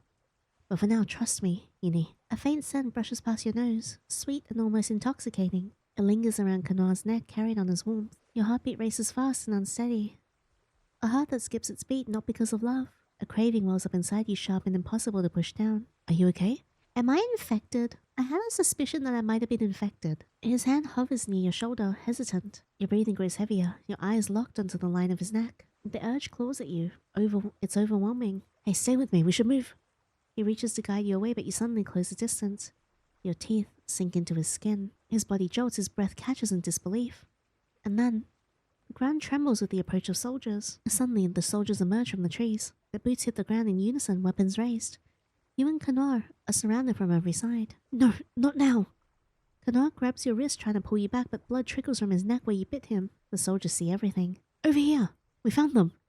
The shots echo, boots pounding closer. "Damn it, Yinny, what did you—" His voice shakes, torn between fear and rage. A man in a dark uniform steps forward. The officer. His eyes lock on you with a cold smile. "There's no escape. Come with us quietly, girl." He reaches out and grabs your wrist without permission. You flinch back, but his grip only tightens. "Ah!" A raw cry tears from your throat. It's an animalistic snarl, wild and guttural. You thrash against his grip like a cornered beast. The soldiers hesitate, their formation faltering for just a moment. Kanoire freezes at the sight of you, but instead of stepping back, he grits his teeth and moves closer. He moves instantly, but 2 soldiers seize him by the collar and drag him back as he struggles against the hold. "Get your hands off her!" But the officers lean close, his voice low and mocking. "Do you even know what's inside you? There's something foreign in your body. Dangerous, valuable. To us. You're not just a girl, you're a prize. You'll come with us and surrender to the general. That's the only choice you have. Pretty thing. You'll behave, yes? Or I will make you." Kanoire twists his body and drives his elbow hard into the stomach of the soldier holding him. The man cries out and drops his gun, snatches it, raising it fast. Kanoire fires at the officer, but the officer yanks you forward. The bullet tears into your left shoulder, you gasp in pain, your blood soaking through your clothes. Oh no. Kanoire freezes in horror, his hands shaking. "Yinny!" The officer laughs. He shoves the barrel of his own gun forward. "Oh no! Kanoire!" Kanoire staggers back, his body arching. Then he falls into the rushing river behind you. The water swallows him whole. The officer keeps you tight in his grip and you struggle, but pain and blood loss weaken you. He drags you closer to the edge of the bank as if to display his prize to the soldiers. At last. With you in our hands, our future is secure. Suddenly, the planks splinter beneath your feet with a sharp crack. The officer manages to grab the railing, but his hold on you slips away. Shit! Splash! Cold surrounds you instantly. You plunge into the dark river below. The cold water closes over your head, pulling you down to the same depths where Kanoire vanished. You fought to swim, your blood trailing like ink in the current. Your lungs scream for air, and the dim light beneath the surface you saw him drifting limp. I'm so sad. They say the Leviathan does not die. It only sleeps, waiting for those who call its name. End of demo. Oh no, I want more right now. Thank you for playing. That was so good. I'm gonna go back and get the Lucien version of this. Alright, let's go for Lucien. You yanked your hand from Kanoire's grip. His eyes widened in shock. But you had already turned towards Lucien. Lucien's lips curved into a slow, knowing smile. See? See what I mean? I don't think Lucien is as nice as we think he is. Something is wrong. Ah, so you chose me. In one fluid motion, Lucien drew his knife. He struck down the nearest soldiers with terrifying precision, cutting through armor and bone like they were nothing. What? This is your reward. You barely had time to breathe before Lucien's arm wrapped around your back. Stay close. I will not let them take you. See? He's so creepy. Okay, I feel like Kanoire is like impulsive violent, but Lucien's like calculating, manipulative violent. Kanoire's voice shouted from behind, raw with frustration. Damn it! He bit down on his rage and sprinted towards another path, vanishing into the crowd. Let's get out of here. Wait. What does this mean? I feel compelled to look this up. Oh, it means my star. You stumbled after Lucien, your chest still heaving from the chaos left behind. His hand tightened around your wrist, dragging you deeper into the shadows. Oh, he looks so handsome here though. Look at him. What? Oh, he's so gorgeous. Why? Why are they after me? I don't understand. Well, they're hunting something beyond human comprehension. A monster. Is that what I am? Would you still love me if I was a monster? You look so cold here. Like a completely different person. A monster. Then why surround me? I don't know. I only just arrived here and Alicia forced me to come along. You do know. You absolutely know. He avoided your eyes, his jaw clenched. So Alicia, she's with them. Lucien froze. A bitter look crossed his face before he reached out, brushing your hair back with one hand. Don't be afraid anymore, Yinny. Right now, all you have to do is breathe and leave the rest to me. If we escape, I'll make sure they won't chase you again. Alicia, I can't believe she's feeding information to the authorities. Damn that. You hug your knees tight, shaking. Your breath came in shallow bursts. Fear pressed down so hard you thought your chest might split. Lucien crouched in front of you, his green eyes catching the faint light. He tried to smile, though it trembled at the edges. Hey, you remember when we first met? At the freshman welcoming event? You blinked at him, unsure what he meant. You tripped, spilled your lunch everywhere, and dragged me down with you. My coat ruined, my shirt ruined. Yours too. He laughed softly, shaking his head. I thought, what a disaster. But then you looked up at me with those wide eyes and you were really cute. His smile faltered. He glanced down at his sleeve, smeared with fresh blood, and at your own stained clothes. Look, we're a mess again, just like that first day. Both of us covered the same way. In blood? Your gaze locked onto the blood streaks across his shirt. Yinny, your teeth sank into his arm before you could stop yourself. Lucien's eyes widened in horror. He hissed in pain but didn't pull away. Duck aside to take the shot. Yinny, calm down. Get down now. The barrel of the gun turned towards you, and there was no warning beyond the click of the metal. You fell instantly. The world split apart and then nothing. Oh no. Oh no. So I think all the endings in the demo are bad endings. Lucien stared at you, his face pale, his sleeves soaked with blood. His lips trembled but no sound came out. Officers moved, their boots pounding against the stone. He stepped forward, seizing Lucien by the arm. Resisting won't help you, you're coming with us. Yinny, subject has been neutralized. We'll secure the remains. The officer leaned down, speaking as if you could still hear. Even in death, you belong to us now. Monster. Bad end too, like the first time. Holy crap, that was so good. Oh my god, I'm so sad this is over. Did you know this is the devs' first game that they made with their sibling? It's insane. The art is so good. The story and the lore is so good. Like the pacing, the slow burn of it is done so well. I had so much fun playing this. This was a really long recording session. I think I started recording this around like 3 p.m. It is now 11 p.m. my time. I did eat dinner and I did eat lunch. But like, this is amazing. I was hooked the whole time. I had so much fun. I love this so much. Now we'll go into like a bit of an analysis of everything. Narrative-wise, I'm very intrigued. Obviously, there is something to do with the Leviathans and like some sort of ocean contaminant that has caused the world outside to succumb to something and become barely inhabitable, and the upper class have moved themselves and sequestered themselves into this place called the city. They give the opportunity for 3 students to go in to the institutes and study every single year. It almost seems like a conspiracy in a way, because they then send those students back outside to do like scavenging and to try and find cures. So I almost wonder if they like bring people in, make them feel worthy and feel indebted, and then they send them back out to try and solve whatever the issue is. It's also very interesting as to how we don't seem to be human. The first instance of acknowledgement is when Kanoire reacts strangely when he says human, and then all the other little hints here and there. So currently have no idea what's going on with that just yet, but I'm very, very excited to find out as to what's going on. It's interesting because when you first start playing the game, it's almost like obvious from the get-go that Kanoire is the, you know, your typical Yandere, right? He's the one that's like standoffish. You get his like bad ending the soonest when you invite Lucien to go with the library to you. And it almost feels like Lucien is kind of almost like Crow's role in The Kid at the Back. You know, soft and sweet and just genuinely there for you and will protect you and like loves you wholeheartedly. But when you get closer to the end of the demo, it seems like you can start to see cracks in his facade. And when he talks to Kanoire right at the end, and his calmness with Alicia dying, his like absolute lack of hesitation, and like frightening precision at how he just kills an officer is very indicative that he is not who we assumed that he was at the beginning. Yeah, so it's very intriguing to see what happens. It's almost as if like the bad ending that you get with Kanoire first, where he like kills Lucien, is almost to like throw you off Lucien's scent, because Lucien just like is killed by him so easily, and he almost seems so innocent when he gets taken away and hurt. After seeing how Lucien behaves like in the end, I'm like very, very excited to see what he is like and what his true self is. And I'm very excited to see how all of this is going to escalate, because I know it's going to become very, very intense in the near future. And also, the side characters are so intriguing. Like Hakugetsu was very, very eye-catching. He was obviously very mysterious, and I feel like he has a much bigger role to play in the future. And also, another NPC that really intrigued me was Bai Lian, because he was really mysterious and he seems to know something that is going on as well. So I'm very interested to see what's going to happen there too. Aside from that, the world building is phenomenal. I think the opening scene had a lot of impact. I know it didn't like really go back to it at any point in the story, but there were always little callbacks to it, like, you know, bits like the aquarium scene. There are also little mentions of the Leviathan, the constant like repetition of like oceanic imagery and ocean related words in the text itself made it very clear that at some point in the game in the future updates, I feel like it's always going to culminate in whatever happened in the ocean at the beginning. And I think that kind of slow burn is really creative and very, very delicious.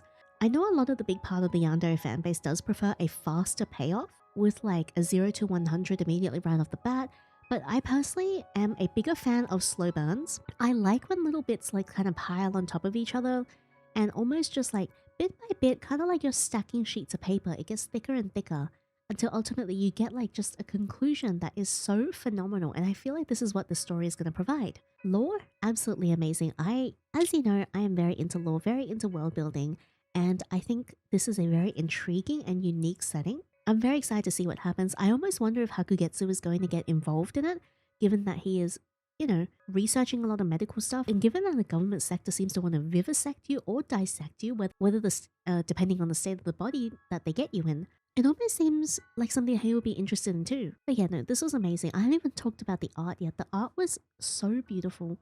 I love the art style. I'm a big fan of like the cel-shaded anime art style. I think all the character designs are so pretty. And the use of lighting in this is something that particularly got my attention, because I'm a very big fan of glowy things.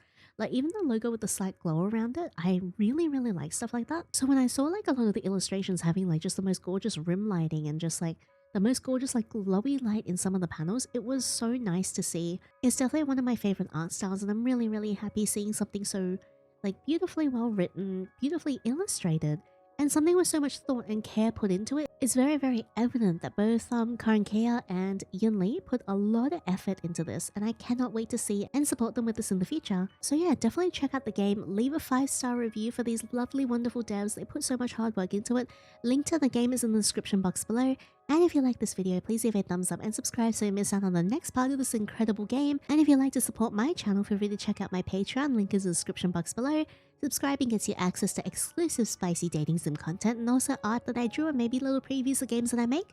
It is absolutely not mandatory, but very, very appreciated. Anyway, thank you so much, and until the next fictional man, take care.